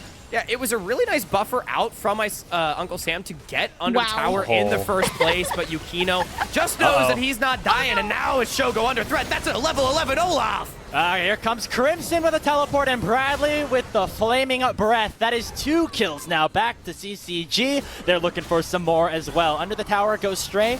Neither him nor Icelandic do a lot of damage, so they now have to turn to the defensive. It is an escape for the top side, but a death for the bottom lane of Ole Miss. Oh man, they're looking for more as well. There comes the Flea. Yukino just catching Icelandic out. How the tides have turned here. CCG regaining control. And that is how CCG are going to get their way back into this game and get their way back towards a potential 3-0. Is shut down the spot lane, right? That was Shogo's first death. That was only Rhino's second. You take down one and the other bot laner, and all of a sudden the rest of Ole Miss have such a difficult time as this team is built around, and even this team comp is built around getting Shogo and Rhino ahead, and CCG will have none of it. Yeah, and we said this is the part of the game where Ole Miss has struggled, and it is CCG retaking the gold lead. Not only that, the gold going on to Crimson. Level 12 now on this Olaf, and they're setting up another trap. Yukino has the paranoia. As soon as Shogo shows, I think they're going to go for him. Yeah, they're already fighting Rhino here in a 2v1. Paranoia comes in. All 5 members of CCG here to take Shogo down for the second time. Icelandic has to do the crash down to escape, but Bradley will just follow him over that wall. They're looking for a third. Uncle Sam going to try to do something to bail his jungler out, but it should be no dice. The Fate Sealed finds 2. The Ragnarok in from Crimson makes sure he's not crowd controlled, and it's another quick 3 kills for CCG. And that was 2 crucial mistakes by Ole Miss, made back-to-back 2 deaths, really sad deaths, truly, from Shogo. And all of a sudden, CCG, they were down 2K previously. Now they're up 2K. That was a 4K gold swing from just, what, like 3 or 4 kills total? But how about the decision-making from CCG recognizing to stop the snowball attack its strongest point, right? I mean, shoot, don't go after the weak link, just punch the strongest thing over and over again. Shogo back-to-back deaths, recognizing that he does not have the escapes and pulling the trigger yet again. Very unexpected for Crimson to stay out on the map, but those kind of plays, again, maybe the experience, the shot calling for CCG showing itself here in this game 3, and Ole Miss floundering for answers in the mid-game. They do still have a chance. Dragon Soul point for them. Coming back onto the map, 2,000 gold in the hole. It is not insurmountable, but this is a team fight they've got to win. No ultimate on Yukino, no ultimate on Crimson. However, that window is closing fast. Ole Miss probably needed to start the dragon on spawn. They did not have the waves in the right position, so instead they will give it up for now. It'll be Yukino actually starting the objective up. Paranoia coming up soon, but not just yet. Here comes another engage. They find Trevor. Rhino with another beautiful hook, and Shogo picks up kill number 4. Yeah, that's absolutely huge right there, and a bit of a fumble from CCG. Just as we praise their decision-making and shot calling, they leave Bradley isolated on the top side with no teleport. Uncle Sam, he had the TP advantage, so they're able to commit onto Trevor, find the 4th kill of the game onto that Lulu. Man, another potential kill angle with the Fate Seal just going wide. Could have been an addition to the good play sequence that CCG were suffering to, but now instead it might be Uncle Sam going down. Paranoia comes in. Yukino once again doing a nice job to buffer the crowd control with the spell shield. Now comes the tether, but Uncle Sam's gonna have to come right back. Can he kill Yukino in the process? It's getting close, but instead it will be Bradley suddenly picking up kill number 4 himself. I love how Uncle Sam, or rather Bradley, when the Yone went for the snapback, he just kept going with the Q on that spot. So he knew he had to come back, and that is a 9,999 second duration channel. Bradley always had it under control, but shout out to Uncle Sam for almost turning it around. That's funny. I didn't know the exact number on that one. Thank you. I'll make sure to count it next time it comes up. Yeah, guys, we can wait this out just a little bit longer. Just a couple more seconds. How long is 9,999 seconds? Like, that's hours, Let's find isn't it? out. Has a Summoner's Rift game even gone long enough to full channel a max rank It is ASOL 16 queue? and a half minutes. Oh, wow, that's quick. Wait. Oh, okay. Wait, that's not... I mean, that's basically the length of my solo queue games, Is it? but I was told I did my math We're getting wrong. word from production. It's 166 instead. So actually, Okay, I did might not be. 999. So Cam is bad at math, is what we've I'm discovered sorry. right now. I typed it into Google. Computer okay? science major, by the way. wow, we're flaming people. I'm Wow, sorry, the rails are coming sorry, off my to just a bad. 2-0 I'll leave already, the guys. cast We might have more Look, games. no, I get it. Caster math, when you get into the booth, it all goes out the window. I've been there, okay? I typed 999 in. My bad, guys. Oh, okay. Understandable. Things just leave. looking rough now. It's Bradley, okay. as we saw with the gold, had in the gold counter, has a lot. So does Crimson. Shogo's still the richest person in the game, but not the rest of his team. Definitely is not. It will once again have to be Shogo to make the difference here, Hawk. We were discussing the draft before we actually got onto the cast, and you mentioned that even though CCG might outscale, Shogo still has an opportunity to 1v9. Yeah, he's still on a hyper carry, and when this guy's on a hyper carry, we saw it on Callisto, which is one of the most early game fall off a cliff ADCs you can possibly play, and he's still almost 1v9'd it. You just can't count this team out when this player has gold, has items, and even though the team may be 2k behind, he is ahead of the curve and likely ahead of his opposite number. I mean, a full item, an Infinity Edge in his inventory that Instinct just can't answer. But now there is a Baron being set up on the top side here from CCG. Again, they are up 2,000 gold in contrast to just a few minutes ago. So they are truly the ones in control of this Baron. But a large portion of that gold lead, like you mentioned, is on Bradley and Crimson. I think they talked about it in draft, where Crimson on the Olaf is going to be super crucial in the later stages of the game, where he basically counters Oh my god. all of them. Wait, all of a sudden, Bradley now has to flash away. It will be matched by the Teleporter Crimson. The Falling Star does connect onto Icelandic, and all of a sudden the Olaf is here to play in a 4v3. Has not popped the Ragnarok just yet. Fate Steel just barely missing Bradley. Gonna have the Wild Growth on top of him to keep himself alive. Super Mega Death Rocket comes out. Paranoia only used defensively, and nobody goes down in the engage. That was a lot of ults burn for no one to go down, but I like the idea. Ole Miss, they need to try to stretch the map, right? Push up mid, rotate members topside, and try to take down that last outer turret. That way they can fully control this barren area of the map. CCG, they burned a lot in the response, including a teleport and a critical flash. Miss burned a similar amount, but I think it's better for them because, dare I say, in a low resource fight, I think their composition is stronger.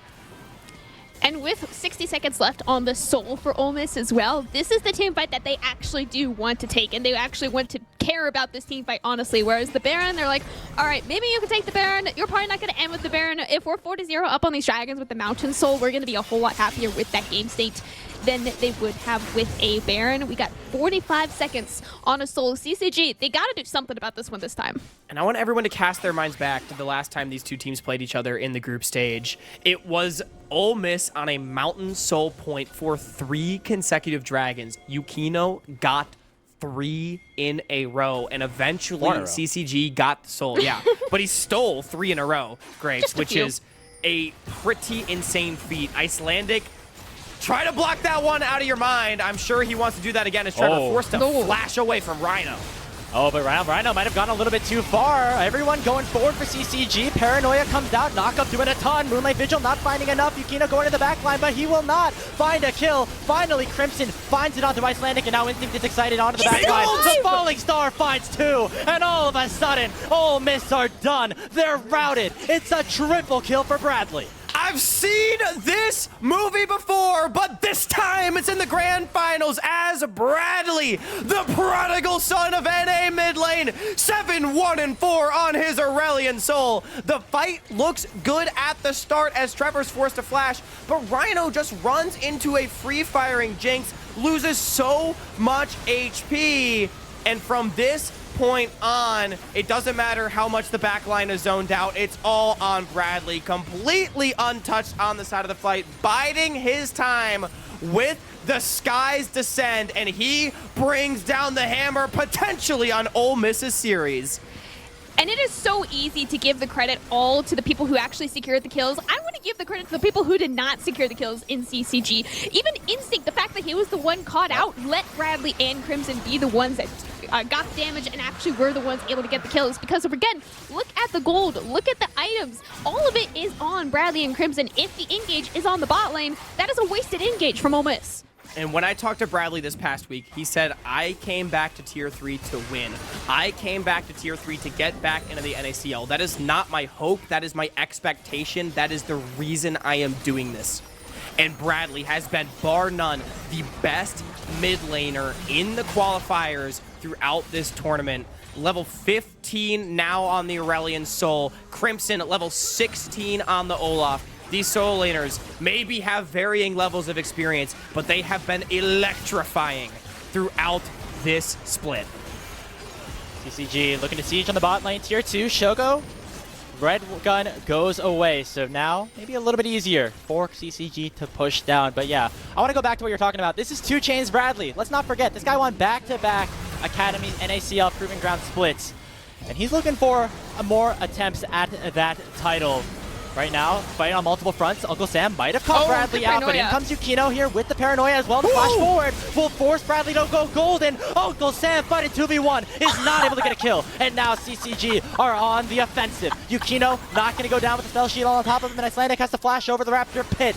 Crimson now going crazy with the paranoia in tow. He's got one, looking for more. His instinct's gotten excited as well. Rhino and Shogo now have to run for the hills. CCG picking up another win in the fight. Shogo! Okay, that's a big kill. We also noticed Bradley died in the mid lane, over chasing onto Icelandic. 2 crucial kills for Ole Miss. Will it be enough?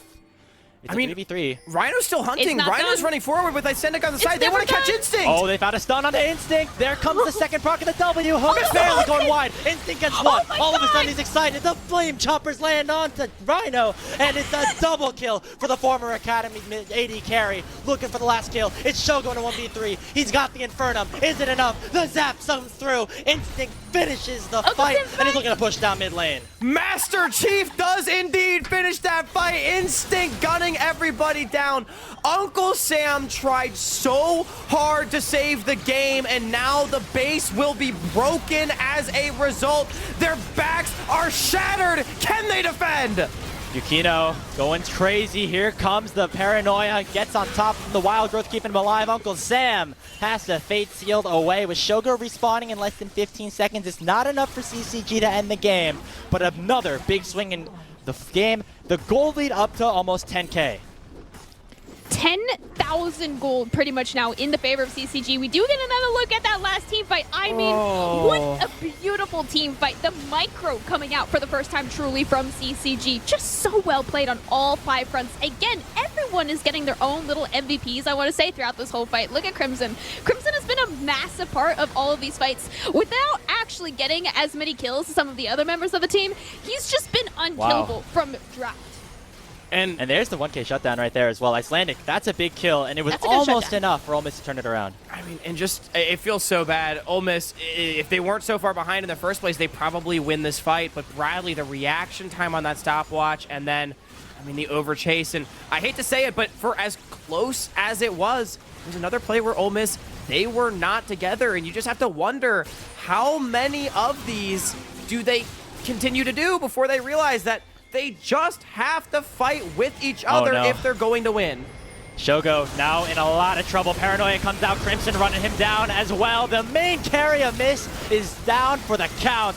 And that might be the icing on top of the cake. Another kill in for Bradley. Rhino will go down for a third. 2v5 is what Ole Miss will have to face, as they will have CCG marching into their base. And it just seems that CCG not to be stopped. The expectation to win. Everything is on the cusp. Ole Miss now down 11,500. The base will yet again be broken into, this time in the top lane. A championship coming knocking.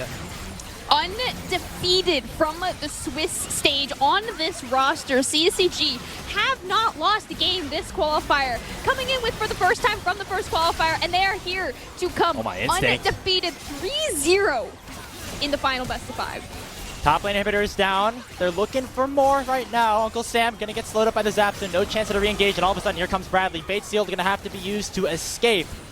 And now CCG, they've got Miss on the ropes. Can they finish the job? They've got all 5 strong. Paranoia not up so far. Hook lands on the Crimson. They're going to try to save this one right now. Skies descend on the Stray. He's not down just yet. Paranoia comes out. Yukino might have gone too far. He pops the Zanyas. A big fear. And that is everybody on Ole Miss going down in their own damn base. CCG coming into this second qualifier, needing to make the finals. They'll say, I'll do you one better, man. I will not drop a single game. These guys are coming right back to the NACL, and they are your NACL champions with a 3-0 over Ole Miss.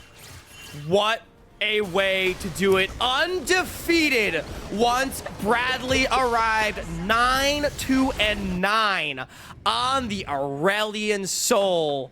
I mean, what more could you ask for? Boot camping in Korea, taking the beginning of the split off after what was an up and down year with Team Liquid Challengers in 2023, coming back to mid lane, a role that, by the way, we talk about CLOL team, CLOL players, he made top 4 with Bethany way back in the day. And I mean, Bradley and the rest of CCG pulling out a championship. Congratulations to them. And unfortunately, Ole Miss, they fell short. But at the very least, both teams will find themselves in the promotion tournament. They do both still lock their spots. That is first seed now secured for CCG, so deservingly in the first split here for the NACL qualifiers tournament. And that does also secure Ole Miss 4th. Again, the seeding, the bracket was already decided. We knew that these two teams were going up against each other in the first round of the promotion tournament anyway, but now it is definitely CCG. They're on the high road. They've got the streak. They've got the wins over Ole Miss that Ole Miss are like, man, we really got to study for this next weekend's games. Hey, not only is that the second straight series win against Ole Miss for CCG, it is 5 straight map wins. Ole Miss have not been able to break them a single time. Then again, nobody has so far for CCG.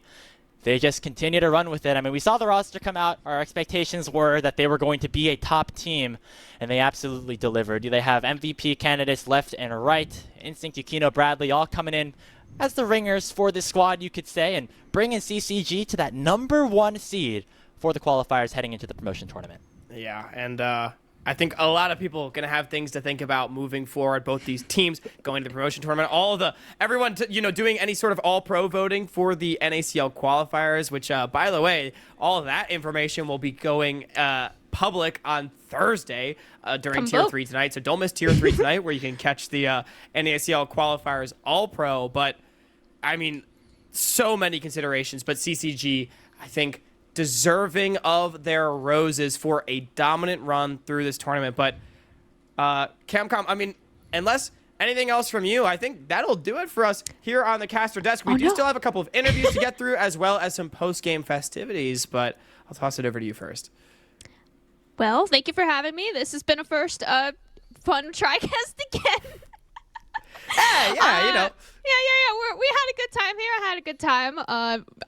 Again, just in case you don't know who I am for some reason, I'm the producer over on Tier 3 tonight. That's why they said, hey, come cast with us for this finals. It sounds fun. Sure, okay. Hey, don't sell yourself short. You're also a caster, too, and a pretty damn good one at that. You know, remote TriCasts are always hard, but we had a good time running it. We hope everyone out there enjoyed as well. We are going to toss it back to the analyst desk, though, where they can break down their series, and make sure you stay tuned with some interviews as well. We'll be right back. 0 CCG, looking good. Oh, hi, we're back. I was not ready for this.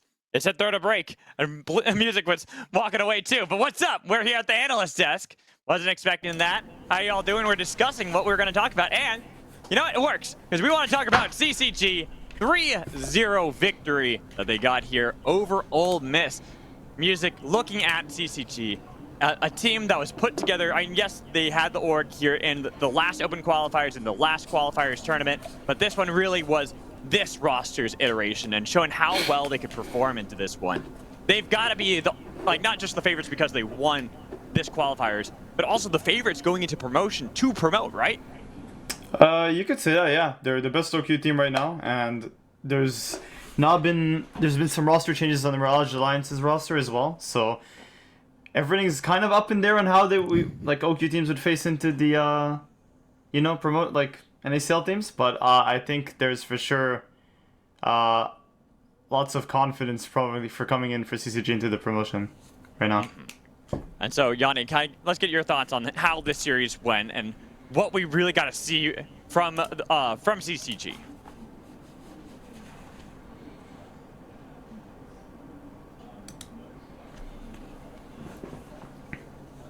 Or not, their bot lane was actually going to how well it was going to stack up against Shogo and Rhino, who are seen as the best. Obviously, Instinct have been away for a little bit, but they really held their own just fine. And everywhere else, I mean, it was just really fantastic. I mean, Bradley looked as good as he ever has, right? He's looked even better than my initial expectations.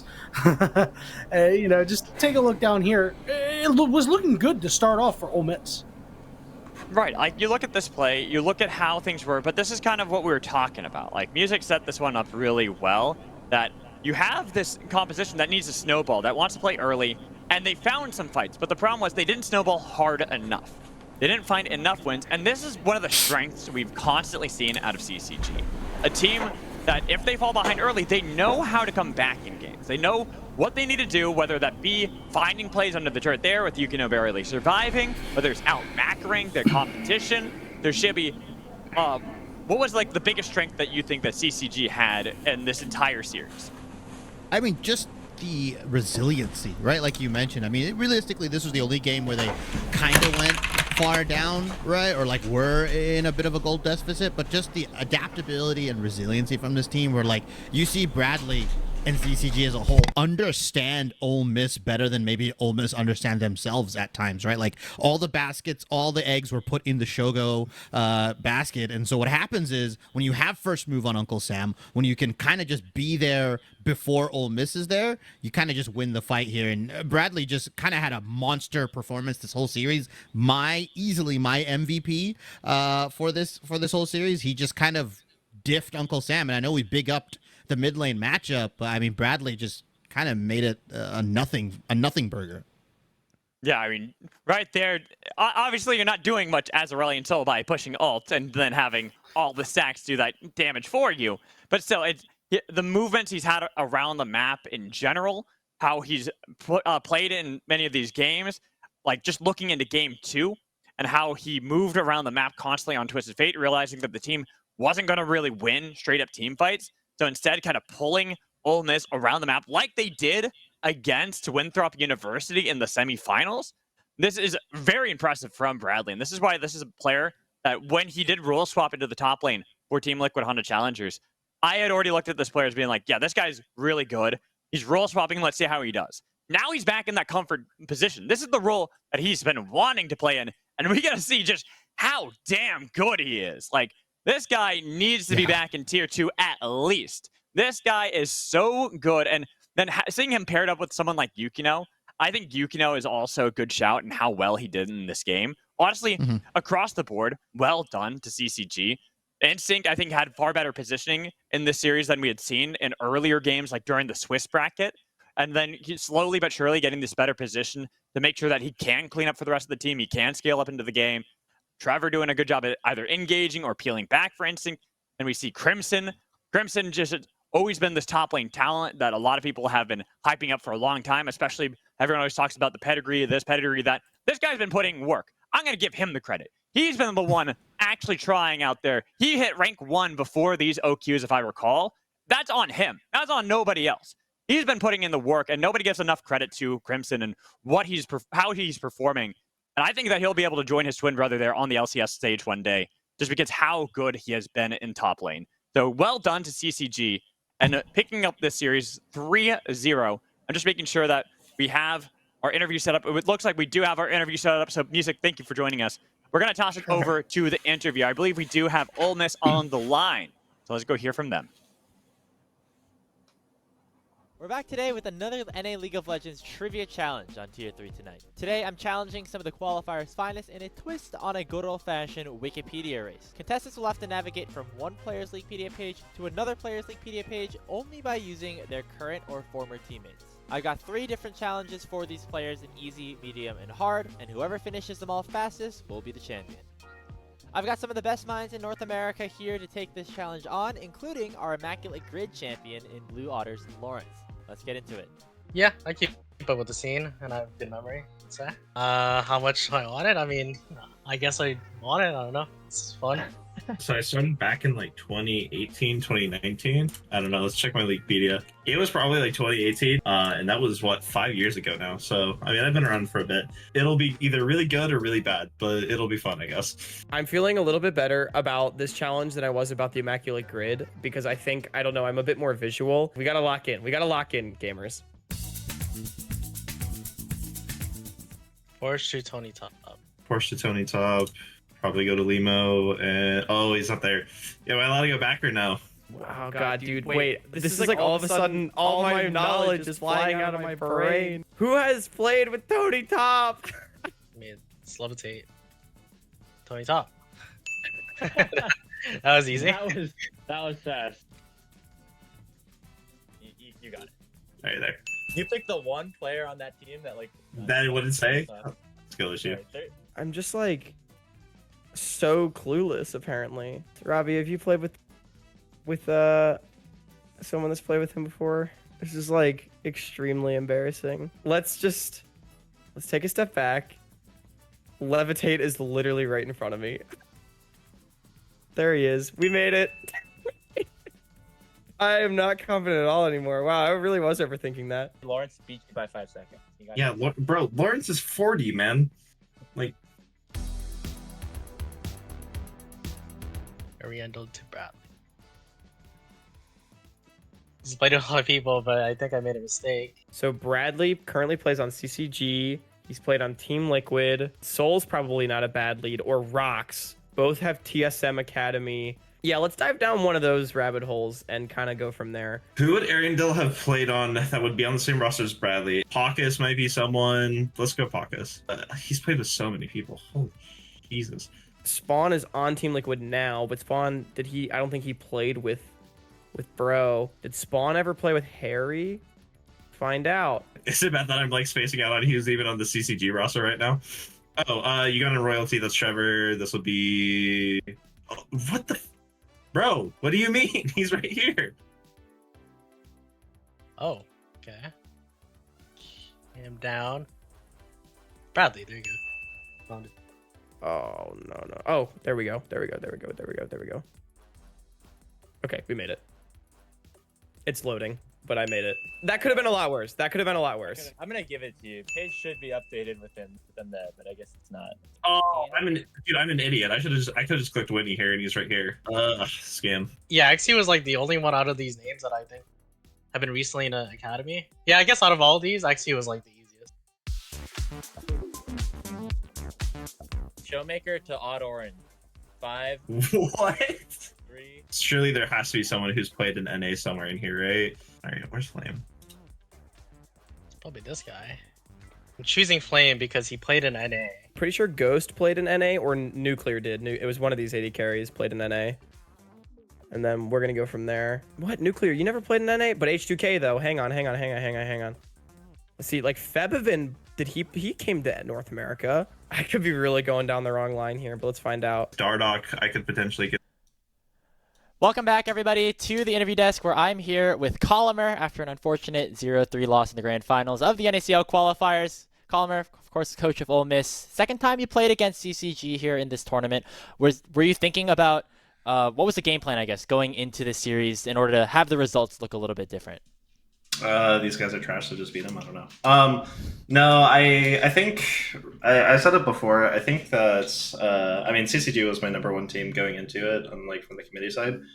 I think they're really good mechanically, so you kind of just have to play cohesively and just not make a ton of mistakes because they're really good at punishing. I think during the series you saw us overextend without clearing vision, so they got some really good TP flanks. But yeah, I mean, the game plan was just to play our game. I still stand by that if we're kind of like doing our thing and we're not just giving over silly mistakes and giving over free kills or burning cooldowns for no reason, that we're just better than most of these teams. So, and I think unfortunately, with it being the first finals for a lot of my guys, there was definitely some nerves, and I think we kind of shook it out by like the middle part of game 2, and then game 2 was a fiesta that we probably should have won. But yeah, I mean, overall, just game plan was mostly just to kind of play our game and, kind of just try to play clean and force them to beat us mechanically. Yeah, I mean, you mentioned first finals appearance for a lot of your players. I mean, is there a message that you give to them about how you can deal with this sort of pressure, or is it more getting that experience now and making sure you're ready for it next time in the promotion tournament? I think it's both. I think we have a great performance coach, so shout out to Carl. He always gives us a lot of insight and kind of helps calm us down for some of our players get too overhyped, some of us can get like super emotional. So he keeps us kind of all like really mellow and focused. I mean, for the most part, when it's like a long series, especially like Fearless, I think you kind of just have to take it one game at a time. So that's kind of what I was just telling them. Obviously, game 1 we got kind of rolled, so just needed to take it one game at a time. Game 2 we got into it, just try to mentally reset after a hard loss, and I think game 3 we were in a pretty good spot. We had 3 Drakes. We had we were in a pretty strong position to fight for the 4th one. We were just late getting on the map and stuff like that. So again, just kind of internal mistakes from us, but I think overall just try to stay focused on the game that we're currently playing. Try not to think about game 3, game 4, game 5. Not to get too much into prep and stuff like that. But a lot of our logic genuinely was like we can only kind of work on the game in front of us and what champs we have available and what they're limited to and stuff like that. So yeah, I don't know. Just try to not to think too far ahead or think about promotion tournament even. It was just focus on this best of 5 tonight. Yeah. Speaking of, you guys are going to play against CCG again. This is a team that has not dropped a game with their full starting 5 roster, not even a single game out of a series. I don't want you to leak anything because obviously you're going to play each other again. But were there things that you learned from these 3 losses that you think you can take in to the start of the promotion tournament against this team? How much banter do I want to give after getting destroyed 0-3?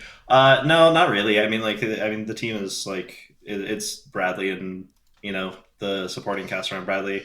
I think Crimson had better showings both in their semifinals match and in our match today that I've seen from him. So probably have to pay a bit more respect to him. But I mean, overall, no, not really. I think their bot lane just gets murdered every single game. And Yukino, I think that he isn't. I don't know if he's just not in form or whatever, but he's a better player than he's showing right now. So kind of just force them to kind of play up to the standard that they have been in the past, and that their teammate Bradley is doing right now. So yeah, I don't know. I think game plan is going to go in the same thing. Maybe I won't go to a food fest 30 minutes before the match, but Hey, well, this game, you got some money on the line. You got the seeding and side select and stuff like that, but it's okay because you did end up having another matchup in just a couple of days. I don't want to take too much of your time here, Colin, but thank you for taking the time after a loss in the grand finals. Do you have any last messages you want to send to any of the fans watching about Ole Miss and what they should expect moving forward?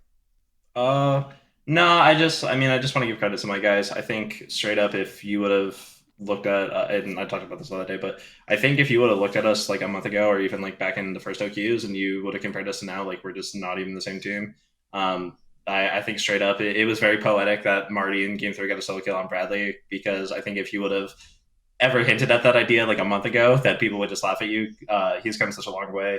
My bot lane, my top lane, everyone on the team has just come so far, and we're just gonna keep going. And at the end of the day, I would go 0-3 in the series 10 times out of 10 if it means that we get to end up making promotion. So this is gonna try to take stuff to learn from, and hope to have a better result next week. All right. Well, thank you so much, Colomer. I believe we have our interview with Bradley set up here for CCG. So I know, Colomer, that's your old friend over there. Let's see what he has to say with Hawk. Thank you so much, Grapes, and to Colomer for a very hard-fought tournament and series. Even though the series didn't go as planned, it's so great to hear that Colomer and the rest of Ole Miss have their heads held high. But I am joined with the victor of our grand finals, Bradley. How are you feeling after the 3-0 sweep? I'm feeling pretty good. Sorry about the webcam, by the way. I wish I had one just to clarify, but I mean, I'm feeling pretty good. I went into this tournament kind of, expecting to win and, kind of get the job done, and that's exactly what we did. So feeling good.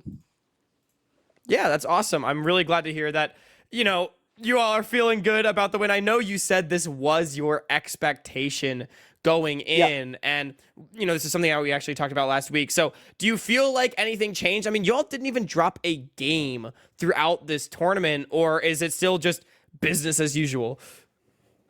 I mean, it does feel good, right? I think we definitely proved ourselves. I feel like this was the expectation, although I'm sure the team maybe expected to drop it like a game or two. So like doing this was pretty cool. I was pretty happy, but at the same time, like, I kind of want to say business is, like as usual, because I think everyone on the team has like really high standards for themselves and each other. So, as long as we're meeting them, we just keep moving forward. That is understandable. And I do want to ask a little bit now, zooming into the series itself. You had a pretty cool pick in game number 1, and I'm so curious to ask about it. You did the Xerath into the Orianna. Just walk me through a little bit the thought process, because this felt like some tech. I mean, honestly, like, okay, so like sometimes when you're in Champion Select and like you just get the urge to like play a champ. Yeah. Yep, that's what it was. You just sent it. You're like, man, Xerath sounds fun this game. I mean, honestly, like, who doesn't love to play Xerath? Especially when you can. And since it's fearless, like, you're bound to get some spicy picks. Even though, like, obviously it's game 1, right? But at the same time, I was kind of just like, I don't know, I want to play Xerath. So I just said to my coach, we go poke. We have Varus. It's good. And he was like, okay. I love how, like, game 1 of the grand finals, you're like, it's like a vibes pick. You know what I mean? That's so based. I love it. But Bradley, I know you said, you've been vocal about how this is not just a one-man effort, right? Even though you're one of the changes that CCG has made. You have so many talented teammates around you. Yukino, to me, stuck out as someone that was having a great series. I think everyone, though, really stepping up big time. So is there anything you would like to say about the team as a whole or any of your teammates? I had an interview a while ago with you, actually, if I'm not mistaken.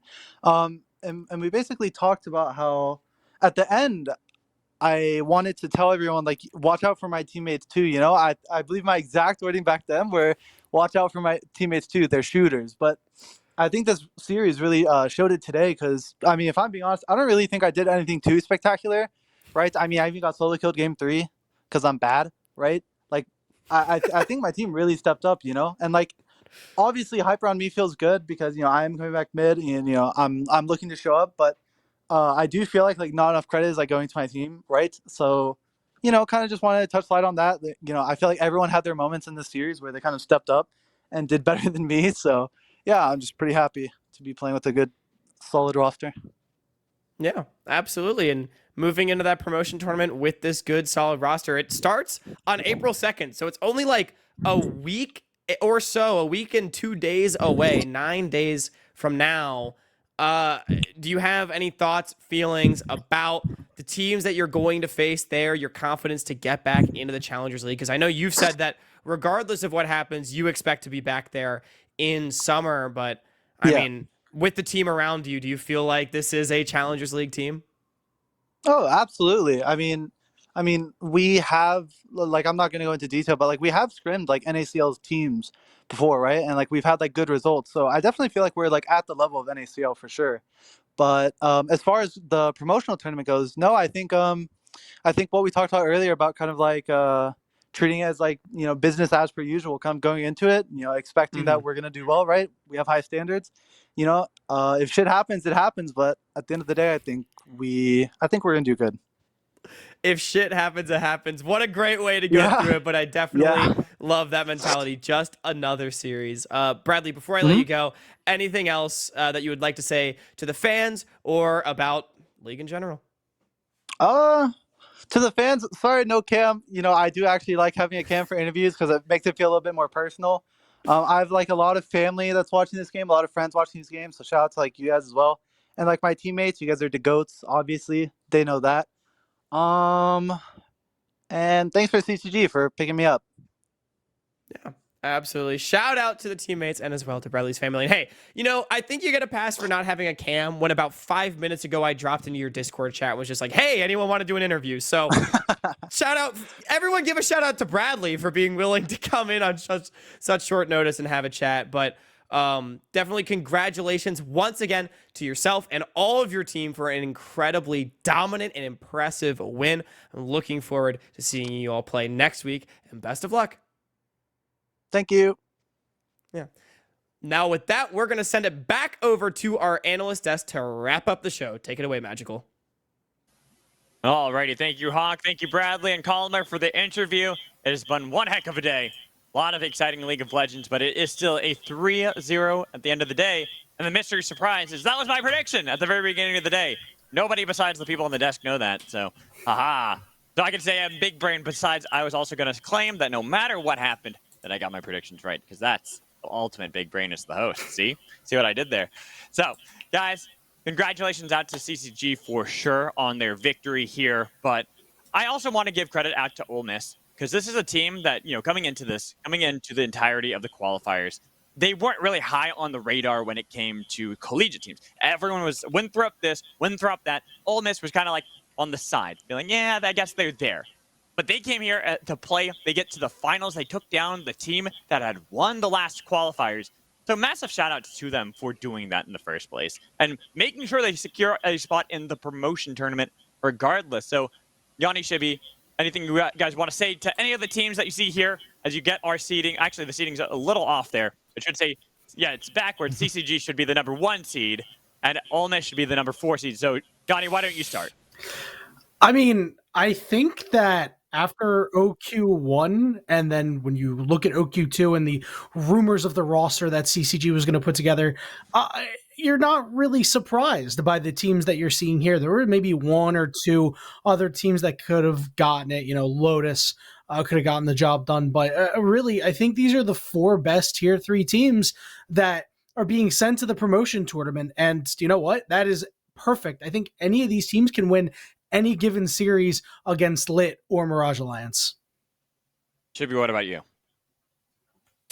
I mean, suffice to the teams, it only gets harder from here. It doesn't get easier. I think, like Yanni said, to reiterate, I think we did send 4 of the best teams and 20 of the brightest players in our tier 3 system, and I'll be very excited for them to face off both against Lit and Mirage Alliance, especially with Mirage Alliance, retuned roster and all that stuff. I mean, you guys are going to be playing against former LCS players, bare minimum. So, like I said, it gets harder from here. I'm excited to see them grow. I'm excited to see what they can do in these upcoming weeks. And, I'm expecting these guys to cook. I don't think we've seen the best out of Ole Miss, CCG, Winthrop, or Blue Otter. I think the best is yet to come.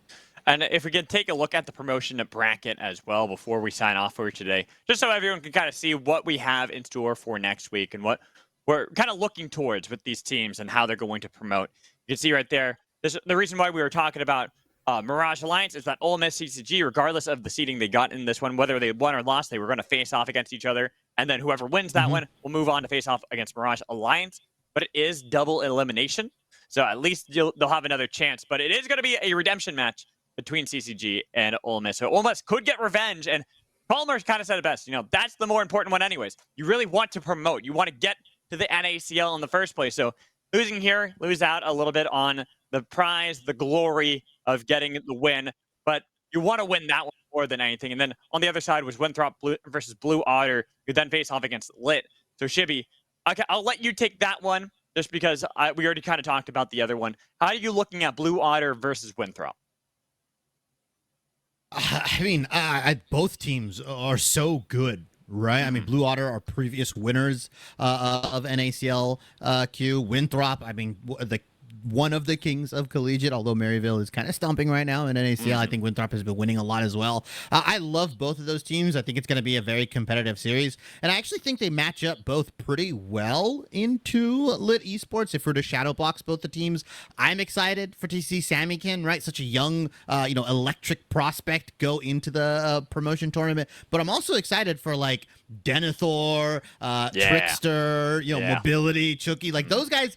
Those are some household names. Those are some guys that could do some damage. So I think if these NACL teams, especially if Lit underestimates either of those guys, they're in for a very rude awakening.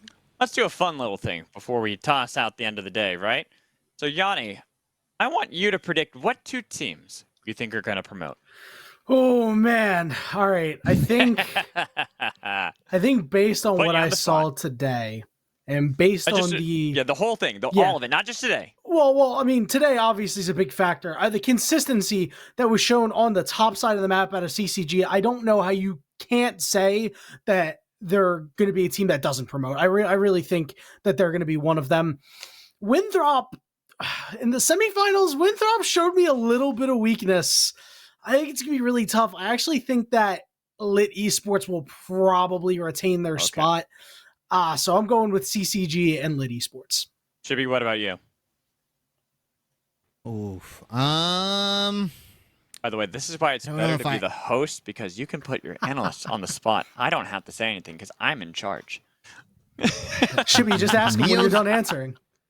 Yeah, exactly. I think Neo's a good player. I think Mirage Alliance's new roster, or like retuned, right, with Soligo and Dardoch in the jungle. That's a big challenge. You know what? I'll go different. I'll go Winthrop CCG promote. I think neither of the 2 NACL teams actually end up retaining their spots, because I want to see fresh blood. I want to see Denethor versus Dragoon. I do personally. Too. Yeah, I want to see Denethor versus Dragoon. That's a Chad matchup. So I definitely want to see that.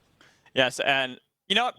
Like I said, I'm the host. I don't have to put my predictions out there. So thank you, everyone, for joining us here for the qualifiers. It has been one heck of a spring. We've had so many talented players from top to bottom. So many teams, 32 teams, in the Swiss brackets for both the Open Qualifiers 1 and 2. And then we got to see Blue Otter win the first of the NACL qualifiers, and here CCG win the second one. So I just want to give a quick shout out to all the players that participated. You all played fantastic. I know not all of you got the results that you wanted, but you can always get better. You can always come back in summer, try again, continue to improve. I believe in every last one of you. And thank you all for joining us here at the Salty Runback. It has been fun to cast well, I didn't get to cast them. We had Grapes, Hawk, and Camcom do an amazing job on the mics to cast these games. It's been fun to host these games. I've been having a lot of fun. Thank you all for joining me. That's going to be it for me. Magical, Yanni, Shibi, anything you'd like to say before we head out? See you in summer. Honestly, I love Open Qualifier, Closed Qualifier, playoff season. It's going to be fun. I liked what a lot of the teams brought in spring. I hope we see some teams who, hopefully stay together that had some pretty good spring performances. Hope we get to see them again in the summer, and I couldn't be more excited. If you liked Tier 3, a lot of these players compete in Collegiate, guys. Check out Collegiate. I cast Collegiate. Yanni casts Collegiate. I'm sure Magical will be casting some form of Collegiate as well. So I'll cast everything. Please watch CLOL, guys. I mean, it really is so much fun. It's and lit. With the success that Maryville has been having with Wildcard, all these teams, there are Collegiate players in your Tier 2 and Tier 3. Support them. Support the programs. I'll be watching for you guys in the chat.